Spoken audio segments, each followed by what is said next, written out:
We'll go through appearances in a moment. Everybody will have an opportunity to test out their audio during that process.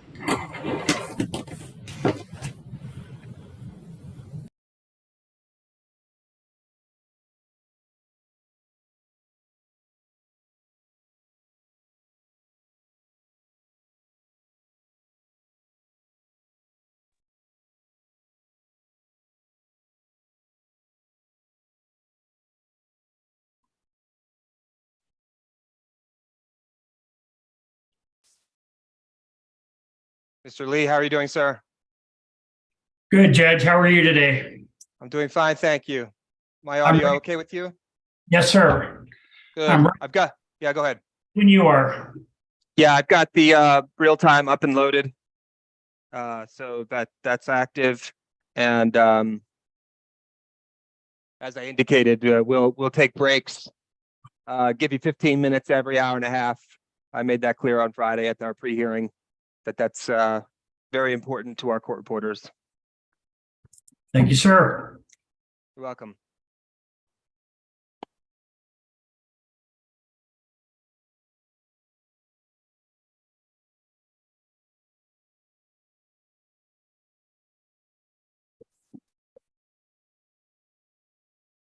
I have someone indicated as Andy, who is a guest. Do we know who this is? If it's Andrew Harriger, that might be ABCWA's witness. Fair enough. I'll take the gamble and assume that's who that is. There we go. As you're all aware, the controls over Zoom are designed to avoid the Zoom bombing, which, you know, it sounds like a hypothetical concern, but of course it happened to the commission. So that's why we're doing it this way. And Mr. Hearing Examiner, you would prefer the witnesses that are not ready to testify to follow the hearing on YouTube rather than be on the Zoom. That's correct. Line. Thank you.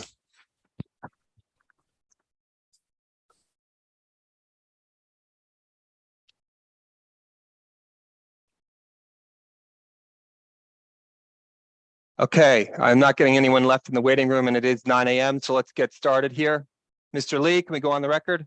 Yes, sir. Very good. We are here for a hearing in case number 22-00058 UT. Today is Monday, March 20th, 2023. My name is Christopher Ryan. I was appointed as the hearing examiner to preside over this case. We'll do appearances in a moment and I'll welcome the commissioners who are attending. But I want to say at the outset of our proceeding today, there is one official transcript of this proceeding. That is the transcript produced by our court reporter. He will supply that transcript to the commission at the conclusion of this proceeding, and that transcript gets maintained on the commission's e-docket service. So there is no authorization to record this proceeding remotely or in any other form. The transcript reflects all that occurs at this proceeding. So I'll welcome Commissioners O'Connell and Ellison and admit Ms. Beatles. Good morning, everyone. Morning. Good morning. And Ms. Beatles is joining. And we'll take appearances. So let's begin. P&M. Good morning, Mr. Hearing Examiner. Leslie Padilla on behalf of Public Service Company of New Mexico. And with me is John Verheuel with P&M and Debria Terwilliger with the law firm of Wilkinson Barker Nauer. And she will be putting our first witnesses on this morning. Also, I would also note, I believe Brian Buffington, he may not be on the Zoom. He's our regulatory case manager who is following the proceedings. And I have a couple of preliminary things, but we can wait until everyone's made their appearances. Sure. CCAE. Good morning, Mr. Hearing Examiner and Counsel. My name is Charles DeSalen, and I'm representing the Coalition for Clean Affordable Energy. Thank you. Western Resources Advocates. Good morning, Sydney Beatles for Western Resource Advocates. Bernalillo County. Good morning, Mr. Hearing Examiner, colleagues, and Mr. Lee. Jeff Albright from J. Albright Law LLC, representing Bernalillo County. The International Brotherhood of Electrical Workers. Good morning, everyone. Justin Lesky for IBW Local 611. City of Albuquerque. Good morning, Julie Park on behalf of the City of Albuquerque. New Mexico Attorney General. Good morning. This is Kevin Gedko for the New Mexico Office of the Attorney General. Pro se intervener, Mr. Baker. Good morning. This is Dan Baker, pro se.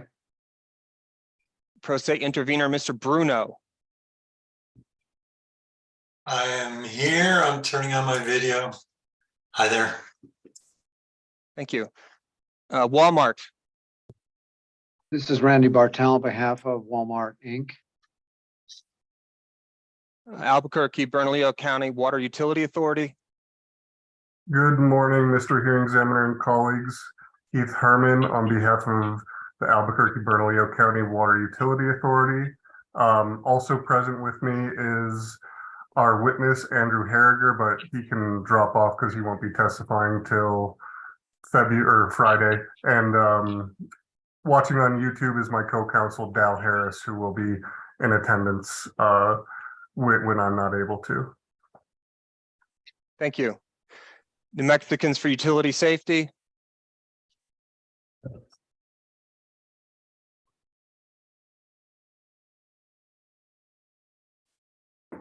Could you hear me? Yes. This is Arthur Furstenberg.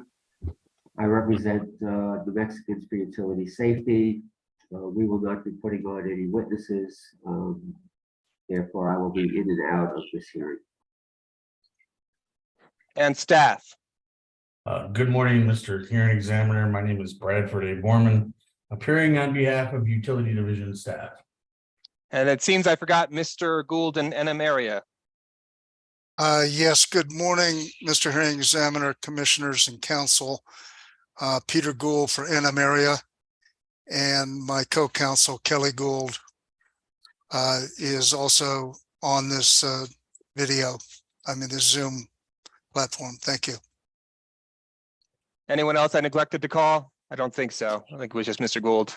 Sorry about that, Mr. Gould. Well, it just shows, the older you get, the less important you are. All right, I don't think any parties have failed to appear here today. I believe we have all of our interveners. I'm going to say for the record, the procedural schedule in this case directed parties to request the amount of cross-examination time they require. I'll say as well that the actual cross initially requested exceeded our hearing time by an entire day. There was way too much cross requested based on what we had. So what I did was to extend the hearing an additional day so that everyone can have the opportunity to ask the questions they wish to ask. I would also note that the cross requested allowed for no time for the hearing examiner or commissioners to ask questions. So that was another issue that had to be addressed. So I did ask the parties to cede time to allow the commissioners and the hearing examiner to ask time. And that ceding of time also should allow some degree of redirect and recross to the extent to which that's desired and necessary. I'm partly saying this to tell you all that the schedule is incredibly tight. Even my saying these words right here, right now, is taking time that we much desperately need for the cross-examination of witnesses and the conduct of this hearing. We must remain on schedule. For the benefit of our court reporter, we will take the necessary breaks. It allows him to have a rest of his hands. That's also equally important. There were two modifications to this. I was alerted to over the weekend, the cross times. Mr. Gould in New Mexico area informed me that I just mistranscribed some things. So Mr. Gould, I'll just confirm with you. You have 10 minutes for Mr. Warner, 10 minutes for Mr. Hawkins, 60 for Sanders, 20 for Settlage, and then 30 each for witness blank and witness Crane. Have I correctly stated the fact? No, I apologize if my email wasn't clear. What we're doing with the P&M witnesses with, and I've consulted with Mr. Williger on this, is we will cede our time with both Warner and Hawkins. We had asked for a total of 80 minutes for P&M witnesses, and we just want that split between Mr. Sanders and Mr. Settlage. That's fine. And then you are correct, 30 minutes for Mr. Blank, the City of Albuquerque's witness, and 30 minutes for Andrea Crane, the Attorney General's witness. So we will not be crossing Mr. Warner or Mr. Hawkins. We think we can get what we need through the other two witnesses. Okay, thank you. And from P&M, I assume there's no objection to that, as Mr. Gould is indicating he did speak with you all. No objection, hearing examiner. Thank you. The only other change was Mr. Bruno, who emailed me over the weekend. Sir, you, if I understand correctly, would like 5 minutes with P&M witness Sanchez, 18 with Warner, 5 with Rowe, 17 Hawkins, 5 with Sanders, 7 with Settlage, 5 LaSalle, and then 15 Sidler. Is that correct, Mr. Bruno? That sounds right. Okay, that was the only modifications to that. The presentation of the witness order was also stipulated by the parties. The only amendment was really staff had a prerogative as to how its witnesses would go, and I thought that was reasonable, so that is built into our order of the presentation of witnesses. Mr. Hearing Examiner? Yes, Ms. Padilla. Leslie Padilla, there was one change, and I don't know if it's reflected on your latest order. At the pre-hearing conference, Mr. DeSalen requested that we consider swapping the order of Mario Cervantes and John Hawkins, which we were willing to do. So Mr. Hawkins will be going on before Mr. Cervantes. Yes, I have that reflected in my schedule. Thank you. But thank you for bringing that up. And Mr. Ryan, one thing I noticed on your notice of order of witnesses, there is no order of cross-examination. Are we assuming that the one that was proposed by P&M is going to be the order, or did you issue a subsequent notice, which I didn't pick up? I filed something on Friday, which was an amendment to that. I'm not sure that so I would just look to that. It is filed on eDocket, and I will find it. Thank you. At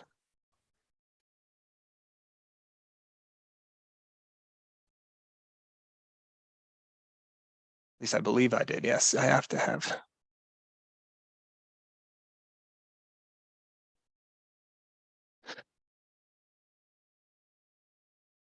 Anyway, we'll move on for the moment. Several interveners have provided notice they'll be stepping out from the hearing from time to time. This includes Mr. Albright from Bernalillo County, New Mexicans for Utility Safety. There were perhaps others that'll be reflected on eDocket. There was one outstanding motion that had to do with the comment portion of this. Mr. Bruno filed a motion to notify P&M customers on changes to comment opportunities. It was filed on the 13th. There's been much to get accomplished between then and now. There was no responses filed, but I'm assuming, and I'll maybe go to P&M on this, this is likely a consequence that we were all focused on other matters. So does P&M want to make any comments at this point about Mr. Bruno's motion? Mr. Hearing Examiner, would you mind refreshing my memory about what that motion was? This was to allow public comment an opportunity today as well, correct? Yes, correct. I mean, P&M believes the opportunities that were provided on Friday were sufficient. I mean, I think it was almost a full 6 hours of public comment, and it was well noticed. So we would not support that motion. Yes, and my major problem here is that we have not enough time to do all that we need to do. The commission's rules make very clear that commenters are allowed to comment up until commission final action, which in this case will likely occur in July of 2023. There is no meaningful significance between oral and written comments. The rules create no special significance to an oral comment versus a written comment. They are the same. There will be ample opportunity for folks to provide written comments from now all the way through July. And again, the principal basis for not permitting this is that we have to get to our substance of our hearing. Mr. Bruno, anything?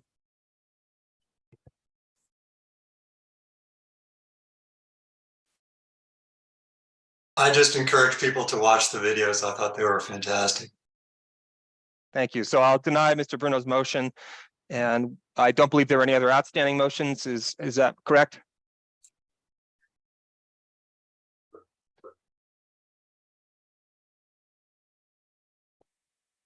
The only last question before we move on, Ms. Padilla, I believe P&M has requested an expedited transcript in this case. I'm not sure that I remember having that discussion, but I understand that you did communicate with our court reporter about that, but maybe I've just forgotten. No, you're correct, Mr. Hearing Examiner. We did request an expedited transcript. Okay.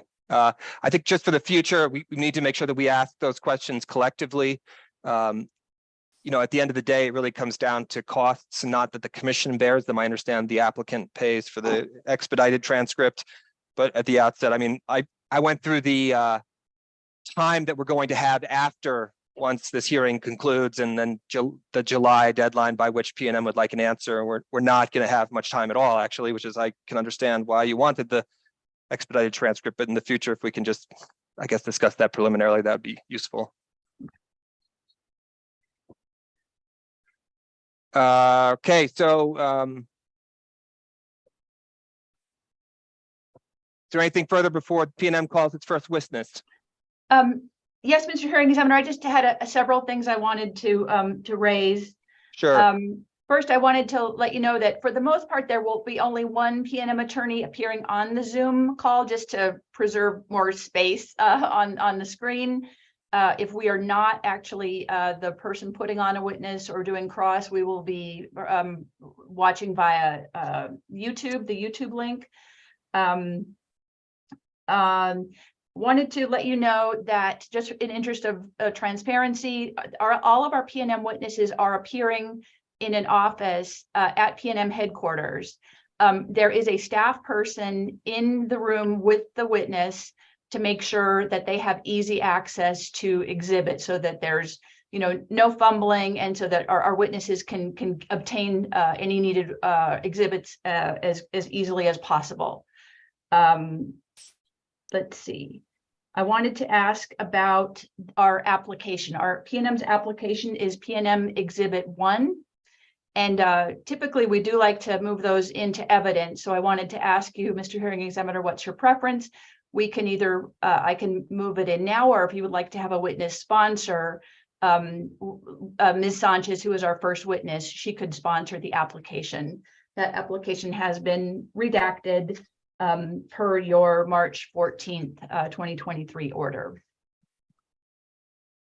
Yeah, I mean, the application is probably technically a pleading, but then we get into the area of what is the difference between fact and law. That's an issue that the courts have wrestled with since the beginning. So I think it's, probably safe enough if you're prepared to move it into evidence, we can just move it into evidence. And if it's been redacted, it'll be important to show that it is redacted. So that would be useful. So yes, I would suggest, yeah, Ms. Sanchez could introduce it and we could have it admitted through her. Okay, thank you, Mr. Examiner. And I would just let everyone know all of P&M's exhibits that we uploaded were redacted pursuant to the hearing examiner's March 14th order. I did have one last point.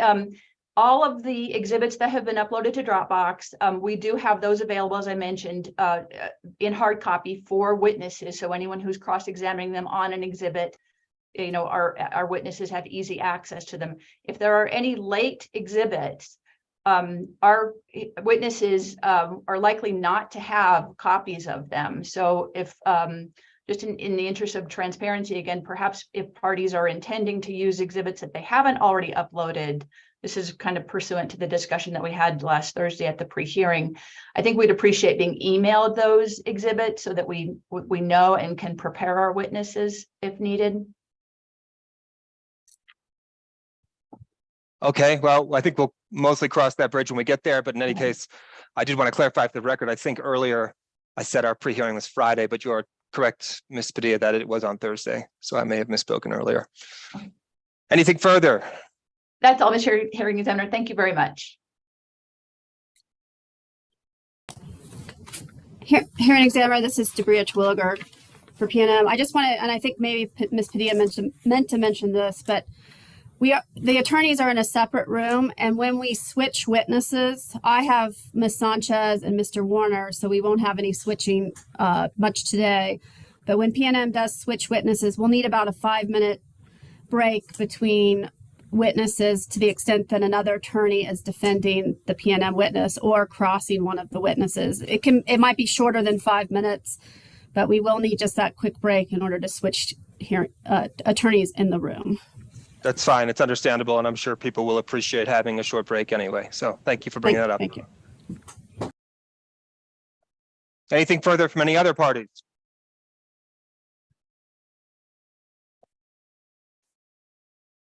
PNM, you can call your first witness. Thank you, Hearing Examiner. PNM calls Laura Sanchez. May the witness be sworn. Mr. Lee.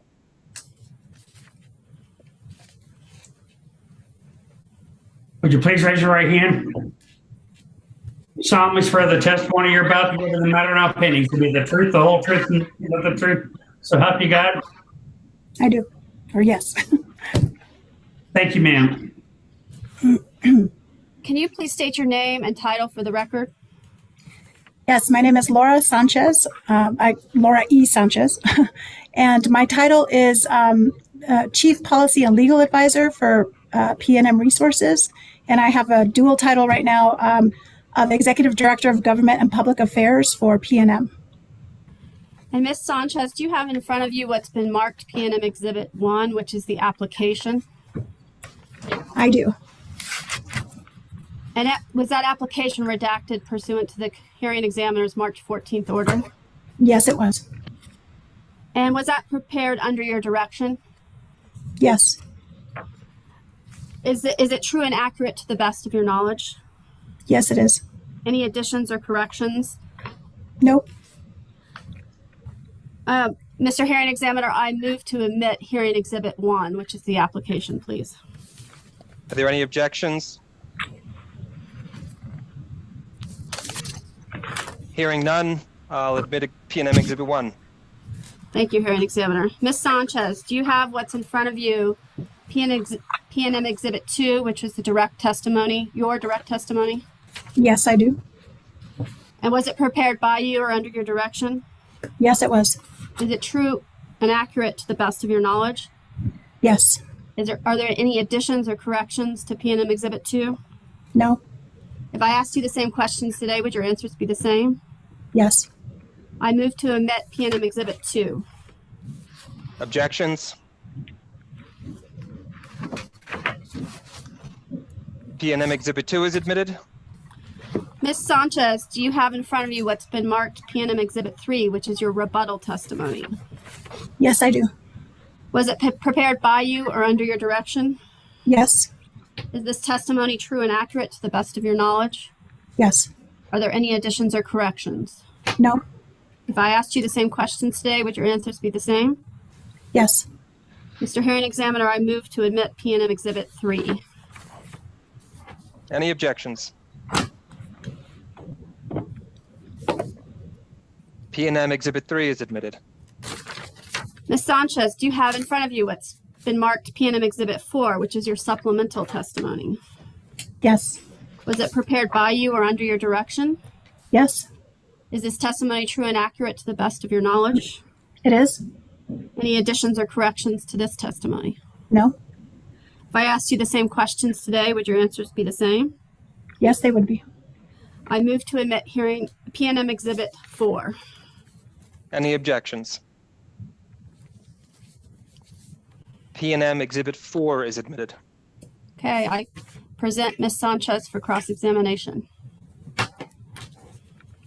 Just give me 1 second while I pull up my chart. Put it. I believe it's, yes, thank you. The commissioners are here joining us today, and in respect to their time, they have asked to be able to examine the witness first. Commissioner Ellison or Commissioner O'Connell, do you have a preference as to who would like to question the witness first? No. Actually, my preference was to go last because it could Go be last. Who is speaking? Sorry, Mr. Lee, this is Commissioner Pat O'Connell. Commissioner Ellison, do you still wish to examine the witness first? Yes, that would be fine. Okay, Commissioner Ellison, go ahead. Great, thank you. Ms. Sanchez, the March 2022 commission order requesting a proposal was focused on AMI. Why does this current proposal go well beyond that? Good morning, Commissioner. Thank you for that question. At the time that the March 2022 order was entered by the Commission, PNM was already well underway in its grid modernization process. We at that point had, we've undertaken almost a 2-year process at this point. So at that point, it was probably well into a year's worth of work that incorporated essentially more than just AMI. We already had several different areas that we were looking at, which were eventually developed into what we see today. So the order that was entered, we believed already included a lot of what we had in our plan for AMI and associated communications. But the larger plan that we had been working on, which reflected what was in the statute, we believed was important to continue to finish and then incorporate into the final application. That's one of the reasons we asked for the extension from, I believe, July to October, so that we could finish that process, in particular of stakeholder outreach and other associated tasks related to that plan. I see. PNM's previous AMI proposal, I believe that was in 2016, had a $87 million cost. Why does the current proposal cost so much more? Thank you, Mr. Commissioner. So at the time that, and I should preface by saying I was not part of the process in 2016. I was actually not with PNM, but I can tell you sort of by comparison, after reviewing that application and then being part of this process, that application was focused on AMI at the time. As we have discussed in our testimony, I know I have in my testimony, we have learned a lot. We're sort of late adopters at this point in incorporating AMI and a lot of the grid modernization technology that we have in our application. What we learned, though, is that we started from a very different place than what occurred in the 2016 case.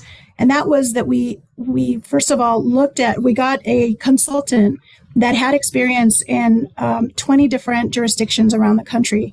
And they were able to kind of do an assessment of where we were at the time, right? So they looked at our system and what our needs were in terms of what our customers were looking for. They also kind of just did a level set assessment at that point and figured out, gave us a lot of information about what our capabilities were to just add AMI alone. So it became clear that just adding AMI in the way that the 2016 application had anticipated would really not provide the kind of benefits to customers and the kind of data that was important for us to be able to transition to a zero carbon future. So we really felt that it was important to look at what other fundamental needs we had on our grid. And a lot of that included communications. It included making sure that we had some automation with regard to our distribution system. Essentially, it was a lot more in terms of components than the 2016 plan did. Add to that also, even if you just looked at our AMI portion of our application, of course, there's increased costs, there's supply chain issues, there's a lot of addition that will mean more costs than what you saw in 2016. And we also have more customers from 2016. So in general, it meant that not just the AMI portion was larger, but it meant that all these other interconnected technologies added to the overall costs that we were looking at. So it's really a comprehensive and interrelated plan that is very different from what we saw in 2016. So we tried very hard to make sure we learned from 2016 and that we incorporated what the hearing examiner at the time required of us for a subsequent application. But we also felt it was very important to learn from other jurisdictions and to start with what we needed as a fundamental baseline to be able to build upon that for our customers. And what is the primary goal of this investment plan? Well, that's a good question, Mr. Hearing Examiner, or I'm sorry, Mr. Commissioner. So I would say that there's multiple goals, but I would say probably the main goal is really to transition our system into where we should be right now for, I think, what customers expect, what we should be able to provide to our customers in terms of incorporating additional renewable energy onto our system, providing customers with what other jurisdictions already do, which is real-time information about their energy usage. The primary goal is really to provide benefits to our customers that will allow them to be a partner with us in our journey to carbon-free. We feel that this plan and the statute that was passed in 2020 provides a path to be able to address customer need and the policy goals of the state. So I would say that's our primary, that's the primary purpose here. Thank you. Have you, since you do state that moving to a carbon-free energy future is perhaps the primary goal of this investment plan, have you quantified in your application how much additional customer PV penetration or integration will be facilitated by this plan? Well, Mr. Commissioner, I will say that I'm not the technical person on this one, and I'm going to do a little bit of punting over to my colleague, Mr. Omni Warner, who would probably be able to give you a much better answer. But I will say that I think on balance, we definitely believe that that the addition of this technology, the investments that we're proposing, will allow us to have what is really revolutionary for our system, going from a one-way communications distribution system to a two-way communication system that will allow customers to be able to have more opportunities to connect to the grid, and will shift us from what we've seen in the past, where you have large, often fossil fuel-based generation in remote areas, to really renewable energy at the local level, really at the household level. So we looked at it from that perspective, and we believe this plan accomplishes that. Sure, I do understand and appreciate that. However, my question was, does your application quantify how much additional PV will be able to be integrated as a result of this investment plan? Thank you, Mr. Commissioner. I don't believe that we quantified specifically how much PV. I think that it makes it's challenging to do that, really. There's a lot of assumptions that would go into it. I don't believe that we had a specific number.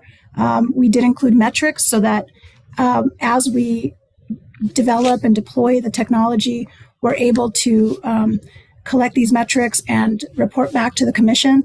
But I don't believe that we incorporated an estimate of the PV. No. Thank you. I also understand that you claim that this program will result in reliability improvements.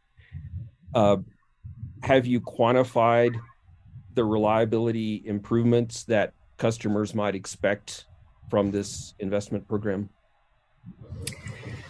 Not to be evasive, Mr. Commissioner, but definitely the reliability specifics would be something that would be probably best answered by Mr. Warner.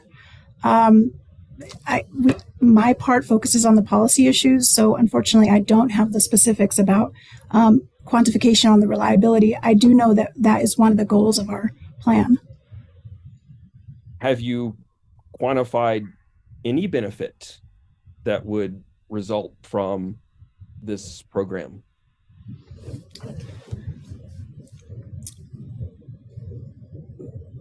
I'm sorry, I'm going through the different components of our plan in my mind at this point.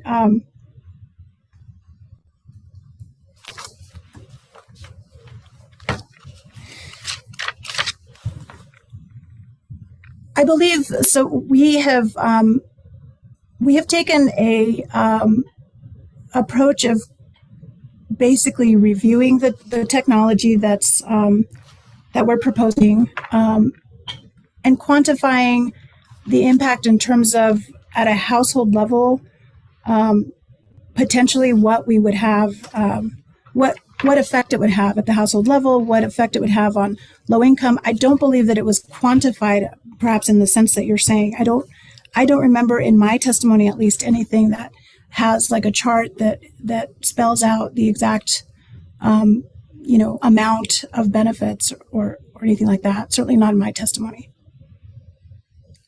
Okay. Are we in this application, are we being asked to approve an 11-year plan of expenses up front, or is it a 6-year plan that we're being asked to approve up front? Thank you. It's actually a 6-year plan. We called the 11-year timeline a strategy or a vision. We wanted very much to provide the commission with an overview of where we believe we were heading with our grid modernization plans. So, but this particular application is only 6 years. So that's what we are calling the plan in our application, and that's what we're requesting approval for. Is the $344 million cost the entire cost to ratepayers for years 1 through 6, or is this an estimate of what the actual cost might be? The $344 million is the cost of the investments for the full 6 years. So it's $344 million is what we are requesting. Yeah. So that would be locked in. That's not an estimate. That's a specific dollar amount that you're requesting. That's correct. I'm sorry to speak over you, Mr. Lee and Mr. Allison. Yes, that is correct. And are there any costs that would go above this for example, I understand there's a existing meter undepreciated asset balance that you would seek to recover? Mr. Commissioner, I believe that there is. One of the requests is that we get approval for to have that regulatory treatment for that. I believe Mr. Sanders would have more specifics as to that, but that would be separate from what we were talking about here. Yes. Okay. Why was a cost benefit analysis not performed in this application? So when we started the process, as I explained earlier, we relied quite a bit on the experience of our consultants who had worked with other jurisdictions. One of the consultants, who's from Newport Consulting, they were actually a subcontractor to Internex, had a lot of experience working with the DOE on their distribution, on their grid modernization distribution. I'm forgetting now what the full name of it is, but we call it DSPX. I'm sorry, Mr. Lee, I'll find what that stands for. But in any event, the guidance within that document and from the experience that we saw with other utilities was that with the type of investments that we were proposing, most of them were what are called core investments. They're sort of fundamental. They're starting to sort of build a lot of what the grid modernization technologies include. And so because they were core investments and there were also what we determined were joint benefits across a lot of these investments, the indication was that the best reflection in terms of cost evaluation was to use what's called the best fit, most reasonable cost standard, which does not require benefit cost analysis. So we believed that that was the appropriate method or evaluation to use. And so a cost benefit analysis was not something that we anticipated from the beginning. The other issue related to that, of course, was that in the statute, there is not a requirement that there be a cost benefit analysis included specifically, but we did feel like it was necessary to have some review of cost effectiveness. So we went with what the guidance was from DOE on that. So in effect, are you asking us to presume that this AMI program is necessary? Well, I believe the commission's order that you mentioned before for March 22nd had already actually determined that AMI would provide a net benefit. There's a discussion in that order that reflects, that fully discusses the benefits of AMI. So we're certainly not asking you to presume it based on this application. But we do believe that we, throughout the application, have included details about how the AMI program would work or project would work, what kind of functionality there would be for customers. And we believe that we've provided information for the commission to be able to make a decision about approving the overall application. So is it true that what you're proposing here is that PNM would get a guaranteed return on capital for this program paid for by the customer, yet the customer will be taking a risk as to how much benefit they actually receive?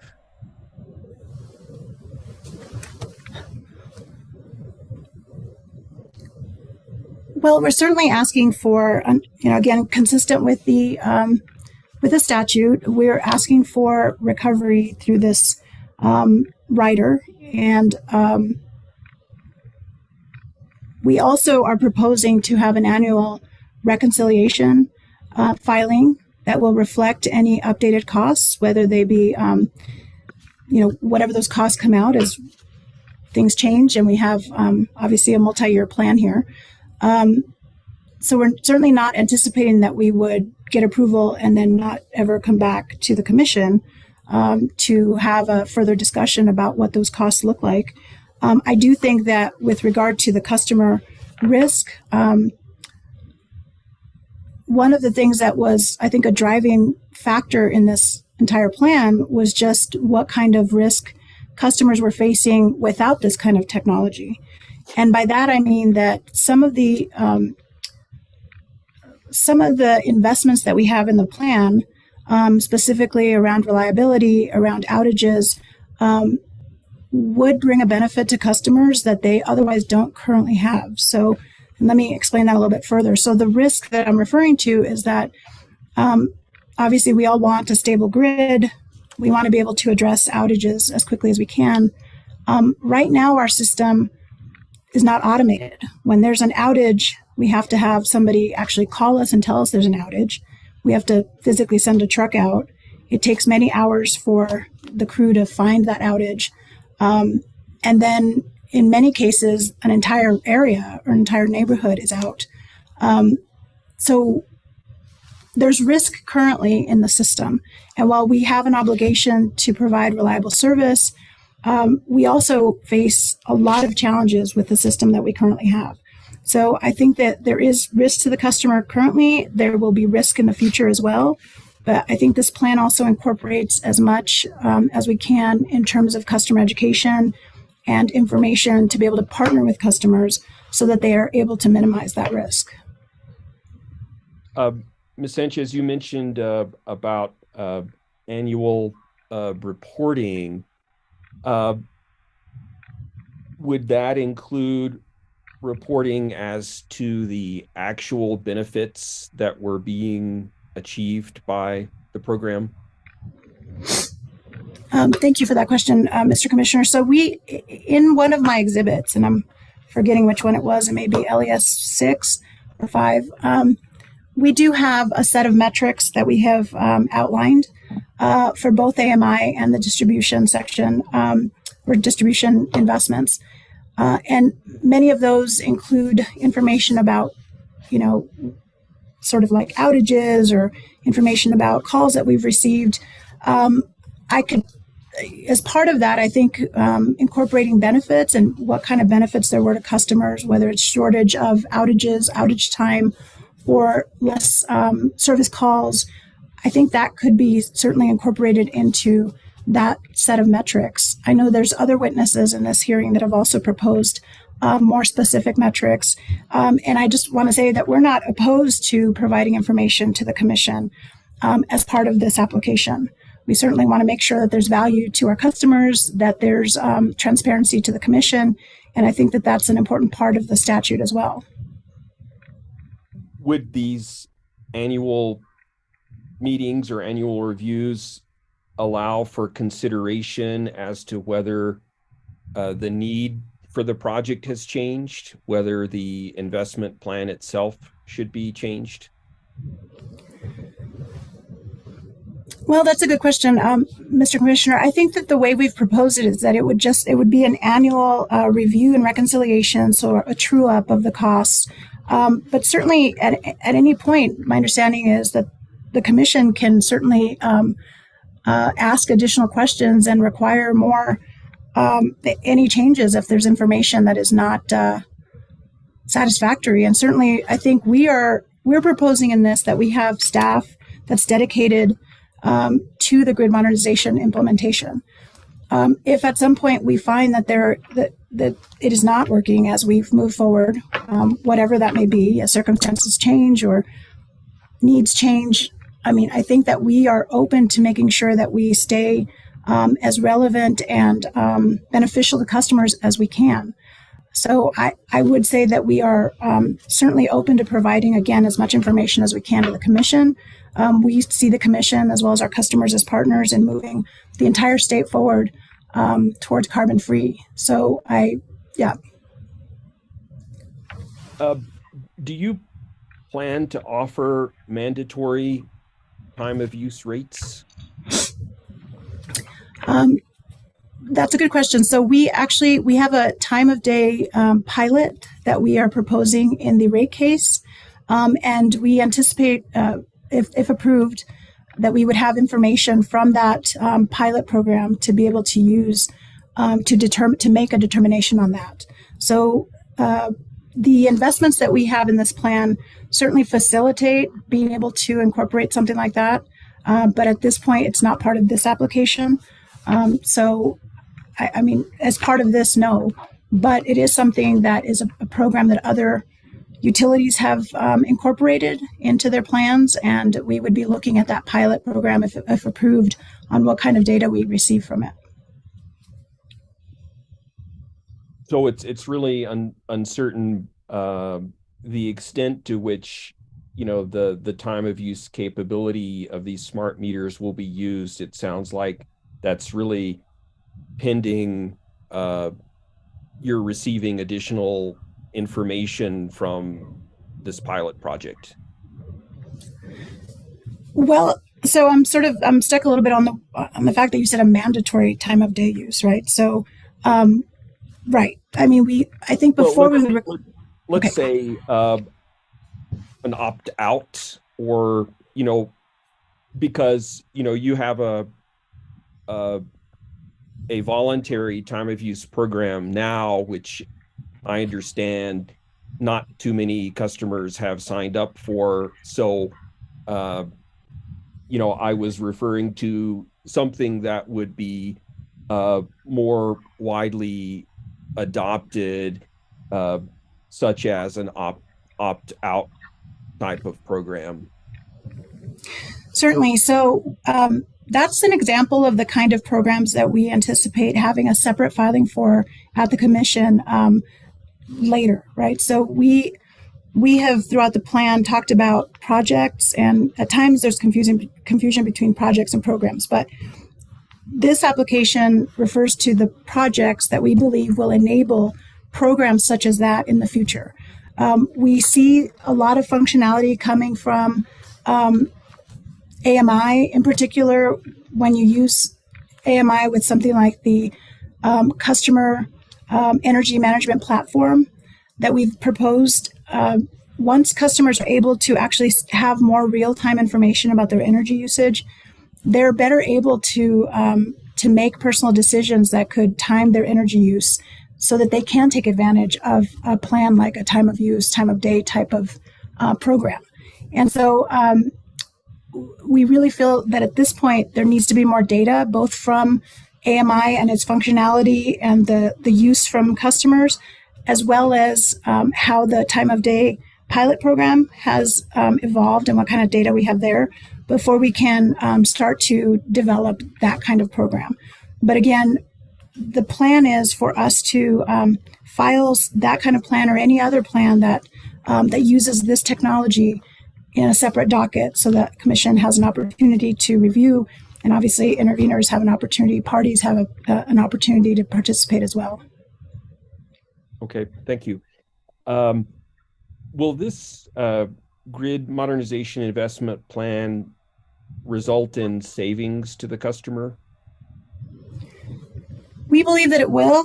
The savings to the customer is, it's challenging to explain, and I'll do my best at this point, but the main savings that we see to the customer is really on an individual bill when they have the ability to review their energy usage. Right now, a customer receives a bill monthly. So if they see an increase in their usage all of a sudden, they don't have the ability to necessarily go back and understand exactly what activity led to that. What was it that you did over the last month that could have changed your bill dramatically one way or the other? With this technology, we are anticipating that customers will have more real-time access to their energy use and will be able to make decisions that will affect their bills.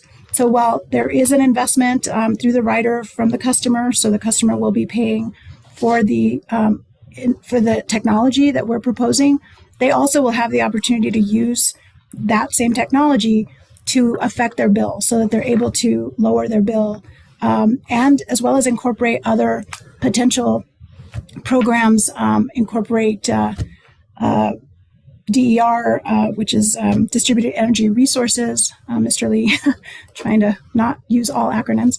But we believe because of that, that will lead to a savings for customers. Will this program result in a reduction in labor expenses at PNM?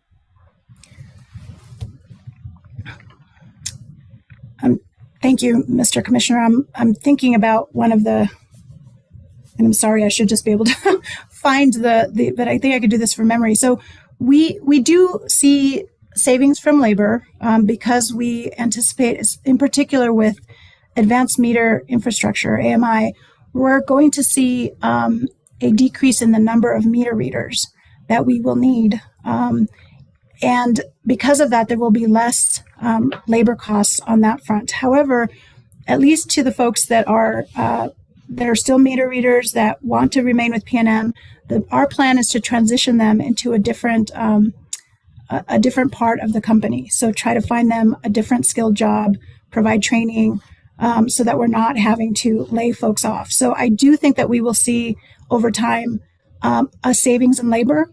But it won't be, some of it will be natural attrition, people leaving and us not refilling those roles.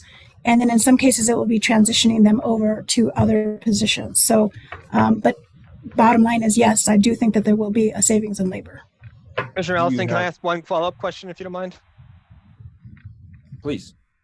I want to just clarify, Ms. Sanchez, as you're answering these questions, I'm just wondering, have you had an opportunity to look at CCAE WRA Exhibit 5, leveraging advanced metering infrastructure to save energy?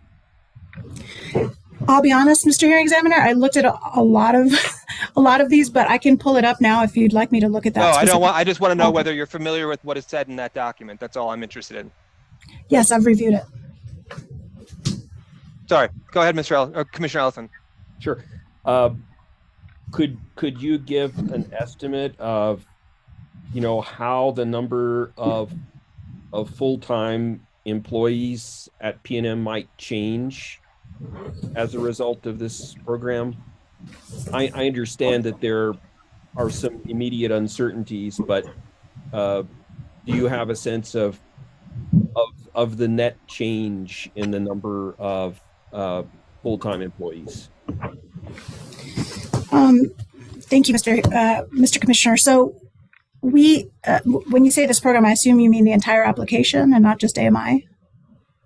Is that what you're? Yes. I guess I would be thinking about the entire application. Sure. So I mentioned before about the labor costs related to meter reading. And so there will be also we were proposing a project management office, which is part of my testimony, where there would be also an addition of some employees that would be focused on implementation as well as reporting and review and reconciliation back to the commission. But essentially, that would be an office that would be tasked with implementation of the grid modernization plan. And so that would be an increase in employees. I believe it's an office of about 6 or 7 employees, I think. And so in terms of the net amount, I would also encourage you to ask the question of Mr. Morgan, because he has more detailed information about meter reading. In his role, he works more with the meter reading folks as well. So he would have probably more information on the net change. Okay, thank you. Could, here in this plan, you've really outlined a program which would very quickly roll out AMI to your entire service territory. Could there be some other options that would be less aggressive, such as rolling AMI out to a single neighborhood, such that you could gather the data you need on for the time of use rates, quantify the benefits, find out any sort of unexpected challenges, and then assess whether to continue as planned or make corrections. So in other words, could a possible option be here to start with sort of a pilot project for a single neighborhood or area? Right. So, and I was going to say exactly that you were sounded like you were describing a pilot program. So that's obviously not what we've proposed here. I see some limitations, some challenges in doing a pilot program like that. One of them being just economies of scale, essentially. So we would be looking at acquiring, first of all, we would have to acquire, I suppose, meters. It's difficult to do so just for a neighborhood, but we would still have capital costs related to acquisition of meters. We would only deploy them to a particular area.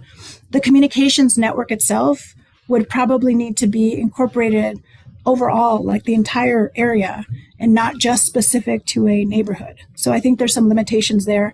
And I'll be honest, there's also some limitations in my knowledge about how that works exactly.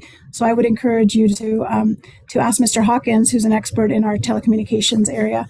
But I do think that there would be some challenges for us to be able to fully deploy everything we're proposing at such a scaled down level. So I think right off the bat, I think that could be problematic for us to be able to fully deploy just in a particular area. So that's certainly not what we're proposing here. Thank you. Nearly $400 million, I would think if you're including the undepreciated balance on the existing meters, it is a large investment. What size utility scale solar plant could you build with that size of an investment? You have definitely hit an area I am not knowledgeable about, Commissioner, and I'm sorry, I'm not the generation person at all at this company. That's fine. That's not a problem.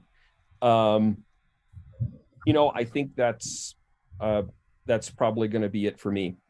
Thank you very much for answering my questions.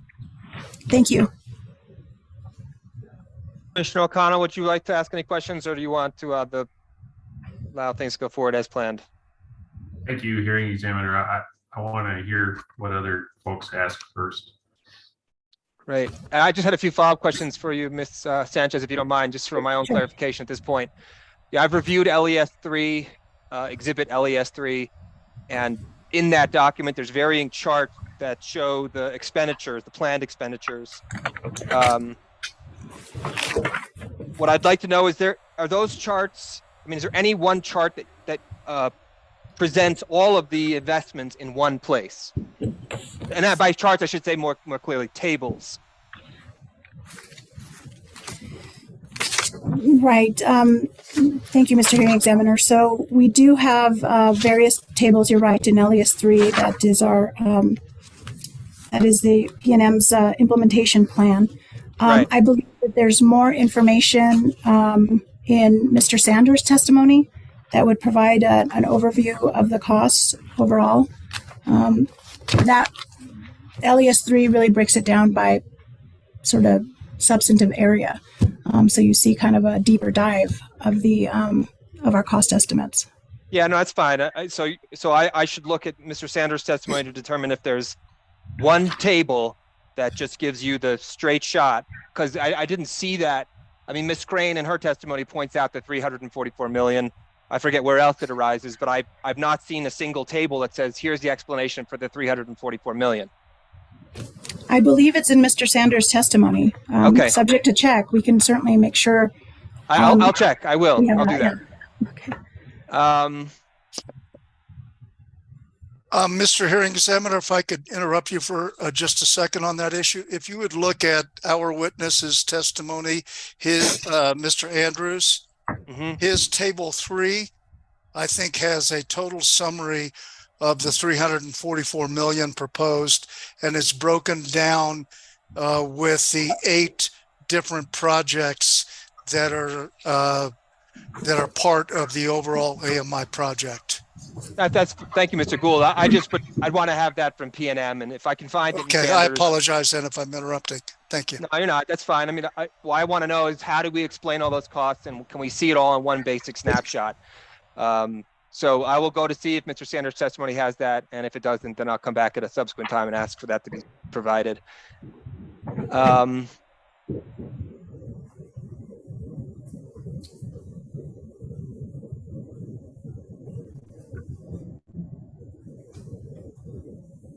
As to the question Commissioner Ellison asked about alternatives to the proposal, here's what I'd like to know, Ms. Sanchez, and perhaps you can just answer as you best can. Why do we need to approve all 6 years, and why can't we have an approval process that looks not only behind in terms of true-ups, but looks at present needs and then projects out a year each annual filing, so that we're capturing effectively a 3-year range of time, and that allows us to keep track of, what is working well, where increased expenses might exist, and then also doesn't lock us into a full 6 year of investment. Do you understand my question? I think similar to the REA, the Renewable Energy Act proposals, we look back in history and we see what was spent and we true up. We look at what's needed now, and then we look out a year and we say, this is what we need to do in the next year. And that should, I would think, capture PNM's need to say forward-looking investment must be made. And so I'd ask just if you could respond to that as a suggestion. Sure. Thank you, Mr. Hearing Examiner. So in the annual review and reconciliation process, we did look at what is done under the REA, the REA, and Mr. Lee, I'm sorry, I keep using acronyms. So the Renewable Energy Act. And we did want to propose something, and believe that we did, where we look back a year, right? We look at what's been proposed and what's been spent, and then we look forward at what is coming. And I think in response to Mr. Ellison's question, I did discuss, or I think he asked about whether, reviewing current need was appropriate. I mean, I think that would be part of what we do in those filings. Certainly the commission always has the opportunity to ask about current need and whether we're meeting what is part of our plan and what's expected. So with regard to the full, however, so that being said, we believe that the annual review and reconciliation process is important because this is a 6 year plan, right? So we are proposing that there be an approval of the overall plan, and then that there be an opportunity for that annual review. Not that it be that the approval of investments only occur as part of that review process. And the reason for that is that as we were looking across other jurisdictions and we were assessing our need and what our requirements are when it comes to RFPs for various technologies, planning, making sure that we're able to have enough lead time to address the supply chain problems that we're all unfortunately facing. All of that led us to believe that providing a multi-year plan was the best approach for our application.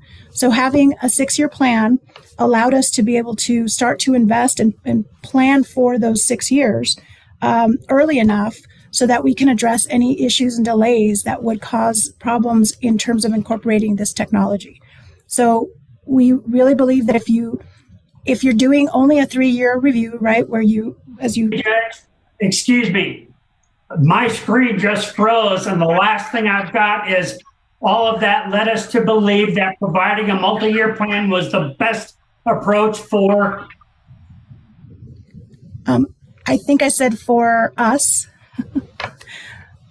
and then I'm not sure what I said after that, but I will say that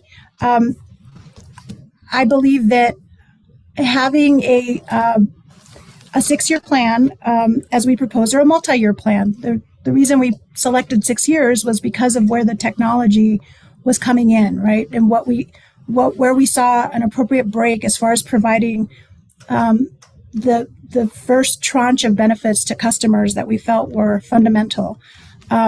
So we believe that a multi-year plan provides the best opportunity to be able to anticipate issues that could come up as we integrate technology as sort of almost like a layering approach. And we address any kind of potential delays from, making sure we issue RFPs, supply chain problems, anything else that could come up, while also providing an opportunity to go back to the commission to have a discussion about costs and review.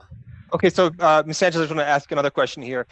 I asked you about the CCAE WRA 5, and that was the exhibit, and I spent the weekend reading that document. And one of the things that I thought was most fascinating about it was a comment in the piece, and this is at page 37, and it effectively says that in Maryland, right, there was an initial request to deploy AMI in that state by the utility, and it was rejected due to cost concerns. And then the utility came back, and they had a lot of programs designed to address the implementation of the technology. Actually building the stuff is effectively step one. The next step is behaviors from customers responding, because unless that occurs, those things do nothing in and of themselves. Like it's all geared to get customers to change. And so it points out, and I'll just read this. It says, although the Maryland utility was granted approval for the deployment, cost recovery and base rates was deferred until the investments proved cost beneficial. In response, the Maryland utility deployed one of the most successful behavioral demands response and peak time rebate programs in the country. So in effect, it's sort of you can throw all this stuff out there, but until we actually make the customers move, what have we done? And I think what this article is suggesting is that there should be, benchmarking for the utility and making them make their customers change. If you tie that to, the way that you all are going to recover your costs, that pushes things forward much more forcefully because you have an incentive to act. So address that. Thank you, Mr. Hearing Examiner.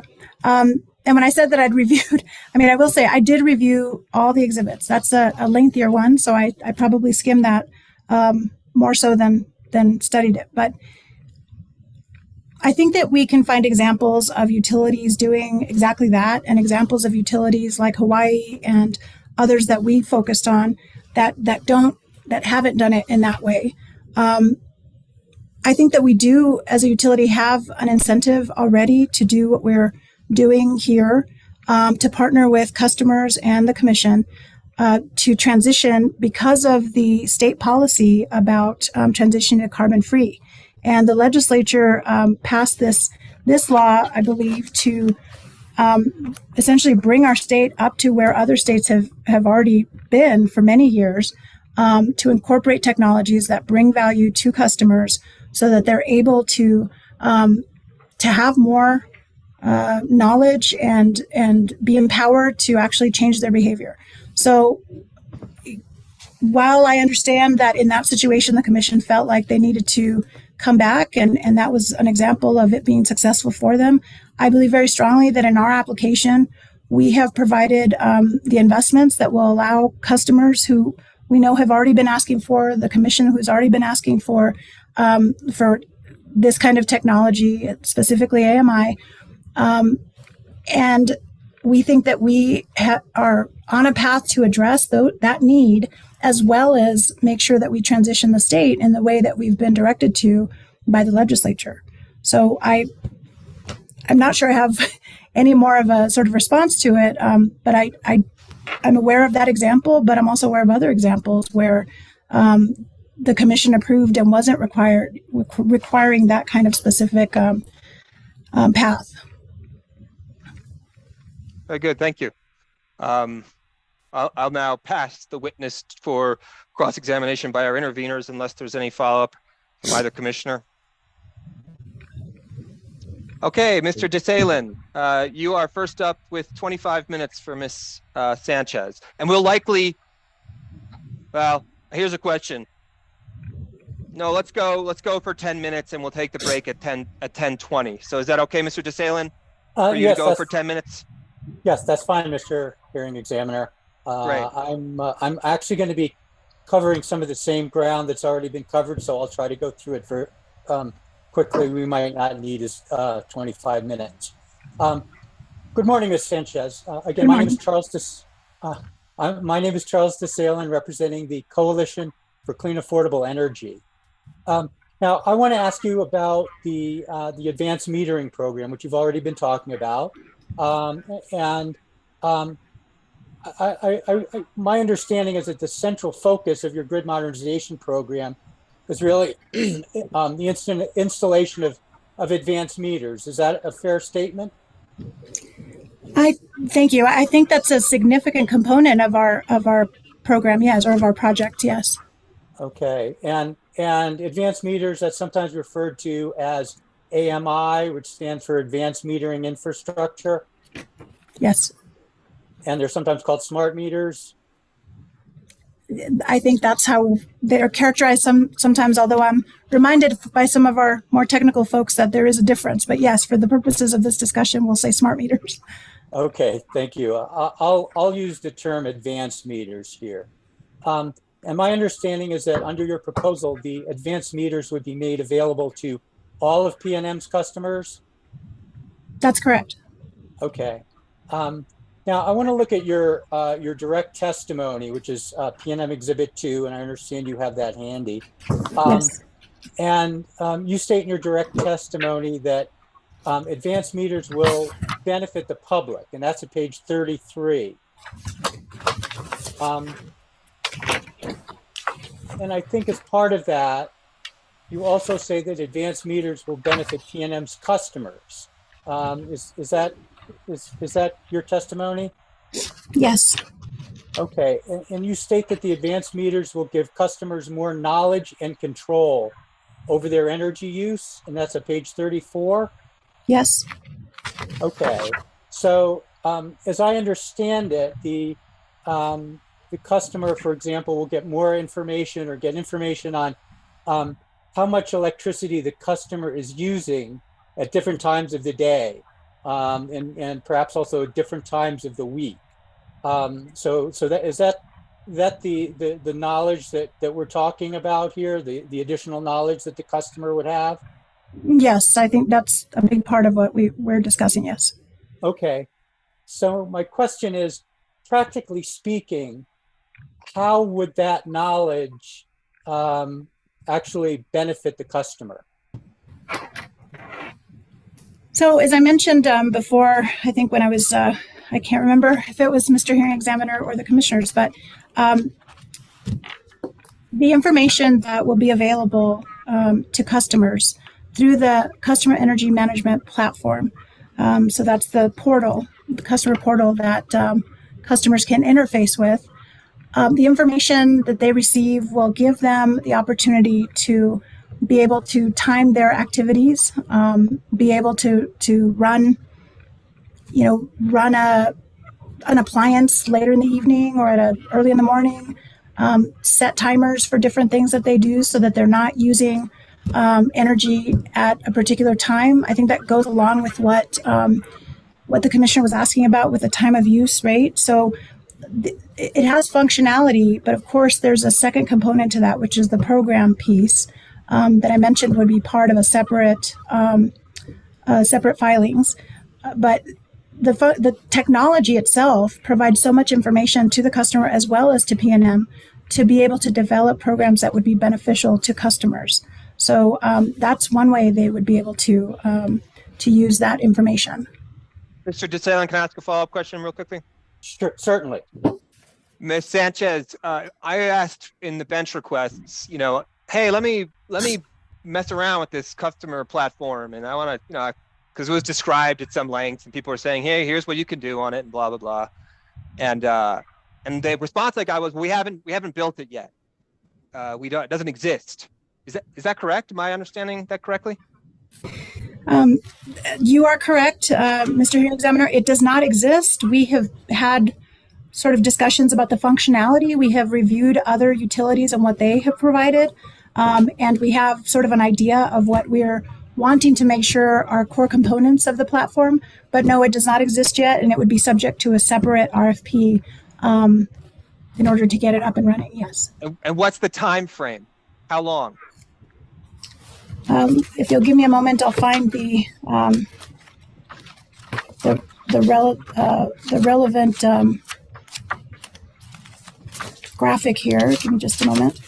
So I'm looking now at Exhibit LES2, page 10 of 40. And on here, this is sort of the high-level grid modernization plan with anticipated investments. The plan for this is that we would begin, I believe the process for the platform would begin at the beginning of year 2. This is year 2 after approval. And it would take that amount of time to get it up and fully functional through the end of year 3. So the idea would be that first year, if you look at that graphic, is mostly just planning, program management, architecture, engineering. there would need to be an RFP issued, and then there would actually be a process of building that platform out, testing it, and so forth through, we believe, end of year 3, possibly very beginning of year 4. And that would line up with sort of what the cadence is with the advanced meter infrastructure deployment, so that there's ability to test it as we go. Thank you. Mr. DeSalen, back to you. Thank you. Ms. Sanchez, your response to my last question, you indicated that the information that the advanced metering would provide to customers would enable them to essentially shift their electric usage from higher peak hours to lower peak hours. Did I understand that correctly? Yes, that's right. Now, what would be the benefit of doing that in the absence of time of use rates? So thank you for that question. So one of the benefits, and this goes back to your original question about in my testimony about the benefit to the public versus the benefit to customers. So one of the big benefits to our customers as well as the public, I would say, is that shifting use from an off-peak, from a peak time to an off-peak time means there's less use on the system.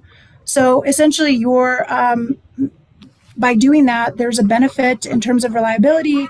There's a benefit in times like when we have peaks in the summer, for example, when you're not using your appliances or using as much electricity in the middle of the day or whatever that peak is, which I think at this point is in the evenings, right after work. But if you're not using all of your appliances at that time, you're also lessening the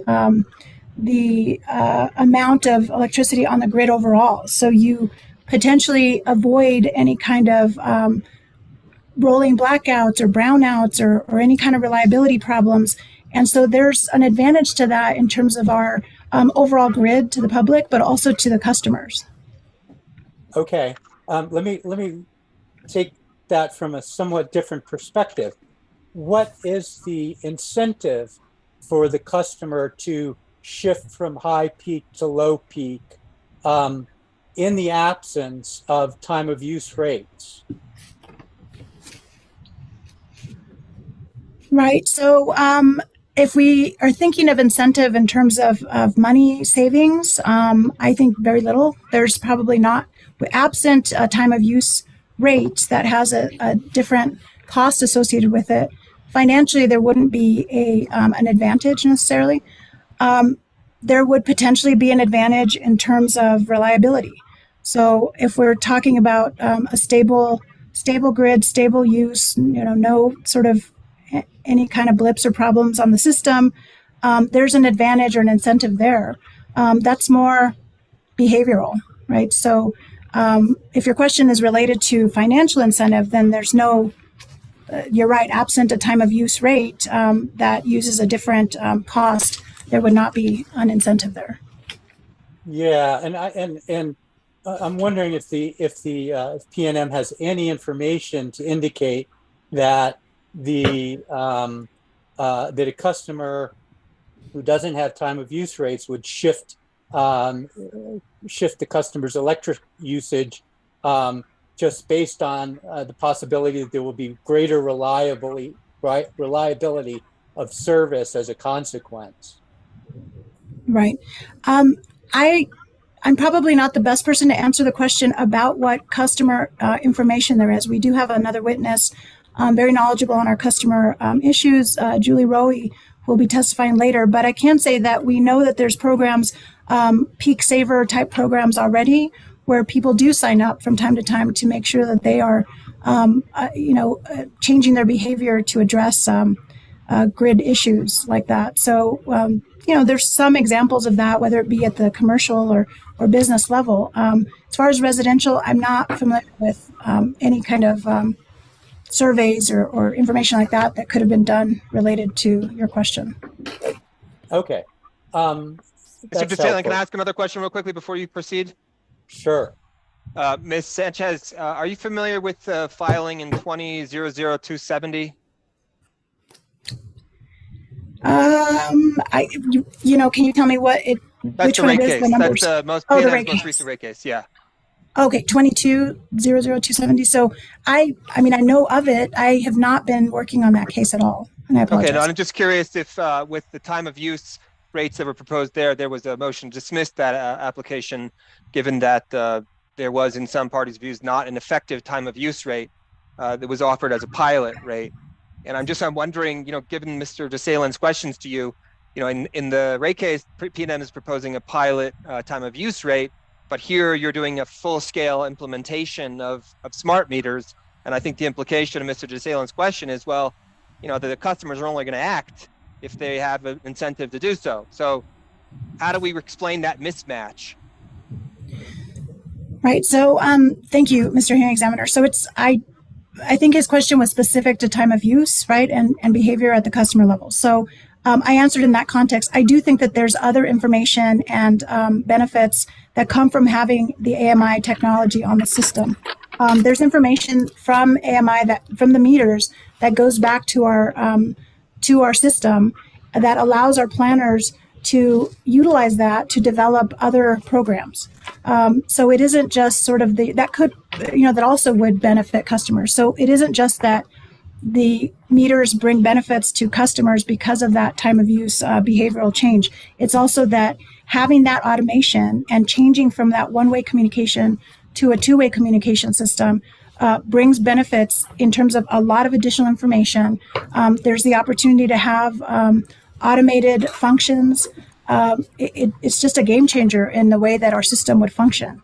So I don't mean to say, and I'm sorry if it sort of came across as that the only benefit to customers would be the ability to have energy usage information. I do think there's a lot of other information, even if they choose at an individual level not to use the platform and not to use that energy usage information for their own household.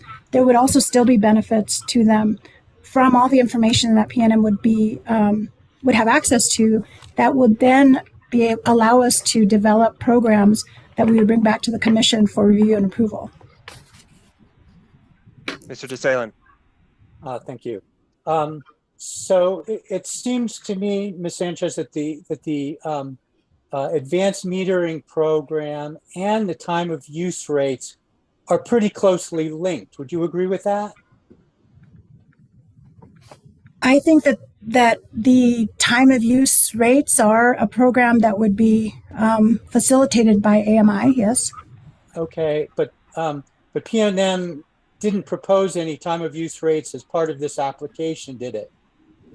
No, we didn't. As I mentioned, the programs that we are anticipating that would be customer programs would be part of a different filing. It'd be a separate docket, essentially. Yeah, so wouldn't it have made sense to do it to do time of use rates as part of this proceeding? Well, I'm not sure how to answer your question as far as wouldn't it have made sense. I think that we looked at it in terms of what, starting with what is authorized in the legislation and what our system capabilities were, and what kind of technology investments made sense to incorporate grid modernization. We did not make a decision to incorporate all of the programs that could potentially be developed from grid modernization because for a number of reasons, but primarily we believed that those programs should be reviewed by the commission in a different docket and by all the parties. And we wanted to focus this on just the investments, the sort of core fundamental technology that would be part of grid modernization to enable those other programs. Okay, I'll move on. Mr. Hearing Examiner, this would be an appropriate time to take a break if you want to do so, or I can continue. How much more time do you think you need, Mr. DeSalen? For the next few questions, probably another 5 to 10 minutes. Mr. Lee, is that okay? Yes, sir. Let's just finish it up, Mr. DeSalen, and then we'll take our break. Okay, that sounds good. Now, Ms. Sanchez, in your testimony, you talk about the grid modernization statute. Is that correct? Yes. And that's NMSA 1978, section 62-8-15, excuse me, 62-8-13. That's correct. And you list several criteria that the statute establishes for the commission to evaluate a grid modernization application. Is that correct? Yes. And one of those criteria, I believe, is whether the grid modernization program is designed to reduce the emission of air pollutants. Is that correct? Yes, I believe it's air pollution and greenhouse gas emissions. Correct. And would you agree that greenhouse gas emissions are a form of pollution? Yes, I suppose that's a redundant section in our law, huh? So has PNM done any analysis or projections of how the advanced meter program would affect PNM's emissions of greenhouse gases and other pollutants?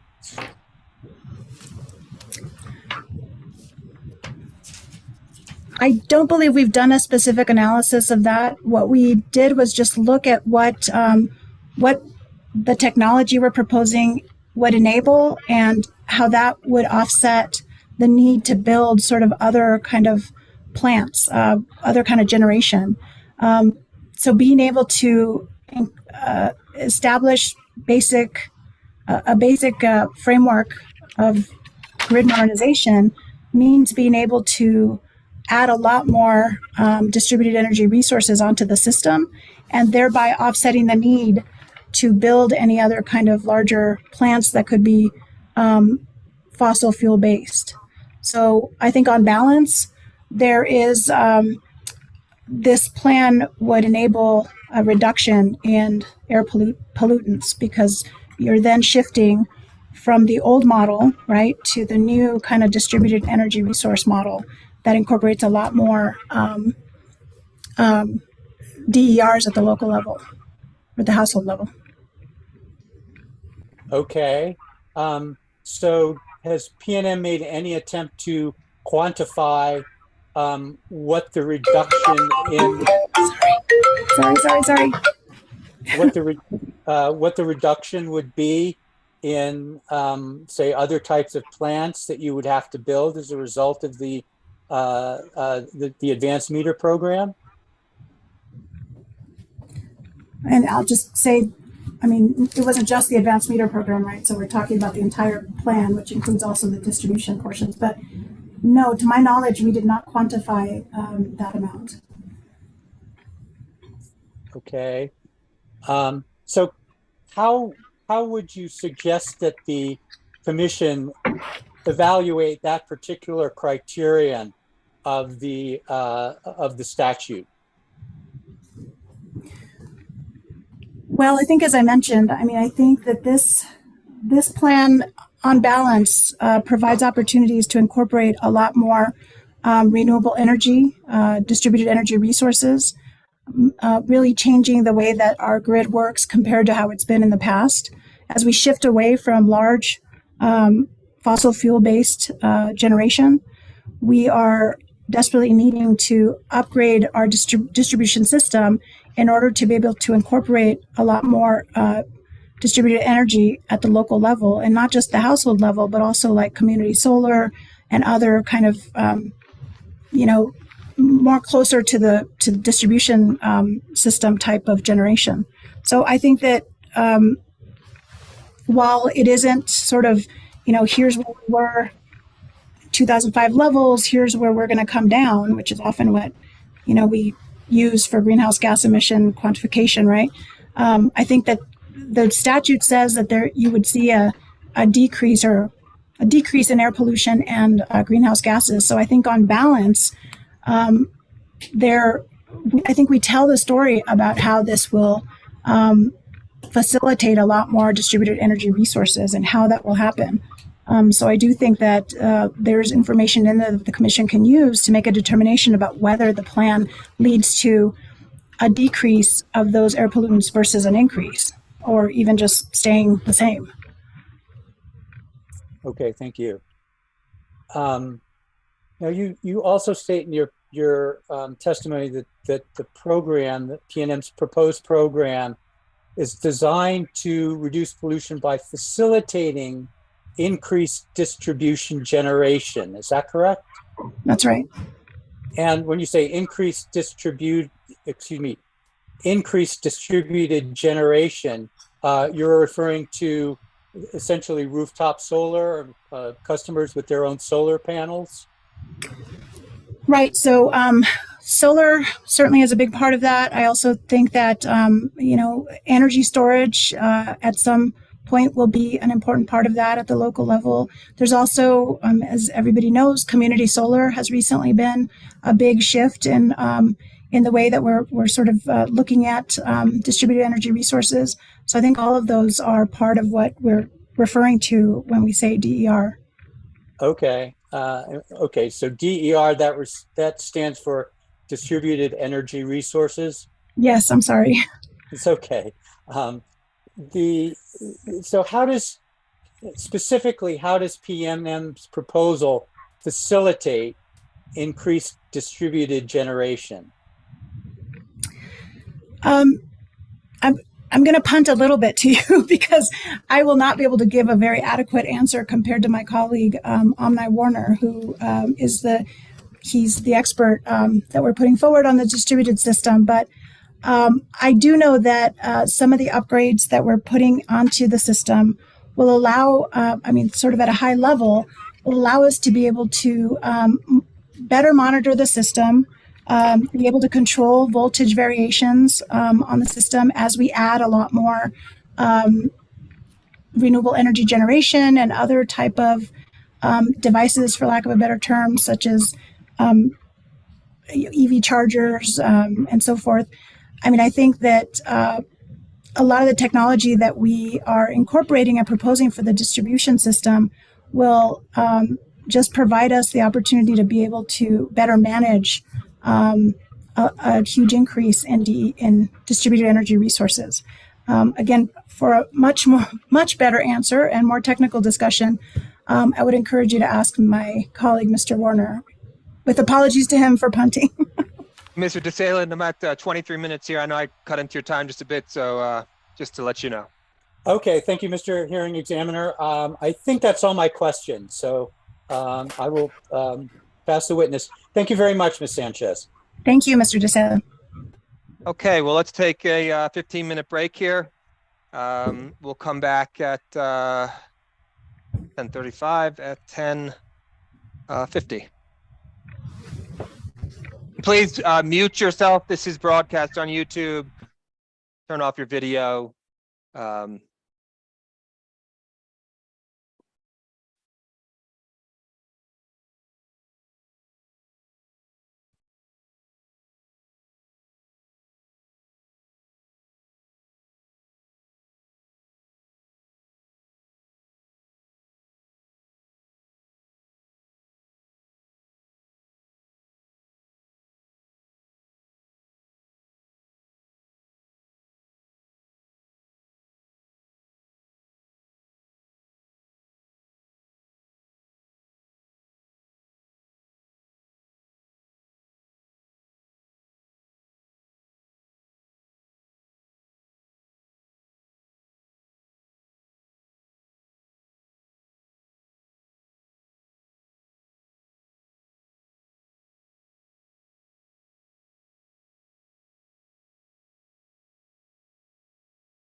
I'm ready when you are, Judge.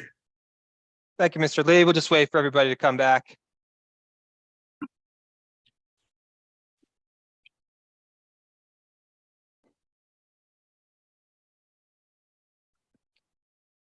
And I will wait till I see Ms. Beatles as WRA is up next.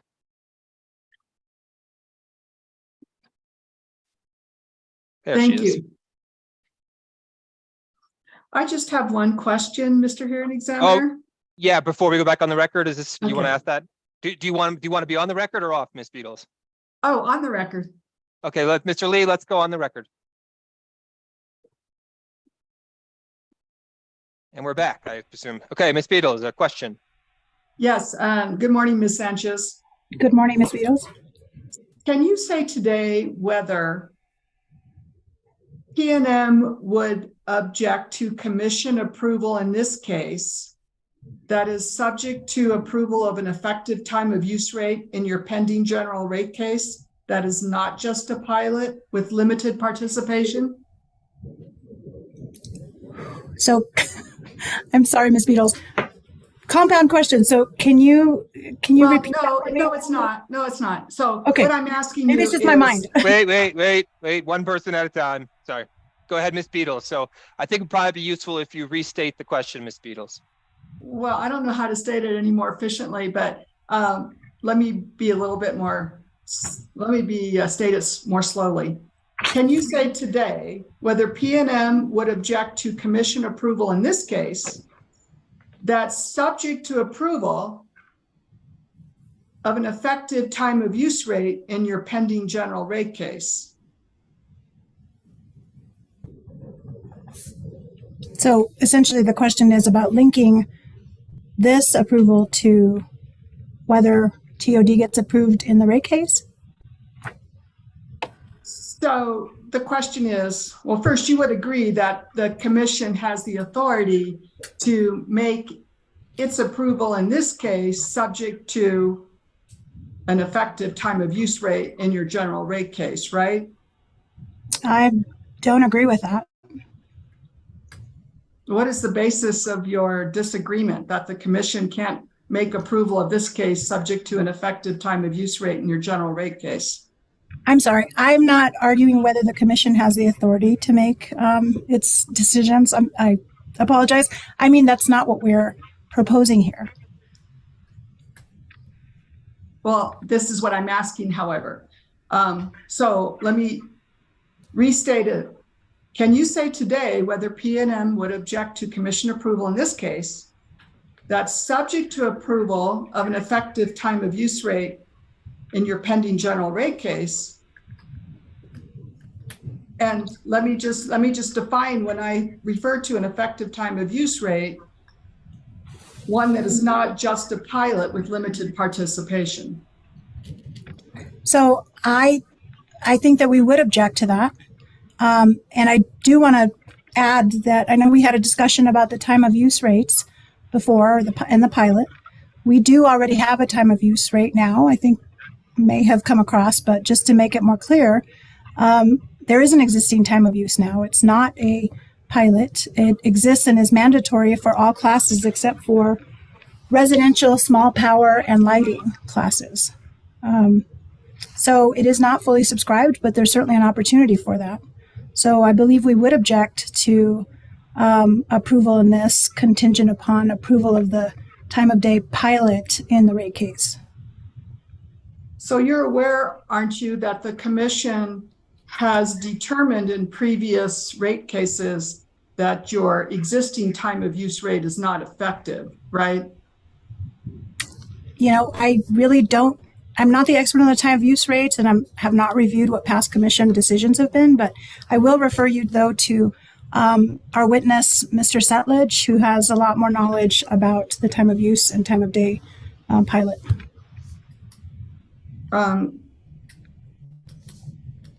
And do you know that you just said that that existing time of use rate was mandatory? Like, why do you say that? It is mandatory except for the classes that are residential, small power, and lighting classes. But what do you mean by mandatory? Because it's my understanding that customers have to choose it and that your current participation is less than 200. Is that wrong? I know that it's undersubscribed. I do think, though, I'm going to have to defer to Mr. Setledge on the specifics about the program. And Mr. Hearing Examiner, I have not reserved any time for Mr. Setledge. Would you mind if I deducted time from amounts that I have reserved in order to ask some questions of Mr. Setledge? We'll do that. That's not a problem, Ms. Beatles. Thank you. And one final question, Ms. Sanchez, why would PNM object to commission approval in this case being linked to an effective time of use rate in your pending rate case? I mean, isn't a pending rate case the optimal time to approve such a rate? I think that the discussion around time of use and time of day, as I had with Mr. DeSalen before, is very narrow as to a functionality that comes from the advanced metering infrastructure.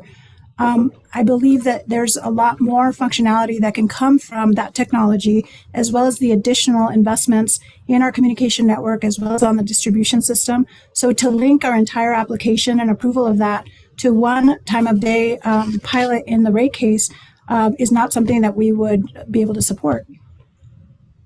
But an effective time of use rate is one such functionality of your current proposal, if not the primary one, correct? It is one such important functionality. I would not refer to it as the primary one. Okay, I have no further questions. Thank you very much. Thank you, Ms. Beatles. We have Bernalillo County, Mr. Albright. You requested 10 minutes. Yes, Mr. Hearing Examiner. Thank you. Good morning, Ms. Sanchez. Good morning, Mr. Albright. For the record, I'm Jeff Albright with J. Albright Law, LLC, on behalf of Bernalillo County. I will have a few questions for you. Try to refer to the section of the testimony that's relevant, if it can be. I did want to ask a few preliminary questions. I noticed on page 2 of your direct testimony, you make reference to section 62.8-13, the grid mod statute. Were you involved in the preparation or drafting of the language in that statute?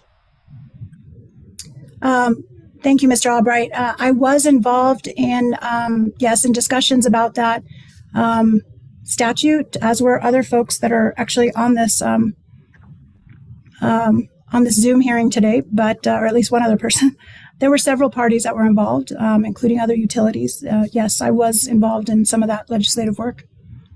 And you mentioned someone else. Is that from PNM? Is there another witness as well who was involved in the drafting and preparation of that? No, I was referring to Ms. Beatles. I see. Okay. And I should clarify, when you say drafting and preparation, so, I mean, I'm sure you all are aware, but just for the record, people who participate in the legislature, we can draft everything we want, but it's actually the Legislative Counsel Service that drafts it. What happens is there are times when others, advocates, lobbyists, other folks, attorneys, such as ourselves, provide draft language or comment on different parts of the statute or of the proposed bill. And so that was the level of my participation, as I believe Ms. Beatles as well. Understand. Thank you. Also on page 2, you talk about the equitable access to a modern electric grid for all customers, particularly low-income customers. I'm sorry, equitable access to? I'm sorry, Mr. Lee, I'll speak a little slower. Equitable access to a modern electric grid for all customers, particularly low-income customers. Do you see that language, Ms. Sanchez? Yes, I do. At page 2. What percentage of low-income people have behind-the-meter generation? I don't know. I don't know the answer to that question, actually. What specific measures or actions has PNM taken to address the low-income customers with regard to the AMI? Okay, with regard to the AMI, so To date. oh, I'm sorry. I guess I don't understand your addition of to date. Do you mean? I mean, because we don't have AMI currently. So what do you mean? Correct. Has there been any outreach to low-income customers with regard to the AMI program? So we did conduct some customer surveys, a percentage of which included low-income customers. And we did some focus groups and other stakeholder outreach, which included low-income groups that represented low-income populations. I am not the witness that discusses that in detail as far as the customer surveys. That would be Ms. Rowe. I do know that as far as the stakeholder outreach, which is part of my testimony, as I said, we had a number of stakeholder meetings, and there were representatives of low-income groups that participated in that. Are the customer survey and information part of this record? I believe that it is, and if so, it's part of Ms. Rowe's exhibits. Okay, thank you for that. You make reference, I believe, at page 7 with regard to some initiatives with regard to the case number 15-00312-UT. Are you aware that there was a proposed pilot program as part of that case? I believe that that's correct. Did PNM follow up with the proposed pilot plan? So I'm sorry, I don't know the exact docket number or anything, but I do know that more recently there was a filing that was made that included a pilot program, but I don't believe that that was accepted by the commission, but I don't remember what the docket number was. It might be something that would be better asked of a different witness. Apologies. And who would be the best witness to ask of that? I believe that Ms. Rowe may have information related to that. I'm not sure if it's in her testimony, though, but I think that it came. The reason I say that is that's a customer-facing technology that would probably come from her department. Mr. Albright, did you say 00312? 15-00312-UT. Thank you. Thank you, Mr. Lee. My apologies. You just broke up for a second. Yeah, no, and I think the issue, Mr. Albright, is that when you speak off to the side as you are, that's away from your mic, and I think that's where the trouble is. Am I right, Mr. Lee? Is that kind of what's happening? Yes, sir. Let me reposition so that we don't have that problem a little bit. I'll try to move my questions in my notebook where I'm facing the microphone a little bit more directly. With regard to low-income customers, what percentage of low-income customers have behind-the-meter generation? I believe you already asked that question, but and I don't know. Okay. What leads you to believe that the information that gets gathered by the AMI system is going to change the behavior of low-income customers? I believe that the information that will be available through the advanced meters will give customers an opportunity to change their behavior with regard to their energy use. I just, in terms of personal information, I grew up in a very poor household, and we were very conscious. To this day, I'm very conscious about, making sure lights were off and making sure appliances were off, and we weren't just sort of wasting electricity. It was a serious problem. You didn't want to waste anything. So I think that low-income people are just as concerned in Albuquerque and elsewhere throughout the state about making sure that their costs are kept low month to month. And if they have control over their spending and their ability to use electricity or energy, they will use it. And I think this will enable them to have the information to make those changes. So I think your question about behind the meter was related to distributed energy resources, but I think there's other capabilities that the technology we're proposing in this plan brings other functionality for low-income customers, and we've made it a priority to make sure that we are including benefits and prioritizing low-income populations so that they receive some of those upgrades in technology first and are able to take advantage of our subsequent programs. And why wouldn't the time of use fulfill that requirement? I don't think I said that time of use. Why wouldn't time of use rates meet that objective? Do you mean the current time of use rates that exist? Either current or prospective time of use rates. I think that's one program that would address the issue, but I don't think it's the only opportunity that low-income populations would have to affect their monthly bill. In response to some questions that you were asked by Commissioner Ellison earlier, there is,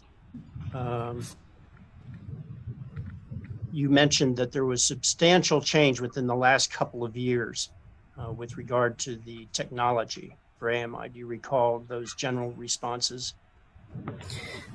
Yes, I think I'm not sure I said a couple of years, but since the last case that we filed, which would have been 8 years ago. With respect to the 6 years that are envisioned and then the following 5 years, do you think the technology will change during those 5 years that would require an adjustment with regard to either the AMI meters or with regard to the programs? Well, I'll be honest, Mr. Albright, I'm not, I can't read tea leaves when it comes to technology, and that's certainly not in my testimony. We have a couple of witnesses that are better equipped to answer questions about the technology. In particular, I would encourage you to ask Mr. Hawkins about the AMI technology. And of course, Mr. Warner would have more information about the distribution system upgrades. But beyond that, I will say that we are proposing, as I mentioned before, an annual review and reconciliation process. And I may not have fully explained that we anticipate that it be a robust process that includes any kind of, if we're able to have cost savings, that will be part of the filing as well. And that will be something that gets presented to the commission so that it is not passed along in the rider to customers. I think that changes along those lines, we're fully prepared to have a conversation with the commission about what kind of changes in the landscape there are as we progress through this plan. Mr. Albright, we've exceeded 10 minutes, sir. If you have one final follow-up question, or if you want to stop, I mean, that's up to you. Mr. Hearing Examiner, I'll go ahead and hold at this point. I have a number of other questions, but I'll address some of those to other witnesses. Thank you very much, Ms. Sanchez. Appreciate your answers. Thank you, Mr. Albright. We have Ms. Park and the City of Albuquerque. You've requested 20 minutes. Thank you, Hearing Examiner. Good morning, Ms. Sanchez. Good morning, Ms. Park. So, Ms. Sanchez, you stated that PNM's proposed AMI rollout prioritizes deployment to low-income customers. Is that correct? Yes, that's in my testimony.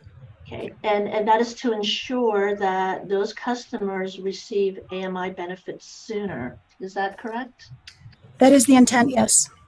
And the benefits to the low-income customers include usage alerts, prepayment programs, and pick your own due date, correct? That's among them, yes. Mm-hmm. So now, does that mean that the low-income customers will have AMI meters installed before other customers? That is what we're anticipating with our current plan. And we would use, I think as part of my testimony, I mentioned that we would use the EJ screening tool to determine the location of some of those low-income populations, vulnerable communities, and so forth, to be able to prioritize installation first. Okay. And this prioritization will cover PNM's entire service territory. Is that correct? That's correct. And I know you just mentioned how PNM will go about identifying these customers. So would it be safe to say that this hasn't been completed yet? That's correct. We're not, we have not put time into doing that as of yet. It's something that would occur as a preliminary matter in that first year of our plan, where we do a number of planning processes and other engineering architecture type issues. So it's something that would be preliminary to the actual deployment of the meters. And so PNM doesn't know right now where these low-income customers are all located. Is that correct? Well, I will say that I think something like half, at least half of our service territory is actually low income, depending on what definition you use of low income. Of course, a lot of the federal programs often use 200% of federal poverty level. Some use 150% of federal poverty level. So we do have a large percentage within our service territory. And I think generally just from maintaining our system and providing service, we're aware of where low-income populations reside. But as far as using the EJ screening tool or any other kind of planning for that, we have not identified specifically where the meter changeouts would occur first. When you say where those meter changeout will occur first, you mean the actual deployment of the meters, right? Yes. Okay. So thank you. I'm going to turn your attention to your supplemental now. Sure. At page 3. Mm-hmm. Lines 1 and 2, you state that in the true-up, PNM proposes that it be required to support any costs that have exceeded estimates. Do you see that? Yes.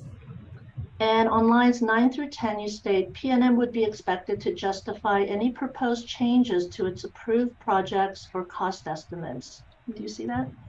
Yes. Okay. Can you provide examples of changes in approved projects that would require justification? You know, the one example that that comes to mind right now is changes with regard to supply chains. We have experienced a lot of fluctuation, a lot of increases due to supply chain problems since the pandemic. And it's affected our ability to get other projects done in a timely manner, specifically some of the developers that have been unable to meet their commercial operation date with regard to certain projects. And they've cited that as an issue and increased costs as another problem. So right now, that's the one that comes to mind. But we, I think, big picture, wanted to have an opportunity to be able to bring any changes to the commission, whether it's an increase or a decrease, and certainly make sure that we're transparent in the way that any costs are justified, any changes from what was expected. Would PNM seek approval from the commission for such changes? Yes, I think that's what we would be doing. I mean, I think as part of the filing, where if there's an increase, that's something that we're presenting to the commission. So we are expecting that there would be a review and some sort of I suppose, an approval. I'm not sure if your question is whether there'd be an order.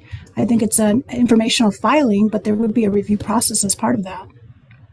Okay, so if it's just an informational filing, you're not necessarily then saying that you need approval from the commission. Is that what you're saying?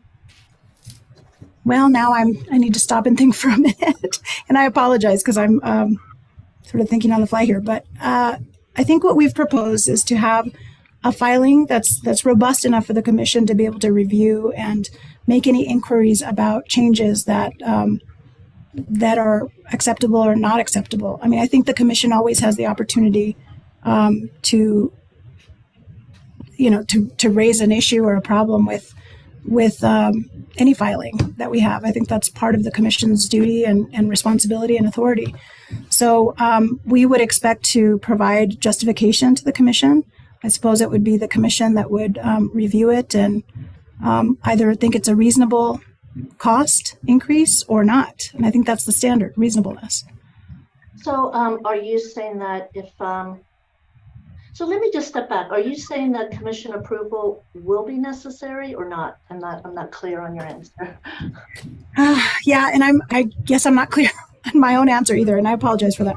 So what we're anticipating is that there be we're going to file, right, and have a backwards looking to justify any cost increases as well as present any decreases in costs as part of this, and then do a forward looking as well. And so I think that there's a normal review of that. I'm not sure, it would not be an approval in the sense like the Renewable Energy Act approvals are, right? Because that's a separate filing and it isn't part of something that's already been approved as part of a larger plan.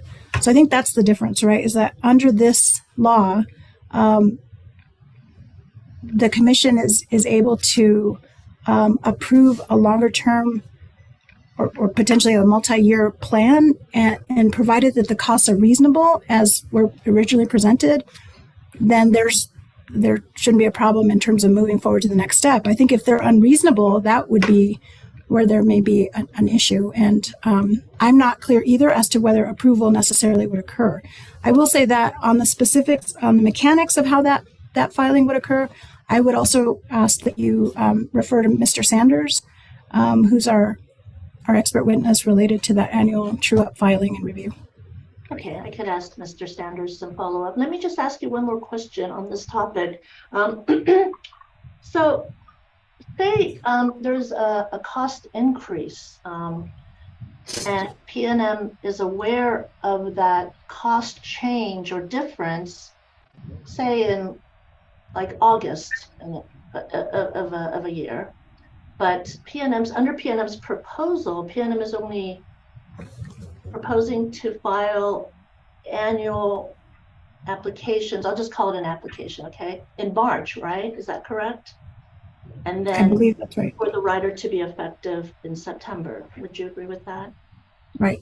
But if there are changes to the proposal or the approval that PNM is aware of, say in August, would PNM wait until March to make that filing? You know, I don't know the answer to that question right now. It would be speculation on my part. I will say that we understand the standard to be reasonableness, right? So we would want to make sure that whatever we're proposing for the annual review would be reasonable as far as, you know, the costs that were presented. If we're anticipating large increases, I mean, I don't know at this point what the process would look like, and I apologize for not sort of being able to answer exactly on that. I guess what I'm getting at is, I guess if PNM is aware of changes months before, wouldn't it be better to bring that to the commission's attention right away? Instead of waiting, like if it's known in August, instead of waiting, you know, another 6-7 months. Right. I do believe Ms. Park's question was asked and answered, and I thought Ms. Sanchez said she didn't know. I'm not sure if she's trying to ask it slightly different, but I just want to. I'm not going to lodge an objection, but I think it was asked and answered. Ms. Sanchez, for the benefit of the commission and the steering examiner, how about you just answer the question again so that I can be clear about what the answer was? Yes, Mr. Hearing Examiner. And my answer was, I don't know. Unfortunately, I'm not the person who makes those decisions, so I can't answer that question. Okay, I can ask Sanders. Thank you. Let me turn your attention to page 9 of your supplemental. Nine of your what? Page 9 of Ms. Sanchez's supplemental.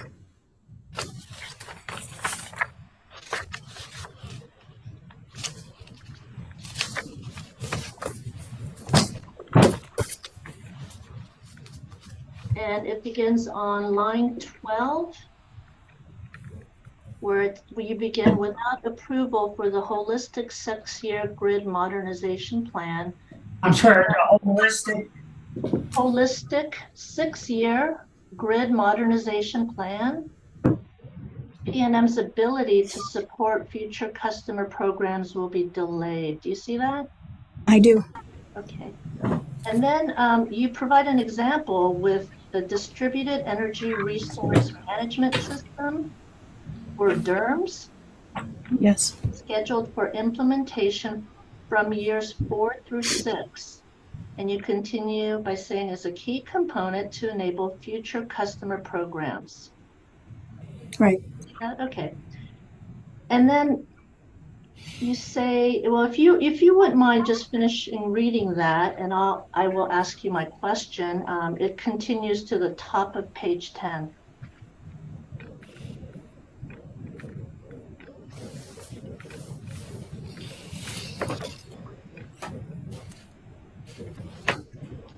Okay. So my question is, are you saying here that PNM will not work to develop programs that benefit customers without approval of DERMS now, even though it is not scheduled for implementation until years 4 to 6?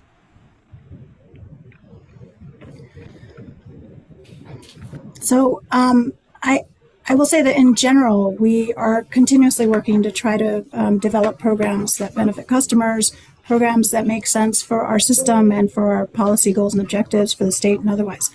What I'm referring to there is particular programs that utilize the DERMS and its implementation that will, basically be enhanced or be facilitated through that platform.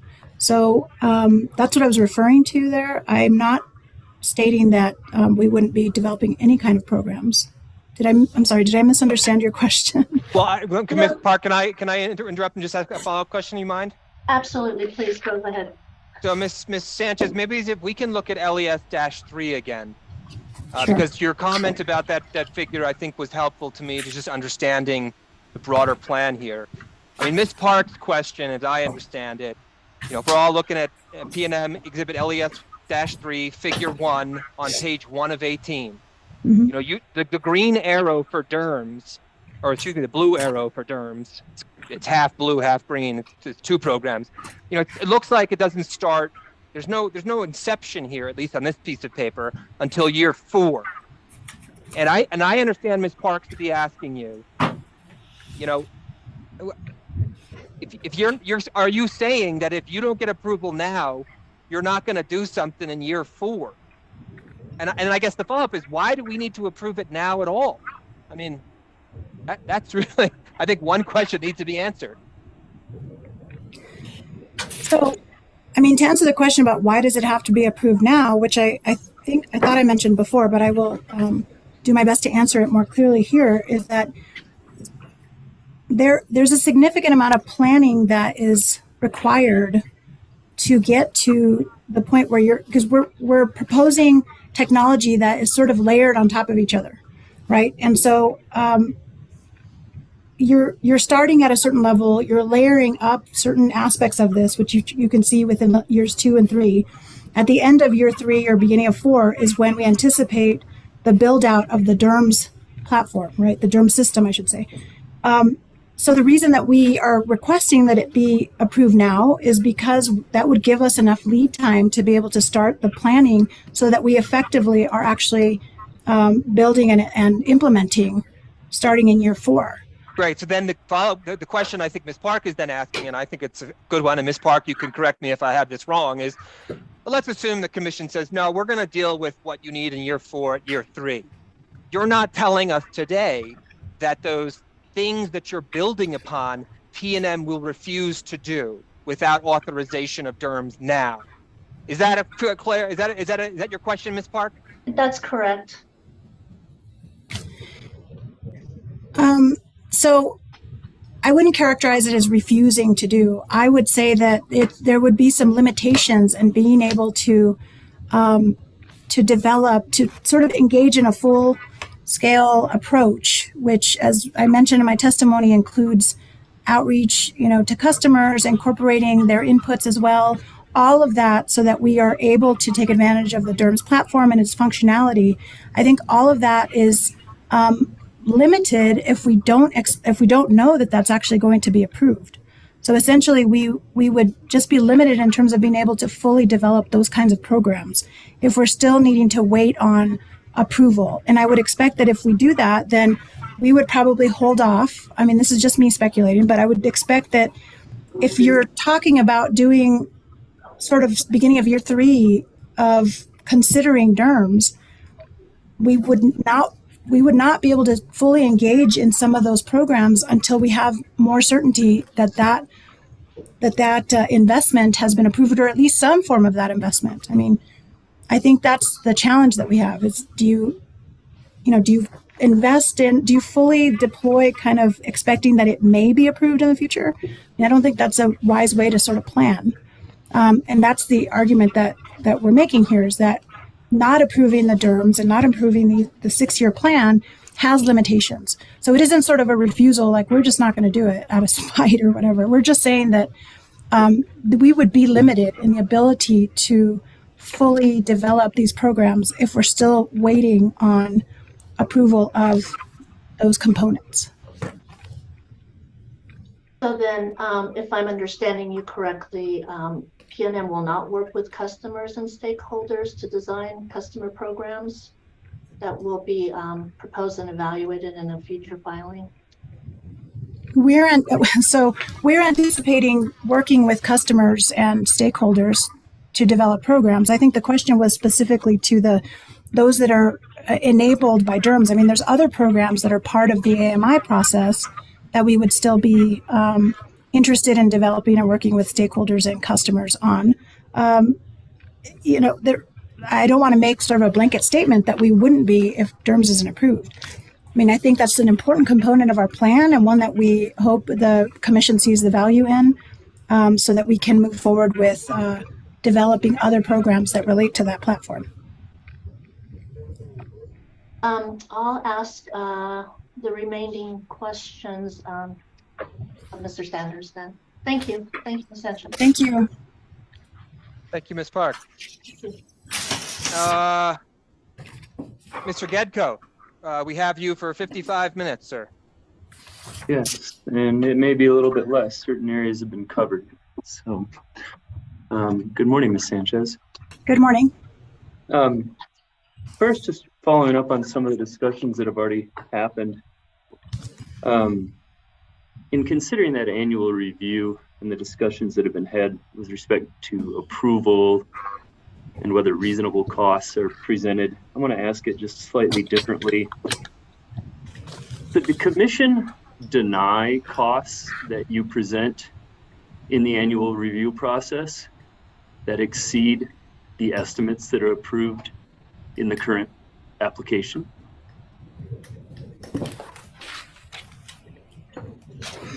Well, I think that it goes back to what the standard is for under the statute, and that's reasonableness. I think that we would be required to present information to the commission about what the costs look like, and if they're deemed unreasonable, I think that would change things, right? I mean, I think we have to justify why the costs have changed dramatically. I believe that the commission has wide authority, right, to review the books and records of the utility at all times. So I think that would be a question that would be up to the commission. So if they deem them to be unreasonable, they could deny them? Did I understand correctly?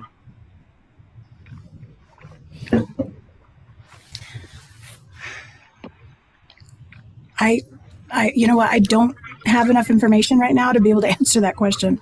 I'm sorry.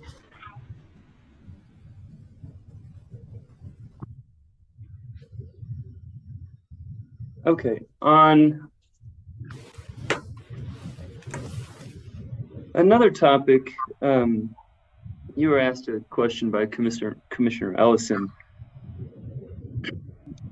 with respect to customer risk, and you spoke about that reliability and outages are risks that ratepayers currently have. Have you quantified the reduced risk to customers? in those areas if your application is approved? I don't believe we have. Okay.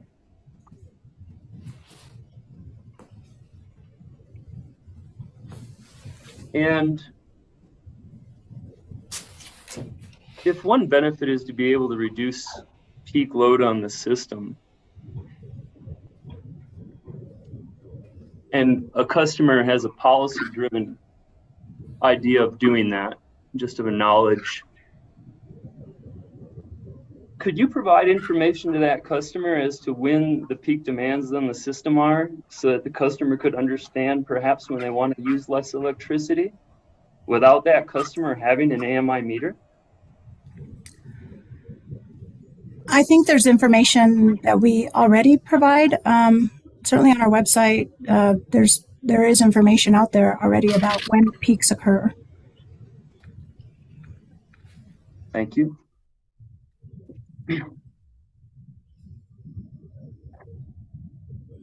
You did customer outreach in advance of this grid mod plan, correct? Yes. And that informed your filing, is that correct? That's correct. So could outreach be done prior to DERMS implementation occurring? I think we're in our plan. I want to say somewhere in my testimony, we do anticipate the idea of doing outreach related to developing customer programs. Certainly, we do outreach on a regular basis, certainly annually, but we would anticipate doing pretty regular outreach, certainly for education purposes and just functionality of the system, but also in developing programs. So, yes. And the outreach that you did prior to this grid mod filing was prior to approval of this grid mod application, correct? It was significantly before, yeah. I mean, in the past year and a half. Okay, so doing prior outreach didn't depend upon having approval in hand already, correct? That's right. We were actually at some level required to do some outreach from the last AMI case. Okay. Does anything in the grid mod statute prohibit PNM from filing another grid mod proposal during year 3 of its overall strategy for approval of costs that would come in years 4, 5, and 6? No, there's nothing in the statute that limits subsequent applications.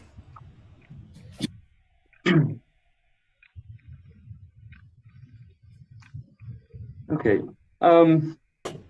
In your rebuttal testimony, which is PNM Exhibit 3, on pages 18 and 19, you indicate that because a primary driver for PNM's grid modernization investment is to achieve New Mexico's decarbonization mandates, PNM's grid mod investments can be categorized as, and I quote, policy-driven DER integration under the DOE's rubric for determining cost effectiveness. Is that a fair statement? Yeah, that's my testimony.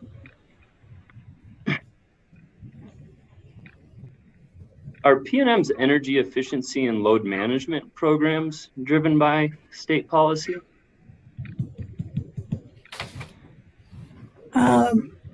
I think they initially were driven by state policy. I think there's also some customer requests, stakeholder input, all of those things. But yes, I think they developed as policy driven initially. And does PNM conduct a benefit cost analysis for these policy driven energy efficiency programs? I'm going to have to say I don't know, to be honest with you. I don't know enough about the program. Do you know who would know that's in the current case? I believe we filed a supplemental or rebuttal, I can't remember right now, testimony from Zach Johnson, who does our energy efficiency programs. Okay, thank you.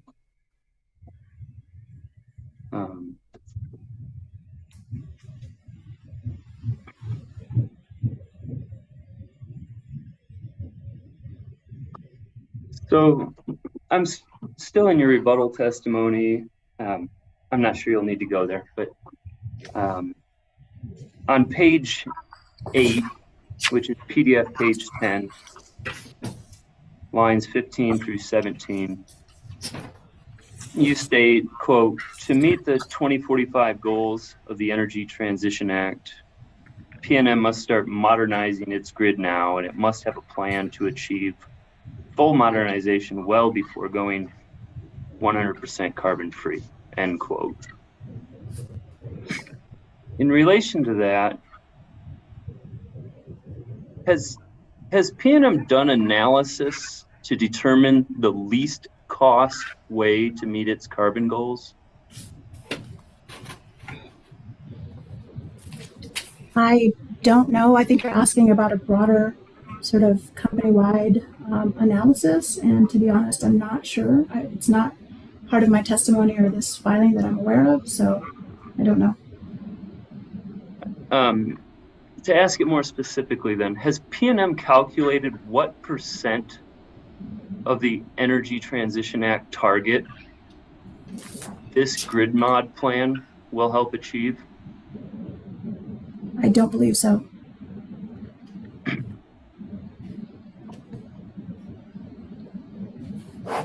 Okay. On pages 17 to 18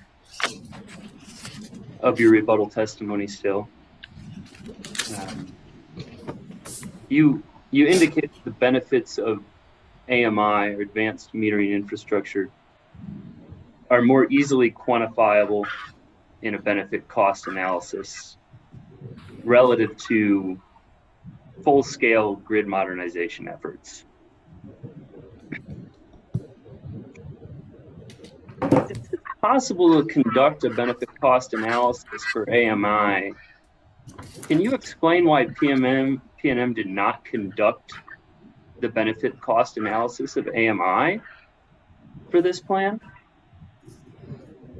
I think, as I mentioned earlier, and I can't remember who was asking the question, but when we first looked at the plan and spoke with our consultants and reviewed what other jurisdictions had done, as well as studied what the DOE's guidance was, we determined that the best fit, most reasonable cost standard was the appropriate standard to use for the overall grid modernization plan we were proposing.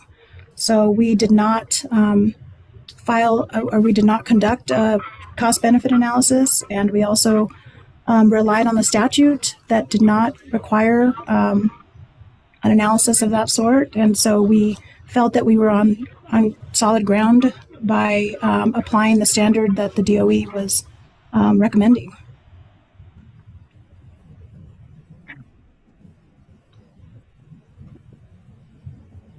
I'm going to switch to a different line of questioning then.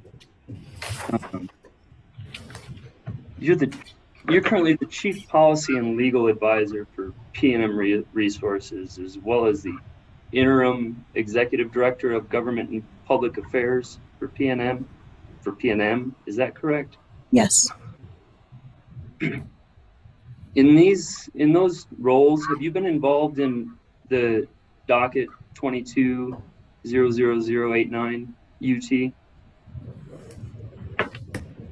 which is the grid mod rulemaking filing? Okay, thank you. Sometimes the numbers escape me. So I believe that I was involved in helping to answer some of the questions on some of the bench requests that were issued in that docket. That was the extent of my involvement. I did not participate in the workshops that were going on, which I'm not sure were necessarily part of that, but I think there were workshops related to grid mod. Yeah, if I recall correctly, there was grid mod workshops related to grid works, et cetera, but that's separate from this docket that was instituted. do you have an awareness that this docket was opened on September 27th, 2022? Subject to check. Sure. And were you, am I correct? And do you have a knowledge that the purpose originally was to evaluate the availability of funds for grid modernization programs pursuant to the federal and state funding mechanisms such as the IIJA and the IRA amidst the Investment Infrastructure and Jobs Act and the Inflation Reduction Act? I'm aware that that was part of the docket. Yes, that was actually the area that I assisted with answering some of the bench request questions.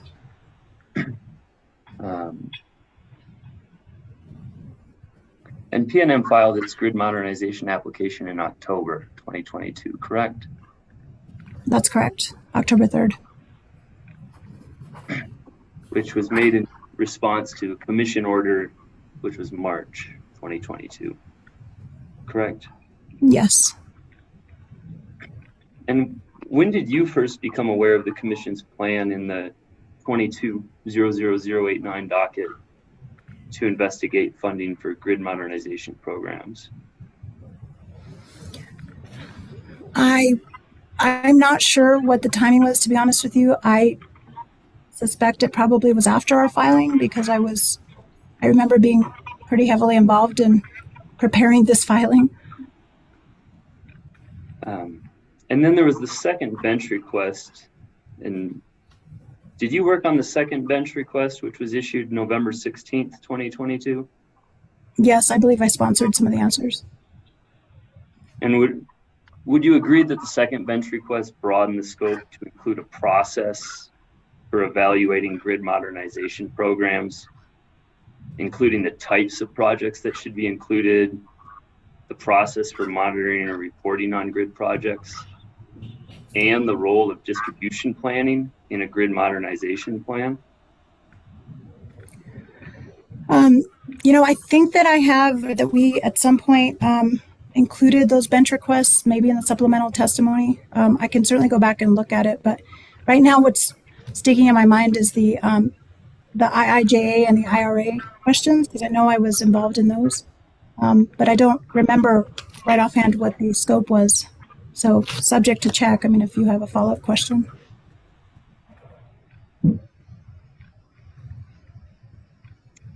My only question would be that proceeding, it's still ongoing, the 2289 proceeding, correct? That's my understanding. And it's not limited any longer to just with respect to what you referred to as subject to check. Is it your understanding it's not limited to just the IIJA and IRA funding investigations at this point? That's my understanding. Okay. Are you generally familiar with the base rate case process that's used by utilities? The process, yes, generally. And under the grid mod statute, the commission can order approved grid modernization costs to be recovered either through a rate rider or through base rates, correct? I believe that, and I need to look at it, but I believe that it says that costs may be recovered through a rate rider, base rates, or both. And so we took that to mean that we could apply for recovery through any of those means. I think that the way you're putting it probably would pass legal muster as well. And with respect to the grid mod statute, to your knowledge, is the word cost defined in the grid mod statute? I don't remember. I don't think it is, but I'd have to look. And if you need me to, I can. No, just whether you had knowledge of that or not, whether it was, and I think it's fair to say that you aren't sure.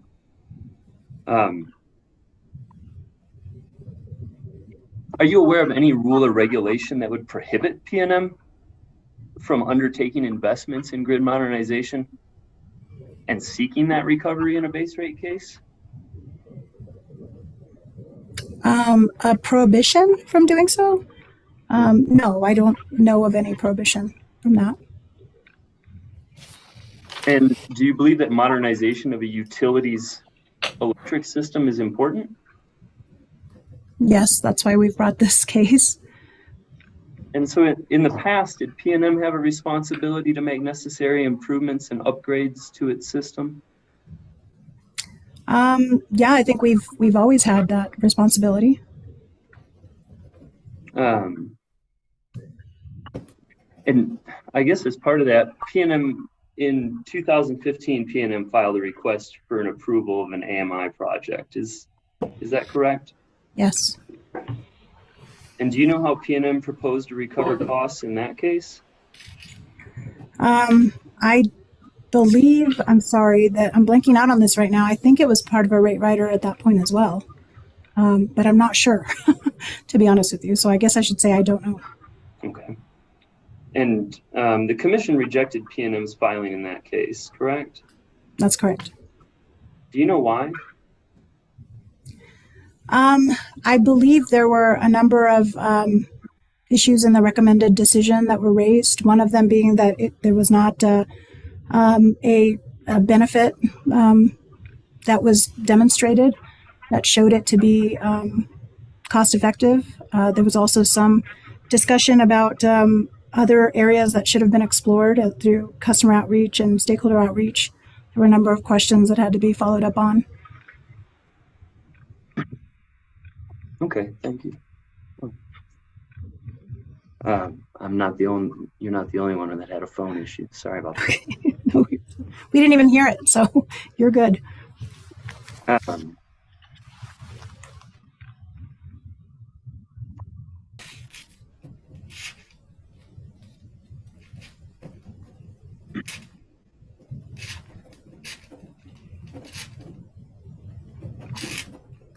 So this is another angle at something that we've talked about a little bit. And you confirmed that you're an attorney and a legal advisor for PNM Resources, correct? That's correct. And on page 8 of your supplemental testimony, at lines 12 through 14,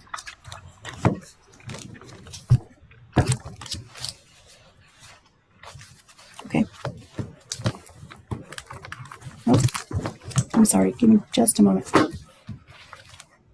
There it is. Okay, page 8. Sorry, things are getting mixed up here on my end. No. Yes. Page 8. You state that the cost recovery standard of reasonableness is an express part of the grid modernization statute and must be given effect, end quote.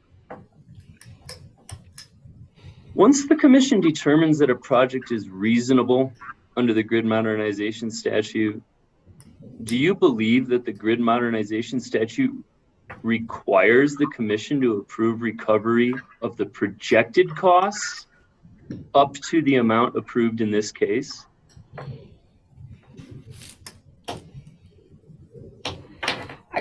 Hearing examiner, I just want to clarify the record, given Mr. Getko's question leading into this, where he asked that Ms. Sanchez was an attorney. I assume, Mr. Getko, you're asking this question of a policy witness and you're not asking for a legal opinion, because that is not Ms. Sanchez's purpose here. I was expecting that objection to come. So, I mean, my ruling would have been, and I'll just treat it as though you just made that objection, calls for legal conclusion as appropriate. But I think the witness can answer, as you indicate, Mr. Welliger, from the perspective of purely policy at PNM. So overruled, and Ms. Sanchez, you can answer that question. Okay. And I'm sorry, can you repeat your question, please? Yeah, I can. So just to go back to what's in your testimony, you state that the quote, the cost recovery standard of reasonableness is an express part of the grid modernization statute and must be given effect, end quote. Once the commission determines that a project is reasonable under the grid modernization statute, does PNM believe that the grid modernization statute requires the commission to approve recovery of the projected costs up to the amount approved in this case?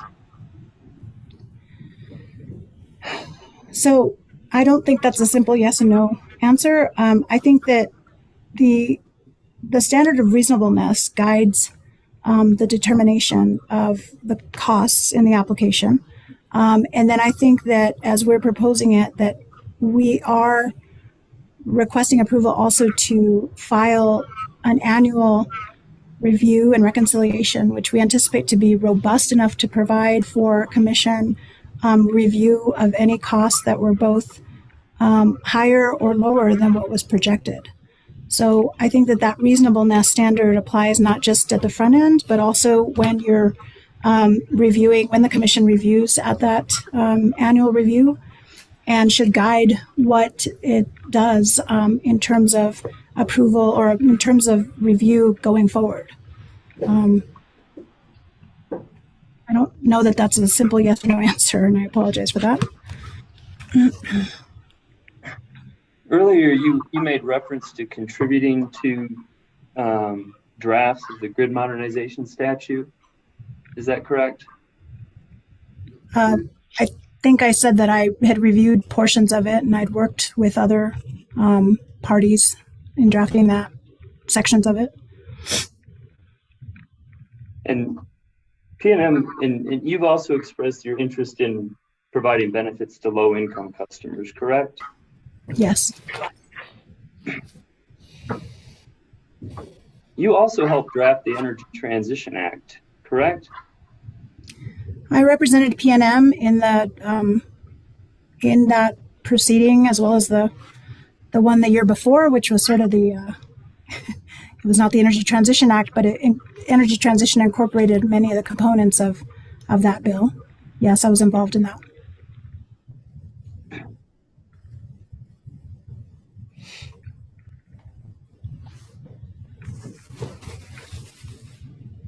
That's all I have. Most of my questions have been answered by other parties, so I don't need the whole 55 minutes. Thank you.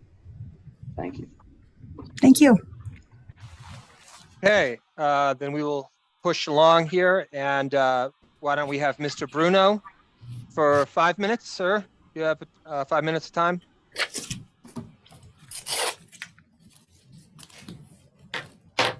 Thank you, Mr. Hearing Examiner. And thank you, Ms. Sanchez. I think you appreciate your approach to answering these questions. And I know it's been a long morning for you, probably, but you're holding up great. And anyway, I'm exhausted. So let's see. I wanted to reference. So I filed quite an interrogatory number 2, and question 2-06. Part of that was I think it was the first. I think it might have been part A. It was a simple question: who is the engineer in responsible charge of this project? And I didn't get a name in the answer, and so I just wonder if you have a name for me of who is the engineer in responsible charge. And Mr. Bruno, could you repeat which exhibit you're referring to? Let's see, that would be number 2. Oh, I think it's my exhibit 13. Bruno, exhibit 13. Okay. Yeah, sorry about that. It's okay. And so 2-06. If you'll give me just a moment, we've got a lot of exhibits to shuffle through. All right. Okay. So Bruno 13, you said? Bruno 13, yes. Uh-huh. And then what was the question? And it's question 2-06.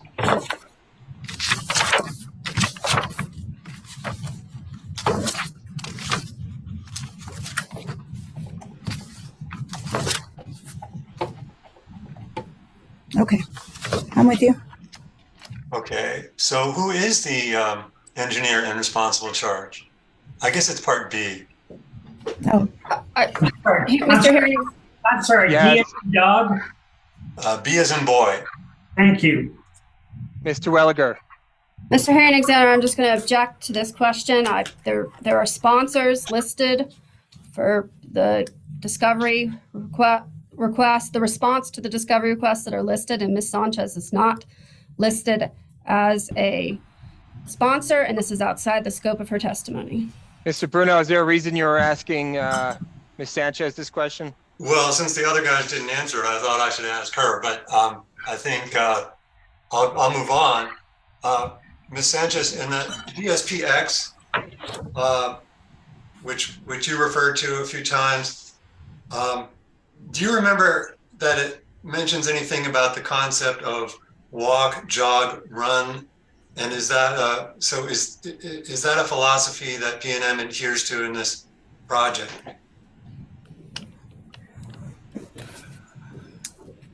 that's a good question, Mr. Bruno. I don't actually remember that in the DSPX, and probably my mind is Okay, we'll go on. full of other stuff. Sorry. Go ahead.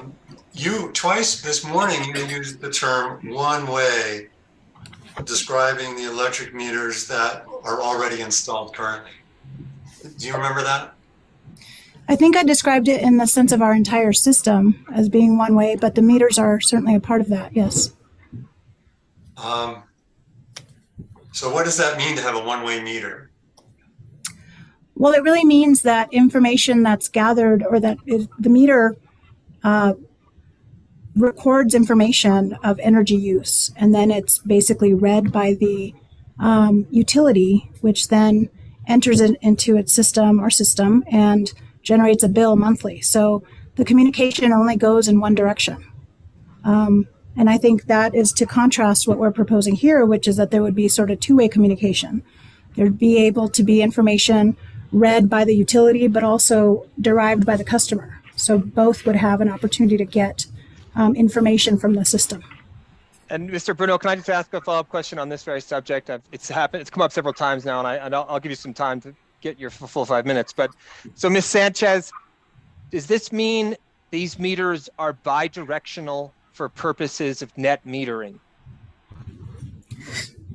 I'm not sure if that's the correct, or to be honest with you, I'm not the person that does the technology testimony for this on the meters. I think the best person to ask would be Mr. Hawkins. Thank you. Go ahead, Mr. Bruno. Thank you. Anyway, I just wanted to, I thought I actually would offer, if I could maybe do a screen share. Okay. And I might have to.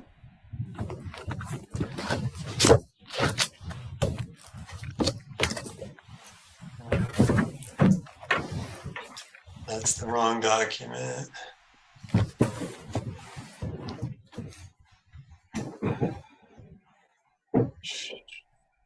Sorry, I don't, it's a different tab. Let me stop that.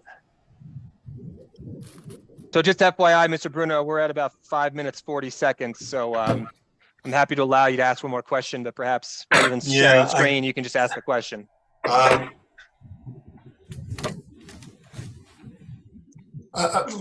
Here's one more question. Is the Itron bid the lowest bid that you got of the 3 bids that you received?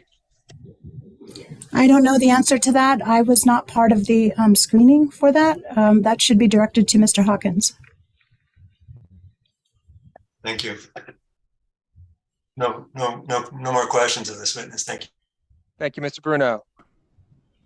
We've come to the noon hour. Mr. Herman, you would be up next for the Albuquerque-Bernalillo County Water Utility Authority. Is Mr. Herman with us still?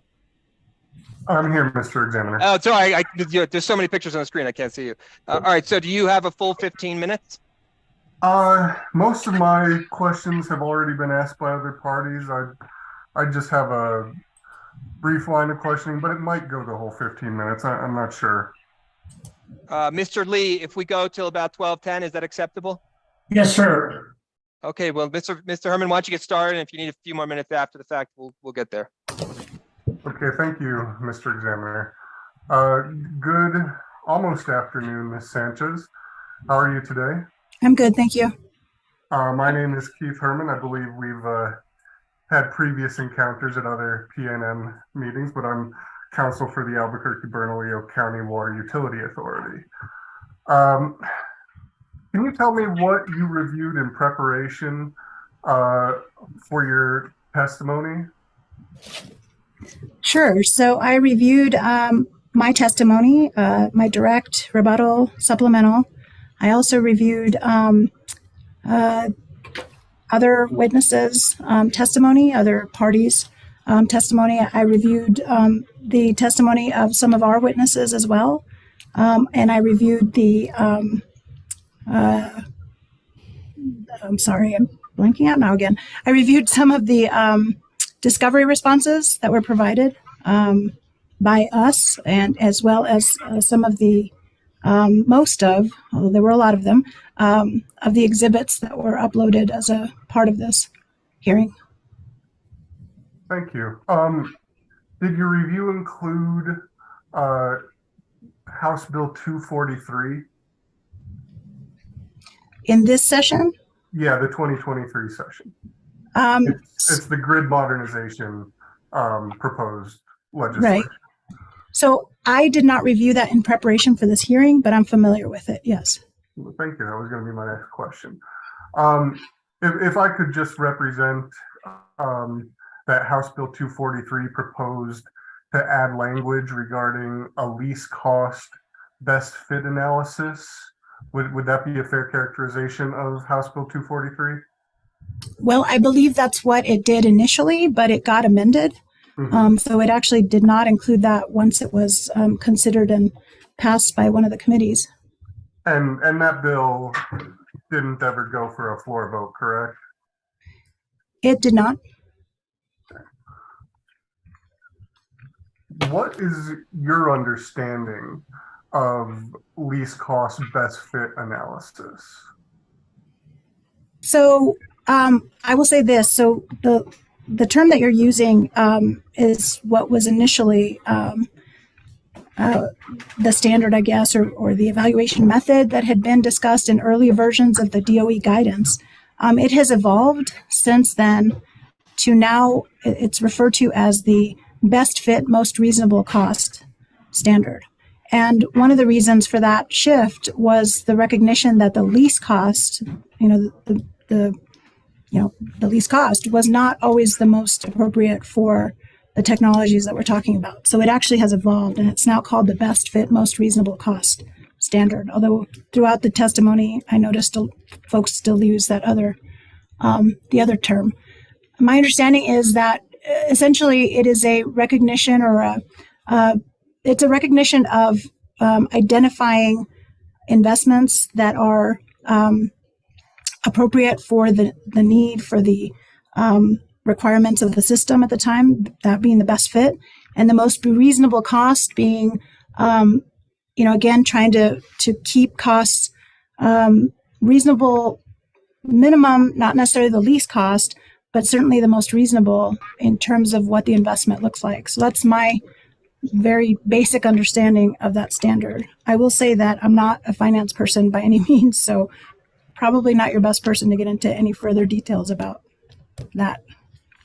Okay, well, do you have any thoughts on the difference between that standard and the cost benefit analysis that has been proposed by other parties?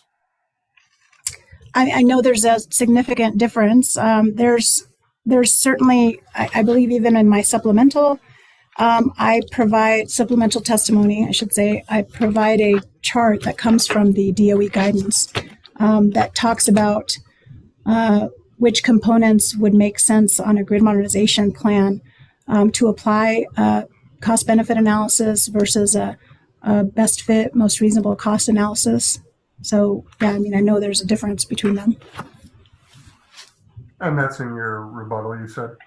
I think it's in my supplemental, actually, but I would need to find exactly where that is. Oh, actually, I just turned to it. It's on page 32 of my supplemental testimony.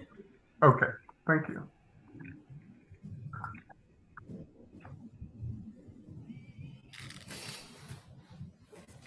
Now, I wanted to follow up on some cross-examination from Mr. Gedko. Do you recall your discussion about the reasonableness standard? Yes. So you stated that that standard would still apply upon review of these grid mod expenditures, correct? I believe I said that it would apply when it came to determining costs at the annual review, the reasonableness of that. Yes. And the grid mod statute as amended in 2020 creates a presumption of reasonableness, correct? If it's approved by the commission? That's correct. So if this program is approved to be recovered in a rider, when is reasonableness going to be reviewed under PNM's proposal? So as I mentioned, the reasonableness standard is appropriate at the time of application. So at this point, in consideration of the projects, but also I believe it applies when there's an opportunity for the annual review and reconciliation process, whether the costs are reasonable as compared to what it was presented in the initial application. Our intent is to file information to provide the commission an opportunity to review any decrease in costs from the original projections as well as any increased costs. Increased costs would obviously require justification, and we would expect a robust filing as part of that process. So you're saying that the review would be limited to either decreased or increased costs? That's what we're proposing in our application. And if this program were approved but to be placed in base rates, when would reasonableness be reviewed in that situation? Objection. I just want to clarify that Mr. Herman's not asking for a legal conclusion there. No, Mr. Herman? I'm asking as far as PNM's proposal is, if modified, to be recovered in base rates. You can answer, Ms. Sanchez. I understand. Sure. Nature. Well, Mr. Herman, I unfortunately am not sure. I have not really thought about this proposal in the context of recovery through base rates. I believe that the statute gave the utility the opportunity to provide an application to recover either through base rates, through a rider, or both, and we chose the rider path. I really have not thought through the mechanics of how this would apply in a base rate scenario. Okay. You testified earlier that you were familiar with the outcome of the 15312 decision, the PNM's last grid mod application. Yes. Would you agree with me that one of the reasons for denial was on the basis of risk, and that it was all being put on the customers? I would need to go back and look at what the specifics were in the recommended decision. I apologize. Okay, no, that's fine. I wanted to go back to some of our discussion, or some of your discussion with Ms. Park, talking about PNM's desire to have this entire 6-year program approved now, because if it weren't approved now, it could put some of PNM's other grid modification plans at risk if PNM didn't have the certainty in this case. Do you recall that? I recall the discussion. I'm not sure that I characterized it as at risk. I think that there would be a significant delay and there would be challenges moving forward.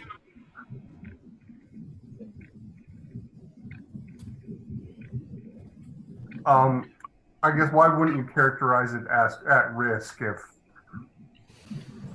I believe it's LES, is it LES 3 or LES 5 that identifies PNM's other grid modification plans that stem from this approval? And I think they probably both have a little bit of information, but I think you're right. It's LES 2 or LES 3. That's the implementation. LES, sorry, 3 is the implementation plan that we have. So what was your question? Hold on, I'm pulling it up. I guess my question is, PNM's position is that it needs this approval to progress the rest of its grid modernization plans. Is that correct? Or can those stand alone? By those, do you mean, I'm sorry, what do you mean by those? I'm looking at LES figure 1. Okay. LES 3, figure 1, right? Yes. Thank you, Mr. Examiner.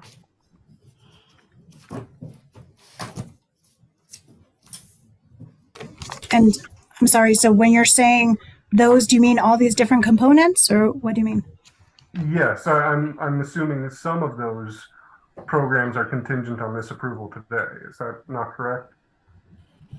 Yes, I think, well, everything in figure 1, between sort of the commission decision at the top all the way to year 6, all of those are part of this application. So we're asking for approval to move forward with implementation on all of those components. Okay.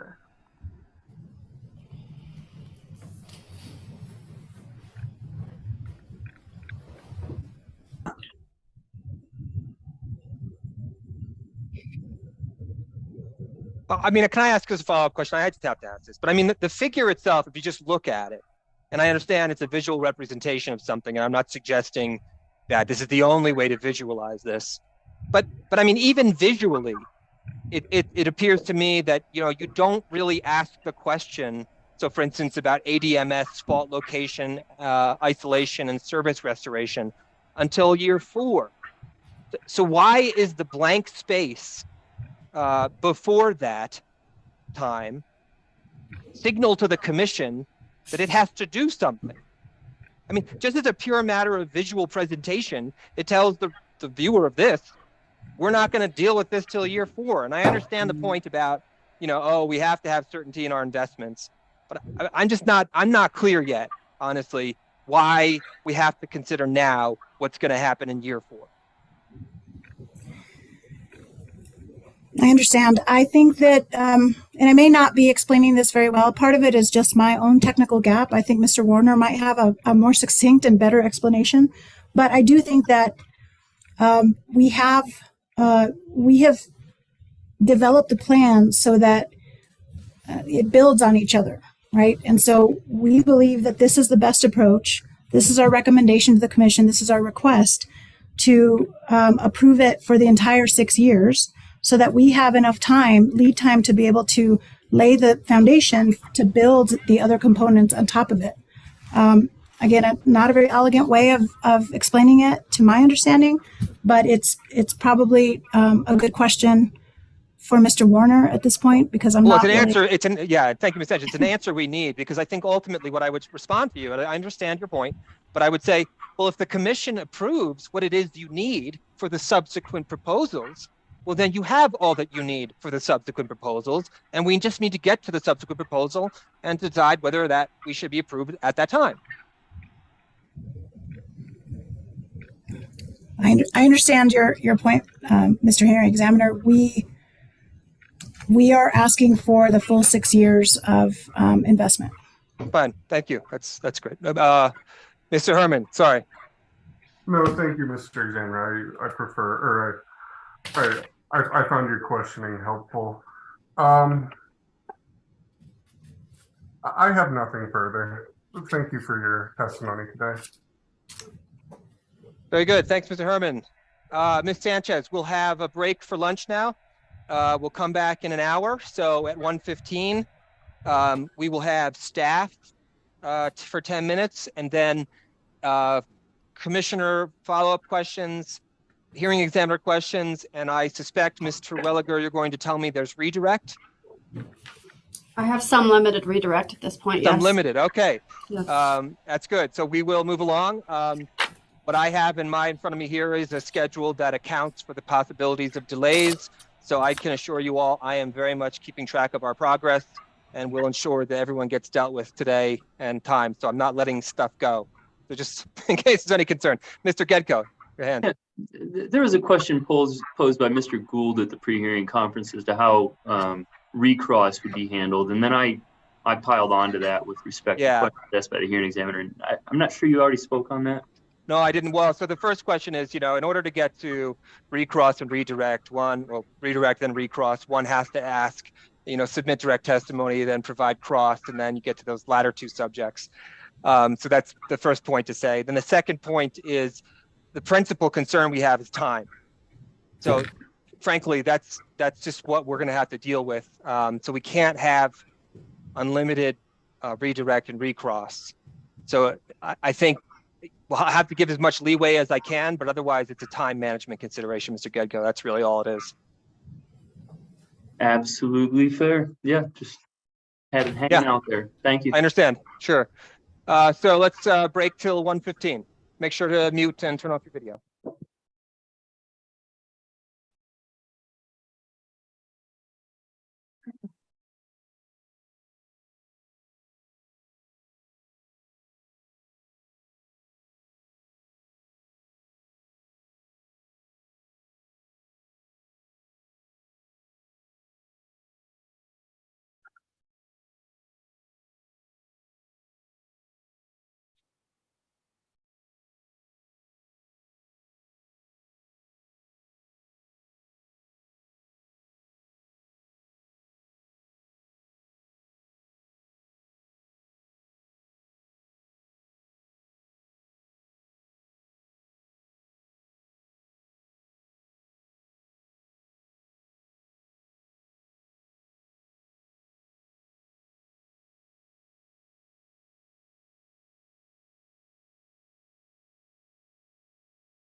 Hey, Ms. Park, you're there. Let me see if there's our witnesses too. There's Zoom has an option here. This is all off the record. I just wanted to run some by some folks. It has a clock. You see that thing? Would this be useful or not useful? It's fine with me. I mean, I can interject and say, hey, you've got so many minutes left. Some people might not want to look at a clock the whole time. Some people might actually want to see it all the time because they're very, focused on time. I would find it helpful. You'd find it helpful? All right. Well, okay, so that's fine. Then let's just do this. I will utilize this function for, this session from now to the end of the day. And then we can come back tomorrow. And if people thought it was annoying, then whatever. And if people liked it, then we can continue using it.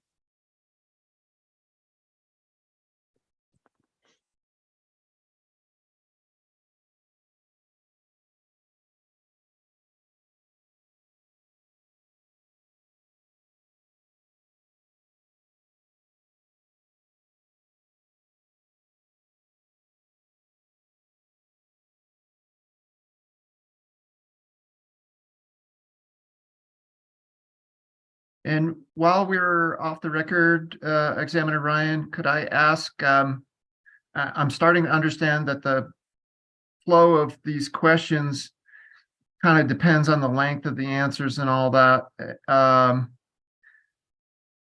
And to that effect, I've formulated my questions so that they can mostly be answered by yes and no.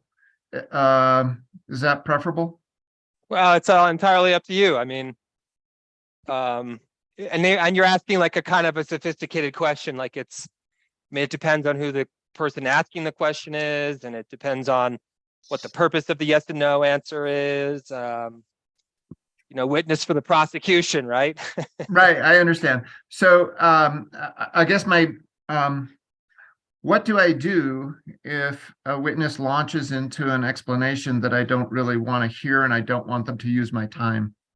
Fair enough. Yeah, I mean, my only comment would be there's a polite way that you can say, I only have so much time and I appreciate your attempt to explain, but I just need you to answer and move on, that kind of a thing.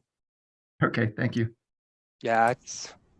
Hearing examiner, this is Debria Twilliger. I guess I have a clarifying question to that. The practice in New Mexico, at least in front of hearing examiner Medeiros, has always been that if a witness would like to expound on their answer, a yes or no answer is not always appropriate in this context. But I'm happy to ask redirect if you feel differently. No, I understand. There's not going to be. This is not a criminal trial. There's very few things in utility regulation that can be explained by a yes or no answer. Let's put it that way. So that's, I think, the idea there. But I'm sorry. No, go ahead, Ms. Beatles.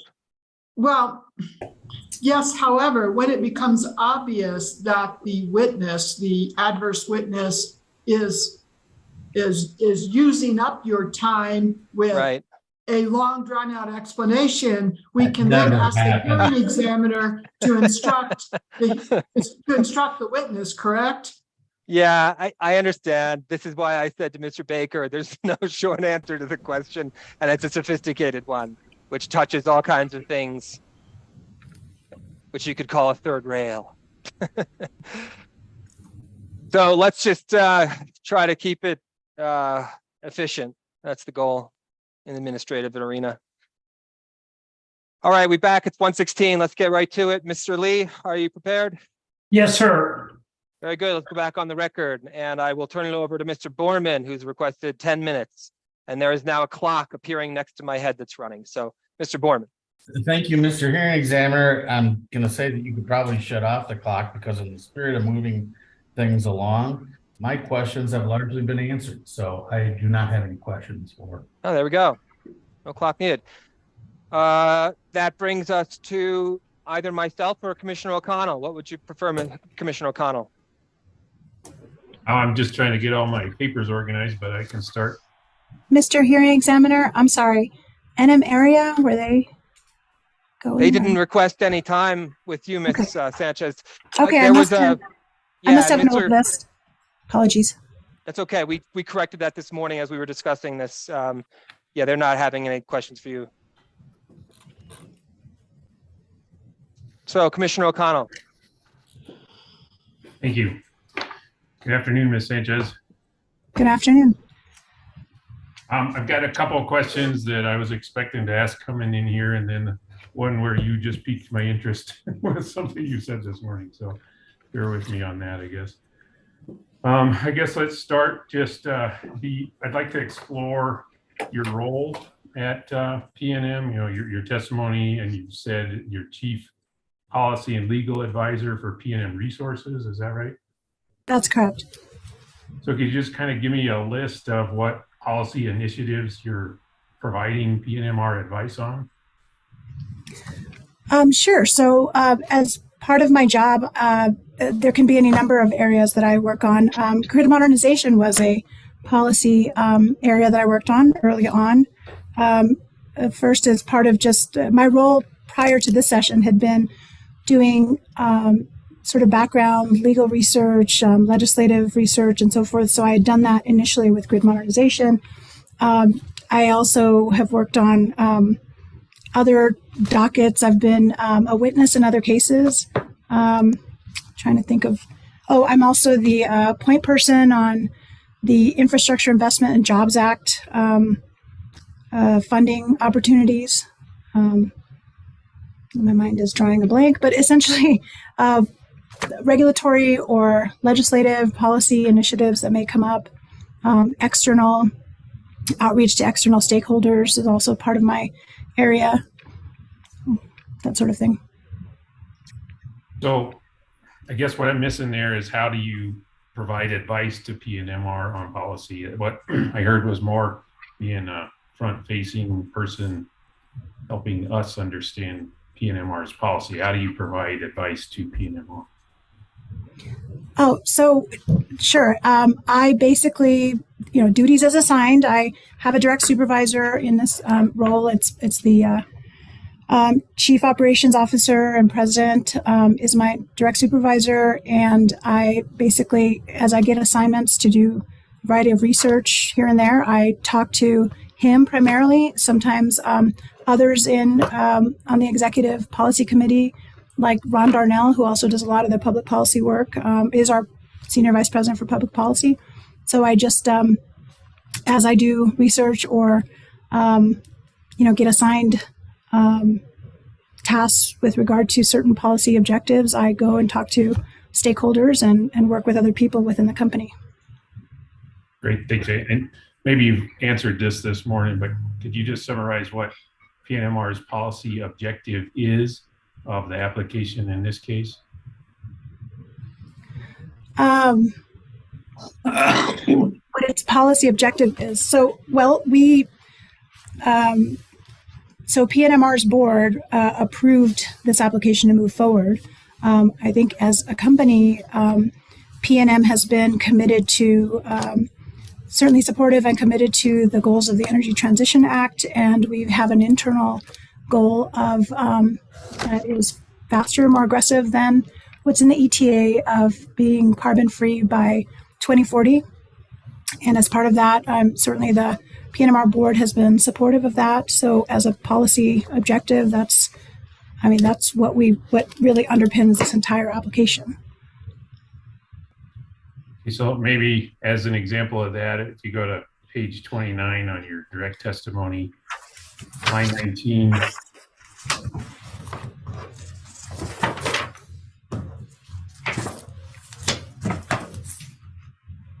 Yeah, it talks about the benefits of joining an RTO. Could you talk about what PNMR sees as the benefits of PNM joining an RTO?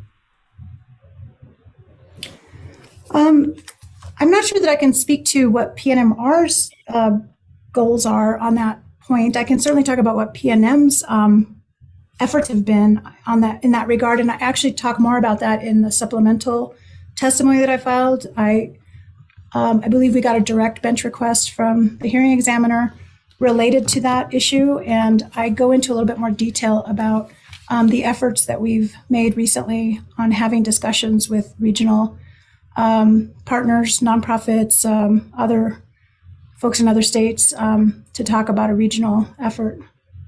Well, I was bringing it up because I was frankly trying to understand why it was important to a grid mod application to talk about a regional transmission organization. Sure. So it's actually something that is, well, one of the factors that's in the legislation or in the statute on grid modernization, one of the factors that the commission is directed to consider is whether the application facilitates the, and I'm going to mess up what the exact wording is, but essentially whether the application facilitates regional efforts, for lack of a better term. If you give me a moment, I can find exactly what that language is. I think it's right around the same place, actually. Yes. So if you look at page 27 of my direct, lines 15 through 17, this is one of the factors that's in the grid mod statute, which is 62-8-13B. And number 2 is designed to support connection of New Mexico's electrical grid into regional energy markets and increase New Mexico's capability to supply regional energy needs through export. Increase New Mexico's capability to supply regional energy needs through export of clean and renewable energy. I'm sorry, electricity, not energy. So that's one of the factors that the legislature included for the commission to consider related to the application. So then back to my curiosity, how does PNM work on a regional transmission organization relate to this grid mod application that we have in front of us? Right. So let me go ahead and find, and I'm sorry, it's just easier for me to refer to my testimony in here. There was a question by the hearing examiner in the bench request that specifically asked us to expand on that. We included some details about it. So before I kind of launch into it, just want to make a reference for the record where that is exactly. Sorry. I need to take up your time here, Commissioner.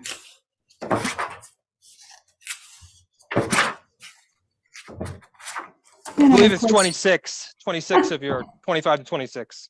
Thank you, Mr. Hearing Examiner. So, right. So bottom of 25 is where the question starts related to participation in an RTO. I'm sorry to interrupt.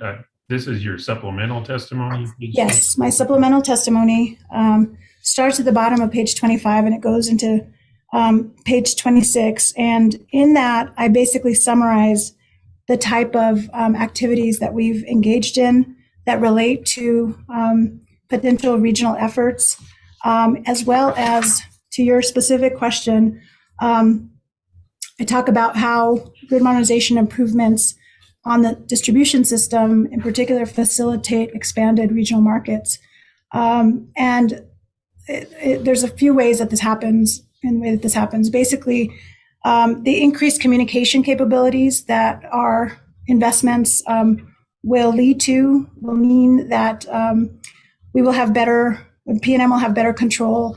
At its control center, there will be more information, both at the distribution level and at the transmission level, to enable load and generation to be used in efficient market dispatch solutions. And that's probably the primary area, is just being able to have better communication so that we can dispatch resources and address just system needs, grid needs. So I go on to talk about how renewable energy generation and demand response will also requires that two-way communication connectivity back to centralized control in order to lead to more efficient dispatch.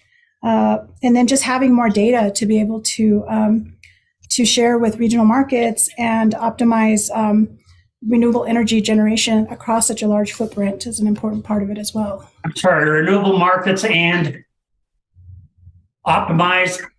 Oh, optimize renewable generation across a large geographic footprint. Thank you.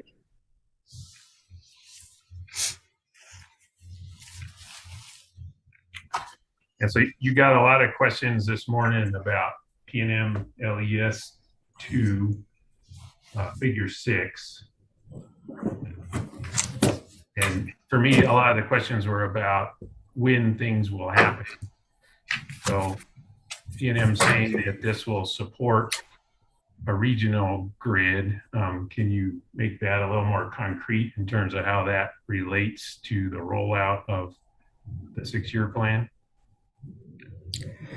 I may need to honestly punt a little bit to my colleague, Mr. Warner, who would have more details about the distribution system and what the timing and integration of that would look like and how that would facilitate well, our regional. Then let's go back to your supplemental testimony. Sure. On page 26, line 15, it says that PNM supports efforts that go beyond incremental step of day-ahead market participation. What does support mean? Well, it means that primarily we've been active in participating in workshops that have occurred. There has been, I think, almost weekly workshops with other Western utilities related to a day-ahead market that we have been actively participating in recently. And so that, I mean, as part of that, we've been able to learn and share what potential opportunities there could be. I think that's primarily what we mean by supporting. It's been more than just sort of, backing it up, but also participating in those workshops. Yes. So are you talking about what's described in the next paragraph, the Western Market Exploratory Group? Right. So, yeah, the Western Market Exploratory Group has been one of those. We've also, I believe there's another, well, we've been in conversations, of course, through related to EDAM in particular, the extended day ahead market operated by CalISO. And there's also a Markets Plus potential regional effort operated by Southwest Power Pool. And so both of those have been efforts that we've been monitoring and asking questions about and involved in. Yes. So I appreciate lots of activity. Is there anything you can point to that's tangible? Like what's the work product of the WMEG group? I mean, what have all these meetings produced?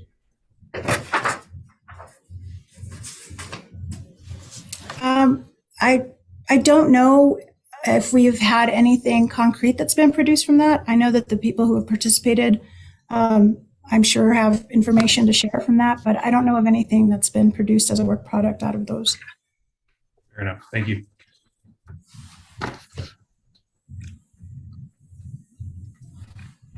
Then also in your supplemental testimony, I was looking at, I guess it's the first sentence on page 6, where you're describing the analogy between an energy efficiency plan and program filing and the grid mod filing. Looks like they're just not compatible enough for commission to view a grid mod plan as getting rolled out similar to energy efficiency plans. Is that a fair description? Yes, that's fair. So then that sentence on page 6, the goals of energy efficiency are relatively easy to quantify.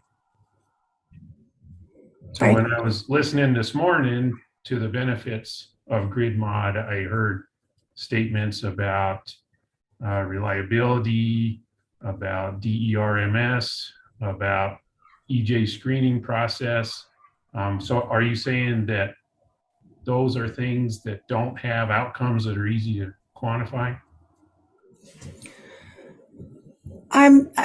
Right. I think as compared to the energy efficiency programs, I mean, I also think that energy efficiency and related programs has been around longer. So there's more of a market there, if you will, of for quantitative and metrics, verification, measurement and verification, I should say. So I think that there's just more that has evolved to be able to take account of measured outcomes. I do think there are some outcomes that come from those other technologies that are part of grid mod But I don't think that I think the question asked about whether you could use the efficient use of energy as a model for the same kind of measurement and verification in grid mod. And to that point, I was saying no, because there are significant differences. So when we started back in 2007 with energy efficiency plans, was the concept defined well enough to say that we had targets that could be used? And how does that compare to where we're at now with grid mod, where it appears that P&M is pretty far behind the rest of the electric industry? Right. So, I'll have to just speak to my knowledge and experience from 2007. I was not with the utility at that point. I was actually with a nonprofit environmental organization, NRDC. But I remember from an advocacy side working on some of the Efficient Use of Energy Act issues. And I think the big difference is that when you're talking about energy efficiency, you have a measurement that is easy to extract, to determine, which is really just measured in, energy conservation. So not actually, it's just measured in electricity or the lack thereof. It's not like grid modernization where there's multiple technologies that interrelate and there's a synergy that develops into joint benefits that come from all these different technologies coming together. So I do think that in some ways the energy efficiency goals were more tangible, like you could kind of see it and measure it.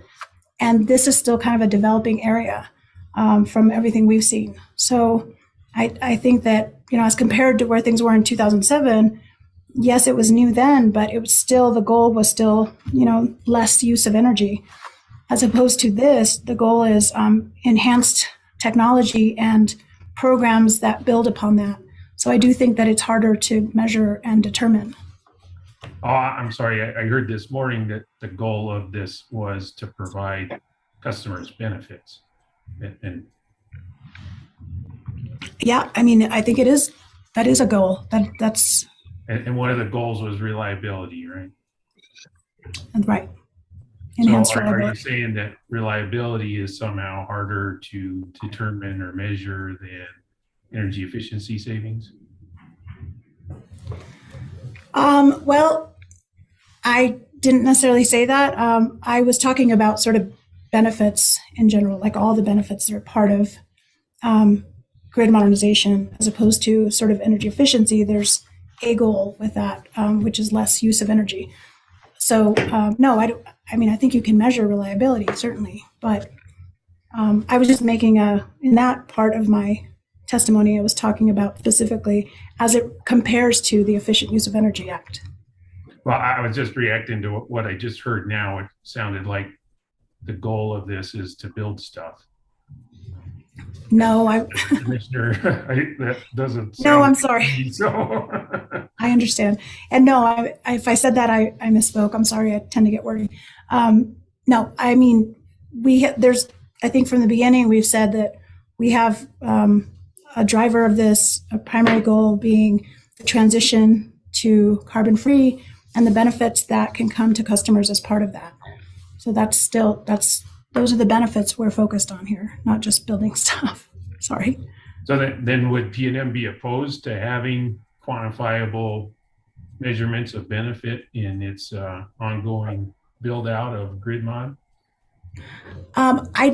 I don't think that we would be opposed to that. We actually have seen that there's been other testimony in this case that provides suggestions on quantifying benefits. I think we did our best to include what metrics we had seen and would propose, but I think that there's other metrics that we would be open to including. I think we want to be first and foremost transparent with the commission and with our customers and stakeholders about what we're trying to achieve here, and certainly being able to pinpoint what those benefits look like and use best practices to do that would be something we'd be open to.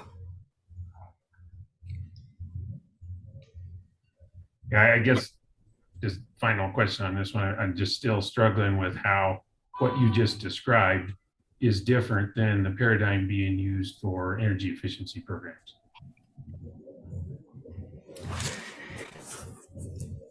Well, I think that I think there are some differences in the measurement and verification. So I think that there are multiple outcomes because there's different technologies that come together that work together, right, for grid modernization. It isn't just sort of, I mean, I realize that under energy efficiency, you're talking about a variety of types of programs, but the end goal is the same. In this case, yes, the end goal is the same, but the way that you measure it is different depending on what you're looking at, whether it's AMI, whether it's, the distribution upgrades, the different, it all leads to customer benefits, but the type of benefit and the way that each component adds to that, I think, is more challenging to measure than energy efficiency is.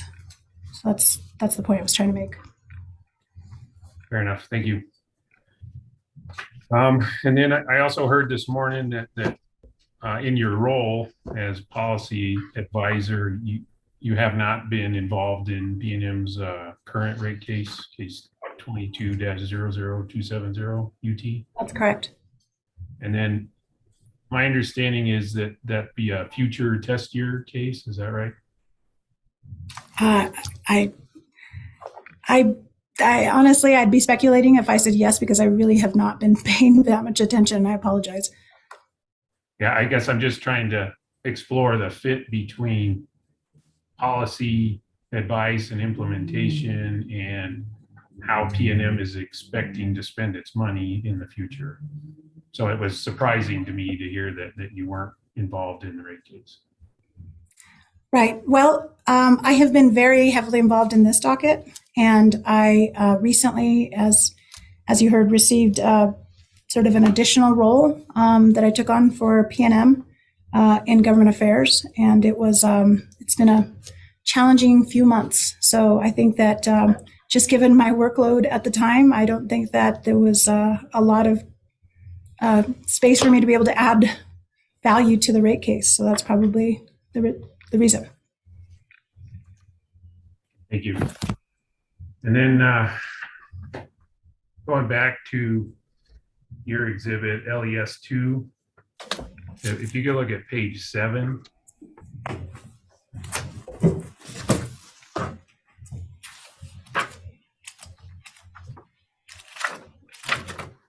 What I'm seeing on there is a graphic, figure 3. Mm-hmm. And so what I see when I look at this graphic is that there's 3 programs that are identified: infrastructure investment projects, grid modernization strategy, and a decarbonization plan. Now, what I'd heard earlier is that mostly what PNM is asking approval here is infrastructure investments. Is that a fair assessment of what I heard this morning? Right. They're technology investments that relate to grid modernization specifically. So is grid mod a subset of PNM's overall PNM and infrastructure investment projects plan? Project. Program. So I'm trying to use the word that's on your graphic here. So sure. Right. No, I don't think of it as a subset. I think of it as a sort of an addition, in addition to what's in the infrastructure investments. So if you look at that first square, PNM infrastructure investment projects, that's sort of our, to borrow a term from our operations folks, the block and tackle, kind of the normal day-to-day stuff that we routinely, put into our system, the investments that we need to keep the lights on, ensure reliability, operations, all of that. Grid modernization sort of is layered on top of that to add functionality and enable our, to enhance our communication system, as well as our overall, the meters and the distribution system. So it adds more of a technology layer. So I don't think of it as a subset, right? It is investments, it is technology, but it's in addition to what's in the first block. And then similarly, decarbonization plan, talked a lot about how this grid mod strategy helps PNM hit its decarbonization goal. So is grid mod a subset of decarbonization plan? Again, I think it's related to that. It goes hand in hand with decarbonization, but I think in that particular, well, at least the intent in that block is to communicate our efforts to transition away from fossil fuels generation to more renewable energy and clean energy generation. So it isn't sort of the technology investments that we're talking about with grid modernization, but it is more of the utility scale, as well as more distributed energy, the generation side of it. So while grid mod focuses on how to enable those things, decarbonization plan is really about the transition and generation from fossil fuel to where we need to be to meet our state and internal goals. So does PNM have a decarbonization plan? We do. We have plans, let's call it. There isn't sort of one plan that I could point to, but we do have a lot of details about our generation direction, where we're heading, that are part of our IRP, integrated resource plan. And we are continuously incorporating information into that. And we also, so I would point to that as the immediate sort of, if you needed a single document. Beyond that, we have, that probably should be plural, plans, right? So we have a variety of efforts that come out of our generation department that involve transitioning, often through individual RFPs or replacement resources, as we retire existing plants and we replace them with other generation. We have those types of plans. So has PNM presented those plans in this case? No, they're not part of this case.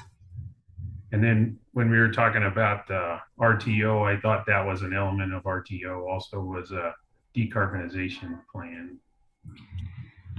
I believe the way that it states in the statute, yes, it's supposed to, I think grid modernization is supposed to facilitate regional markets with regard to renewable and clean energy. So that is part of it. It's not specifically filed here as a plan that we're asking for approval on. It's sort of spread across different dockets. I appreciate that. And then why I'm struggling with this is then going back to page 7 or page 10 of 40 on PNM Exhibit LES2. There's quite a few elements to the grid mod implementation. They've got a variety of different start dates. If these three things, infrastructure investment projects, grid mod strategy, and decarbonization plans, are all related to each other, how do we have confidence that this overall 6-year program, and I guess it stretches out to 11-year program, has the right elements? How do we have comfort that the level of investment in each one of the elements is the right level of investment, because it's supposedly being done in context with these other things that don't sound very tangible?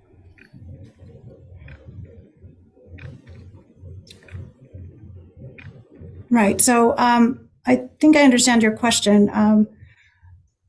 So I think we, in this plan, have focused in on what we believed were the right elements to include to build the foundational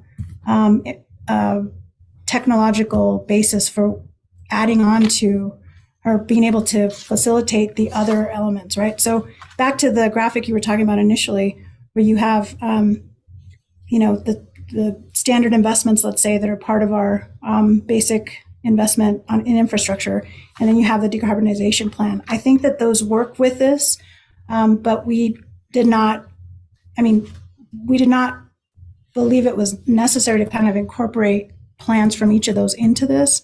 So to your question on how do we have the confidence, I think if you consider that all of these components are interrelated, right, and as explained probably more or better through Mr. Omnai's testimony, I think you'll start to see on the technological front how these things fit together. I think I I probably lack the technological background to be able to fully explain this for you. Yeah, I understand his testimony shows how the elements on figure 6 fit together. What I'm asking is, how does the entirety of figure 6 fit together with what is on figure 3?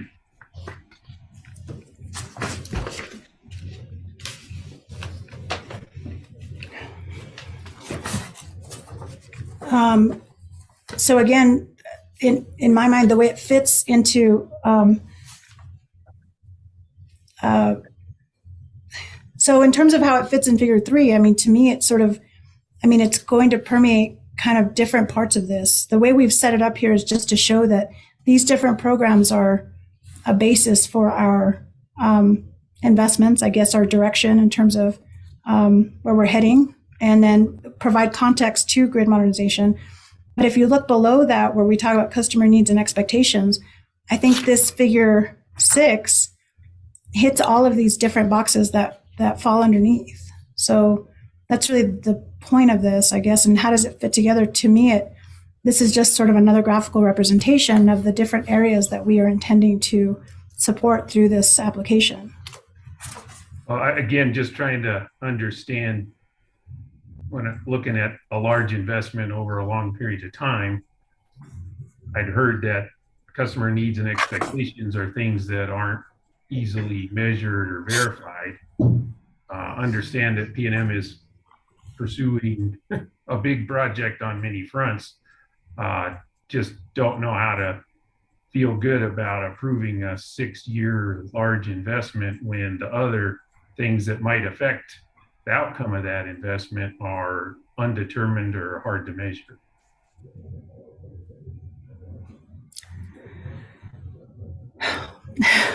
I understand your question. I'm not sure I have a good answer for you at this point. I'm sorry. Okay. No, I appreciate the conversation here. One more piece on this, though, if you could open up Commissioner Exhibit 1 or Commission Exhibit 1. If you'll give me a moment.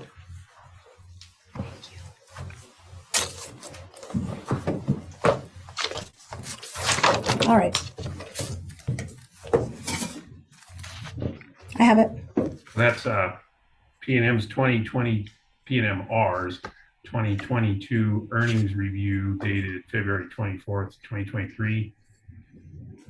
Is that right? Yes. And then there's really only 2 slides that I was looking at when I was trying to put together this view of how things fit together, and it goes back to your role as advisor to P&MR.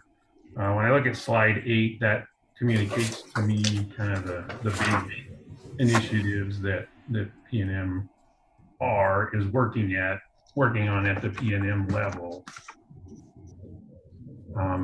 And you mentioned that you've been heavily involved in the second bullet on the T&D infrastructure investment grid mod. Also seeing new resources will require additional transmission investment. When we were talking about exhibit figure 3, infrastructure investment projects, I was blocking and tackling. I didn't hear that transmissions included in that. That's an item that P&M has communicated to its investors. So does P&M's infrastructure investment project program also include transmission? And you're asking specifically about figure 3 and P&M. Yeah, I'm comparing figure 3 on P&M exhibit LES2 to page 8 on commission exhibit 1. Right. I do think that the P&M infrastructure investment projects does incorporate transmission as well as part of that. At a broader level, I don't have the details of that, but I do think that that's part of what our overall strategy on investment includes. And so would you agree that slide 8 is a good summary of P&M's investment strategy? I think that it's a good representation. Okay. And then going back again to policy, what are the policies that PNM is pursuing with this investment strategy? So I think one of the main policies is certainly making sure we are aligned across the company on the state policy goal of being carbon free by 2045, and then our internal goal of carbon free by 2040. I think a lot of what we're trying to do company wide is that decarbonization path. I mean, first and foremost, we always have reliability, safety, reliability, resilience. All of those factors are important in our business, and so I think that as a policy and as a fundamental part of our business, we're always sort of driving towards that policy goal in what we do. I think that there's other issues certainly that come up that we try to address as we go, but overall, that's part of what we're trying to do to ensure a stable grid for our existing customers and new customers that we bring on. Thank you. And then can you turn over to page 14 on that PNM investor presentation, PNMR investor presentation?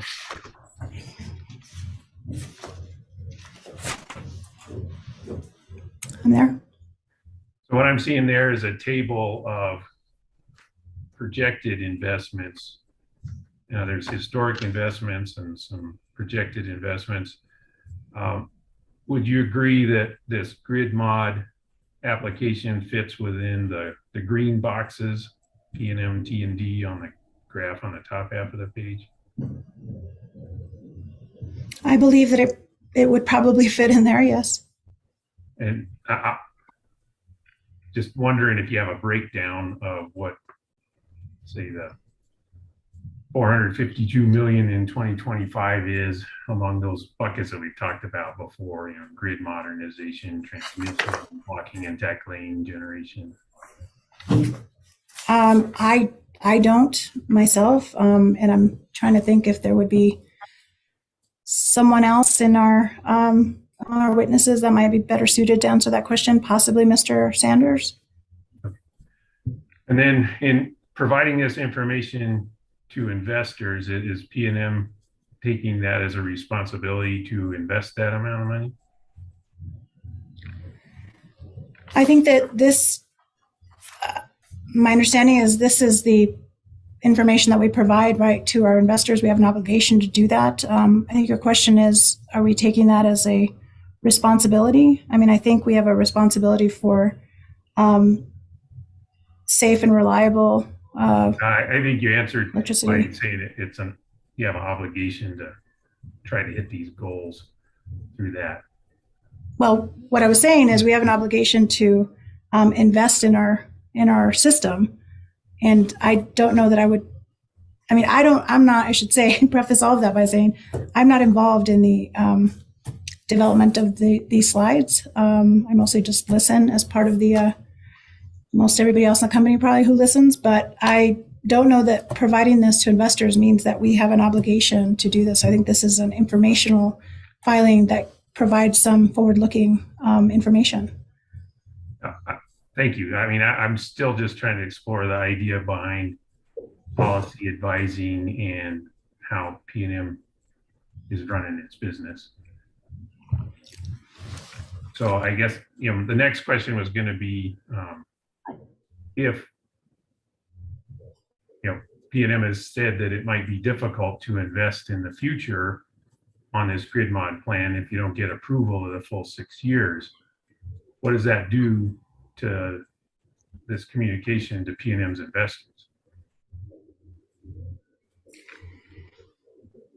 So again, I'm not part of investor relations. I'm not part of the folks who put this together. I'm not sure how this impacts what would be. I mean, I would assume there would need to be some information provided to adjust these numbers, but that's assumption on my part. I don't know what the impact would be exactly.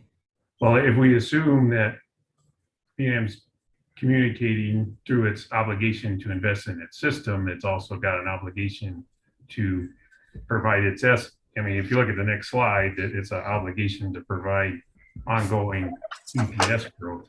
So that's where I was thinking those two I'm things. sorry, Chairman, ongoing. Ongoing EPS growth, earnings per share growth. Thank you, sir. So when I was working through this presentation, it just, my mind connected. We're going to invest this money that's related to ongoing earnings per share growth. And so assuming, again, PNM has an obligation to its investors to deliver on that promise. If PNM struggling with grid mod investments, then how would PNM balance its ongoing obligation to its investors? I'm having a hard time answering your question because to be honest, like I said, I'm not involved in sort of this part of the business. So I don't know how to answer your question right now, and I'm not the finance person that's on our team here to testify. So I would really probably direct your questions to Mr. Sanders. Okay, thank you. Hearing examiner Ryan, do I admit exhibits now or when? Yeah, I was just going to get to there. Sure. I think we should admit it, or if you'd like to move to have it admitted, you should do that now. Yeah, I move to admit Commission Exhibit 1. Are there any objections? No objection. Document submitted. Yeah, and thank you for being patient with me. Ms. Sanchez, this is my first go around with this too. So I just have one more question, and it was just you piqued my interest with something you said this morning that PNM is pursuing a partnership with the commission and its customers. So I was wondering if you could just characterize what you mean by partnership between those three groups.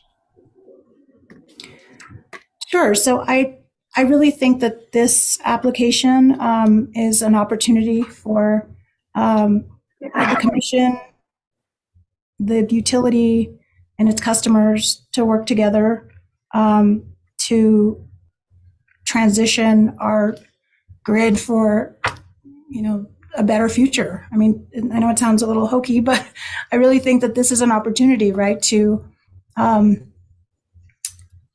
realize the benefits of technology to be able to realize that carbon-free goal. So I think that this is sort of an application of first impression, if you will. I mean, this is a new statute. It's a new process. It's in some ways uncharted. I mean, you've had two other utilities that have filed something, but they've been much more narrow than this. And I think this is an opportunity to look at just a broader set of investments and goals that could really make a difference in terms of just being a game changer for New Mexico. So I see, from my perspective, an important partnership, I guess, between those three entities. Well, yeah, what piqued my interest is when I think about building partnerships, one of the things that's important is having clear, defined expectations between the partners. And so would be curious to know what your expectation of the commission is in this partnership. So as part of our process, we did include staff in our stakeholder outreach. We had conversations with staff as part of that. And I think that this commission, through staff as well as the new commissioners, there's an opportunity to have, I think, some very thoughtful, as we've already seen, questions that are targeted at, the details of this plan. Certainly that can help provide guidance and direction on what we need to be thinking about and doing. And I think expectations from my perspective are that we would have an opportunity to fairly present what we think would be the best foot forward for our utility and our customers, and that we would have an opportunity for some being able to address whatever the clear direction is from the commission. So, I mean, I guess I'm a little bit I mean, I think in the abstract, I see this as a good opportunity with, sort of a new commission and new thoughtful commissioners asking questions, which has been refreshing even in this hearing, to be able to address things at a technical level that we haven't really seen before. So I think that this is just a good time to be able to have a conversation about how this technology could really bring value to our state. No, I appreciate that. And that what got my head going was the idea of partnership, especially just how applications get framed and how this case has gone this morning. Didn't feel like PNM was very open to having expectations placed upon it in exchange for approving a 6-year investment plan, where we're in a world with lots of uncertainty and moving parts, not just the context of the world we're in, but PNM's inability even to describe its decarbonization plan. Well, I hope that you, I'm not sure you asked a question, Commissioner, but I will say that I hope you won't hold my inability to answer your questions as PNM's inability to answer your questions, because there are people much more technically savvy than me that are coming up still in this hearing, and I hope that you'll have your questions answered by them much better than I could. I appreciate that, and thank you. I agree. This has been a good conversation and at least a learning experience for myself. So thank you. Okay, I have just a few questions, Ms. Sanchez, and I'll try to get quick since I know time is of the essence. I did review Mr. Sanders' testimony over our break, and I could not find a table that incorporates the many tables you have in LES 3 describing the costs, which gets us to 344 million. And what I'd like, in the same way that figure 1 of LES 3 provides for a reader or just a person, coming to this case, a very clear depiction of how the plan is supposed to go over the next 11 years. I feel like, you can also just take the varying tables that exist in LES 3 that have costs and condense those down to one table that demonstrates all of that information in one place.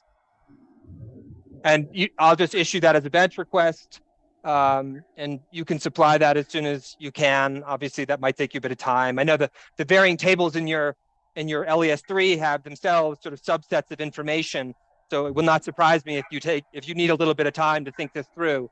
But I assure you that in the review process of this case, I think that will be enormously helpful to everyone to see all those 7 tables condensed to itself one table. Is that clear enough? Yes, thank you, Mr. Hearing Examiner. I think that would be no problem. Great. And the other question I had, and Mr. Welliger may want to chime in on this, but I don't know. What I'd like to see also, I'm assigned to the rate case, the 270 matter. Obviously, I've not had time to read all that stuff yet. I mean, we were all working on this case pretty furiously. What I think is important, though, is, we do know that in at least some of the responses to the supplemental questions, and then maybe even in the direct testimony that was filed with the application, PNM has indicated that there are investments that are in the rate filing that really touch upon the matters that we're dealing with here in grid mod. And I think it would be important that we be able to just understand what those are. So either yourself, Ms. Sanchez, or whoever the appropriate witness should be. I mean, what I'd like to also have is just a condensed version of here's what's in our rate filing that bears on grid mod stuff.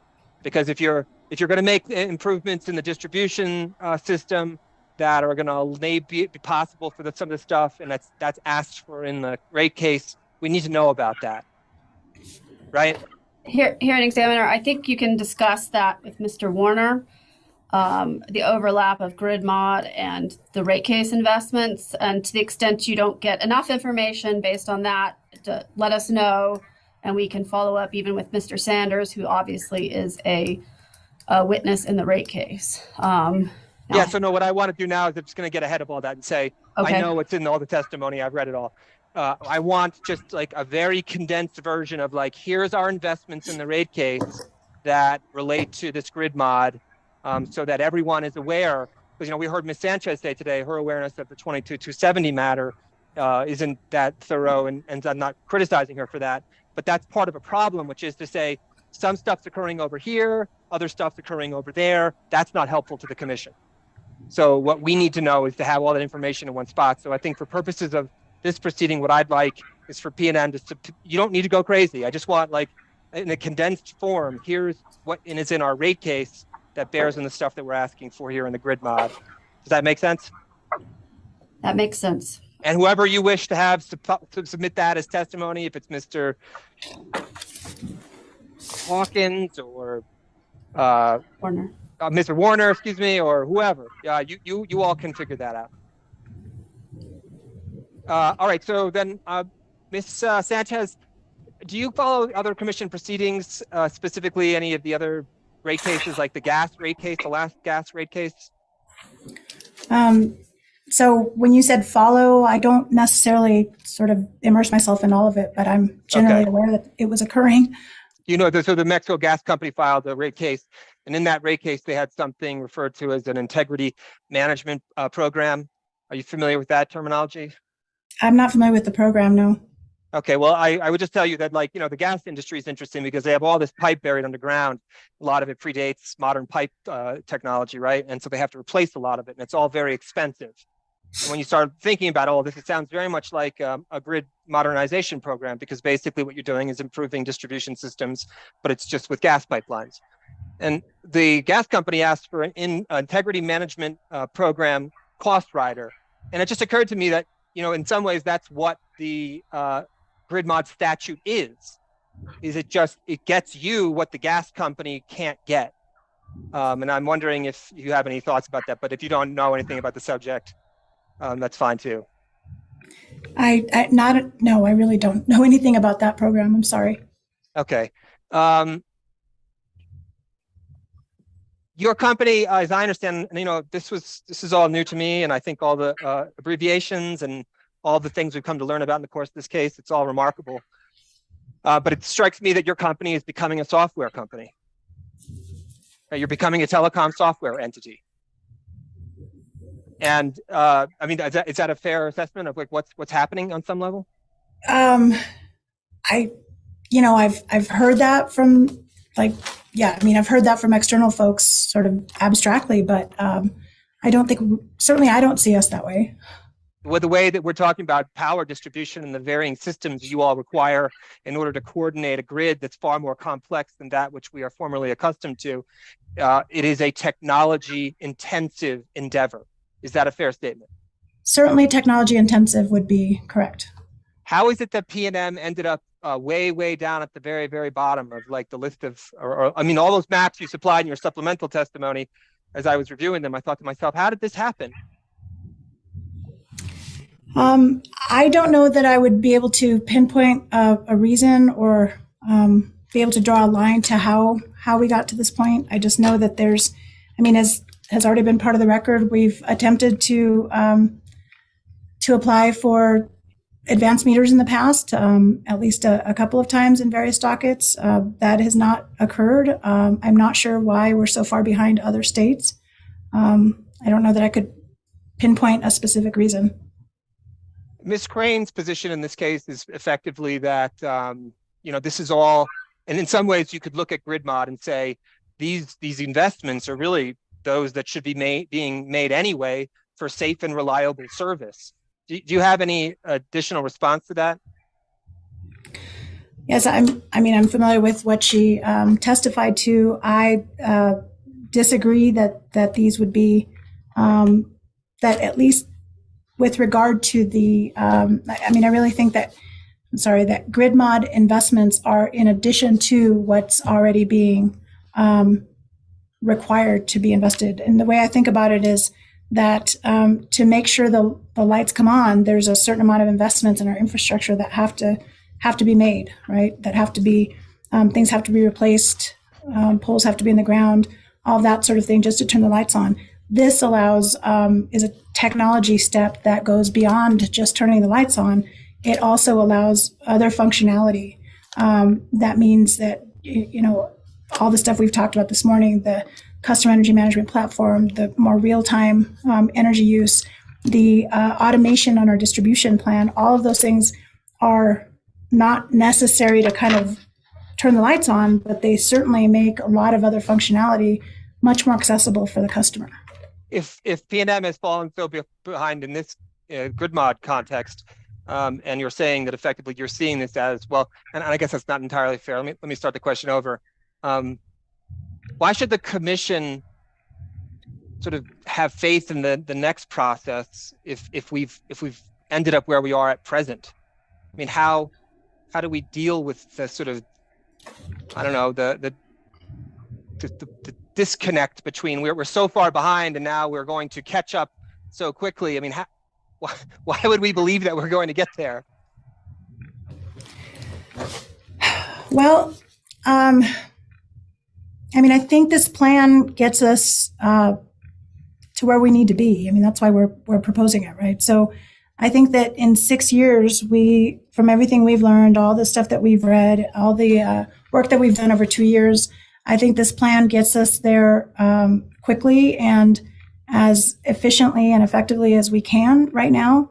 I think that the legislature recognized that we were falling behind as a state. I think the work that they did in the lead up to the enabling legislation for this case in the first place, as well as the grid modernization roadmap that the state worked on, both recognize that, we are behind, and that but that we still can incorporate a lot of technology to get us closer to where we need to be. So in terms of, I'm not sure that I could pinpoint to any one thing that would kind of fully reassure that we're going to be exactly where we need to be, but I think this is going to take us quite further on where we should be and what I think our customers and the state of New Mexico expects us to be, right, to make sure we transition to clean energy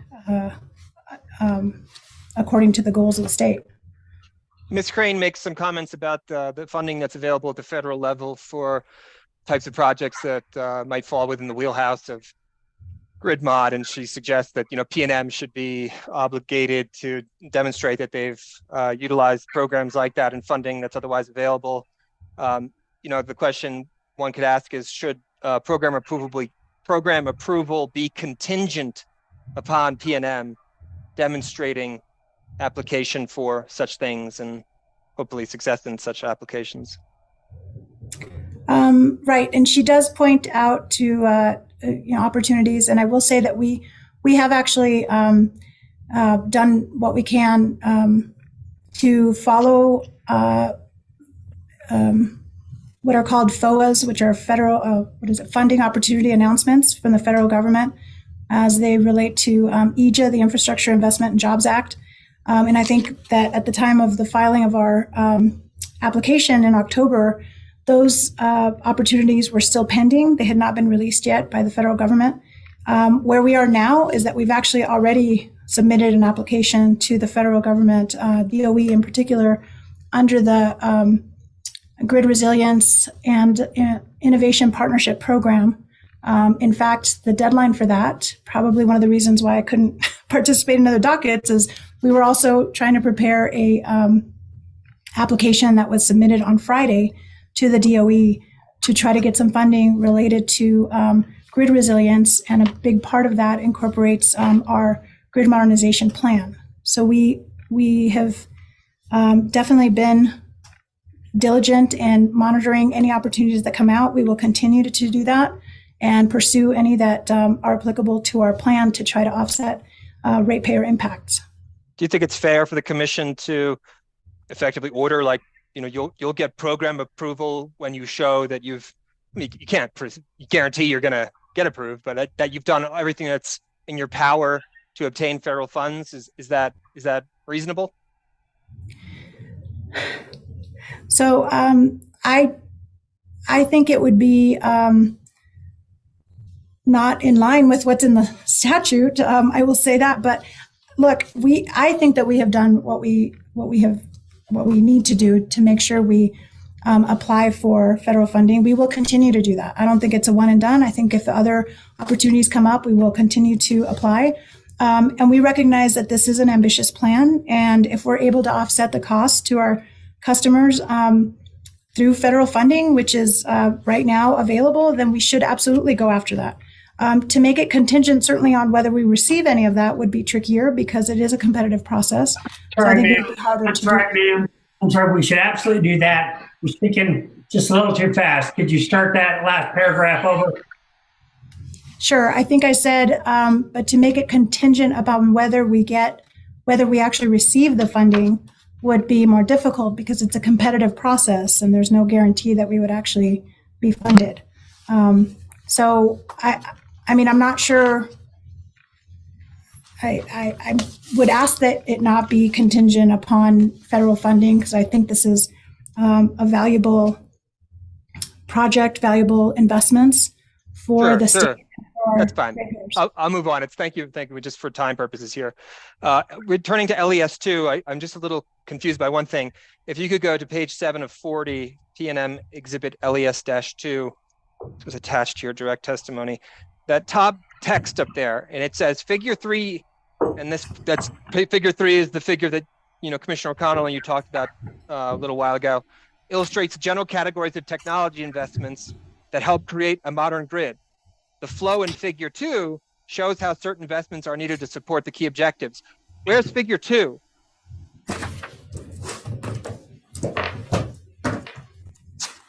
And the basic, I'm not trying to ask you a trick question because I think the answer is it's not here. And so I'm wondering maybe did Enernex not put a figure into this? Well, I suspect that there was a renumbering issue here. Figure 2 shows those sort of. I suspect that figure 2 probably was, I'm not sure what figure 2 was exactly, but I'm sure that in the editing at some point we missed a renumbering, but we can definitely figure out where that correction, that'd be useful. I mean, these charts, I mean, it's a lot of information to take in. So to see it all graphically displayed is really useful. So I'd like to see that if it can be provided. Sure. And then at page 10 of 40, we've all talked about this figure a lot too. It's figure 6 there. And as far as I can tell, that figure is identical to the one that appears at LES3 figure 1, which is your kind of, and the question I want to ask is basically, did you just copy and paste? And the reason why I'm asking that question is to say, did you just basically take exactly what Enernex gave you and utilize that as the sort of the roadmap? Yes, thank you. So that is the same. So just to clarify, the figure that's called figure 6 at page 10 of 40 in LES2 is the same figure as what appears in LES3, page 1 of 18, which is labeled figure 1.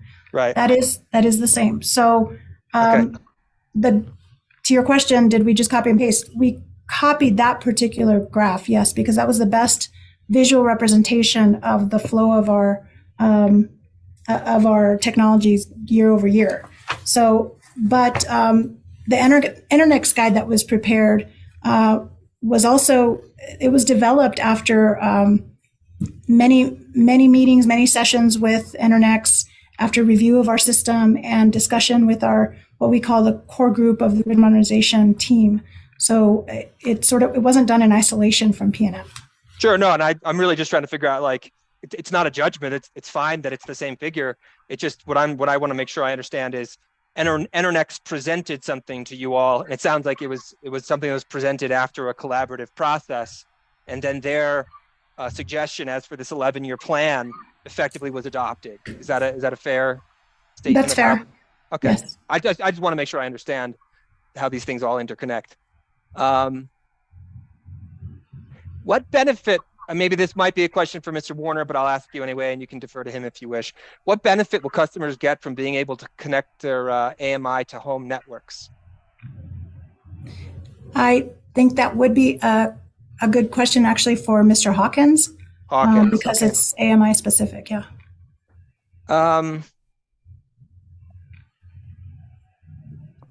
That's all from me. Thank you.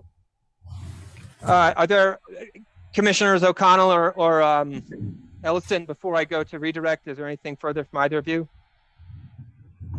Nothing further from Commissioner O'Connell.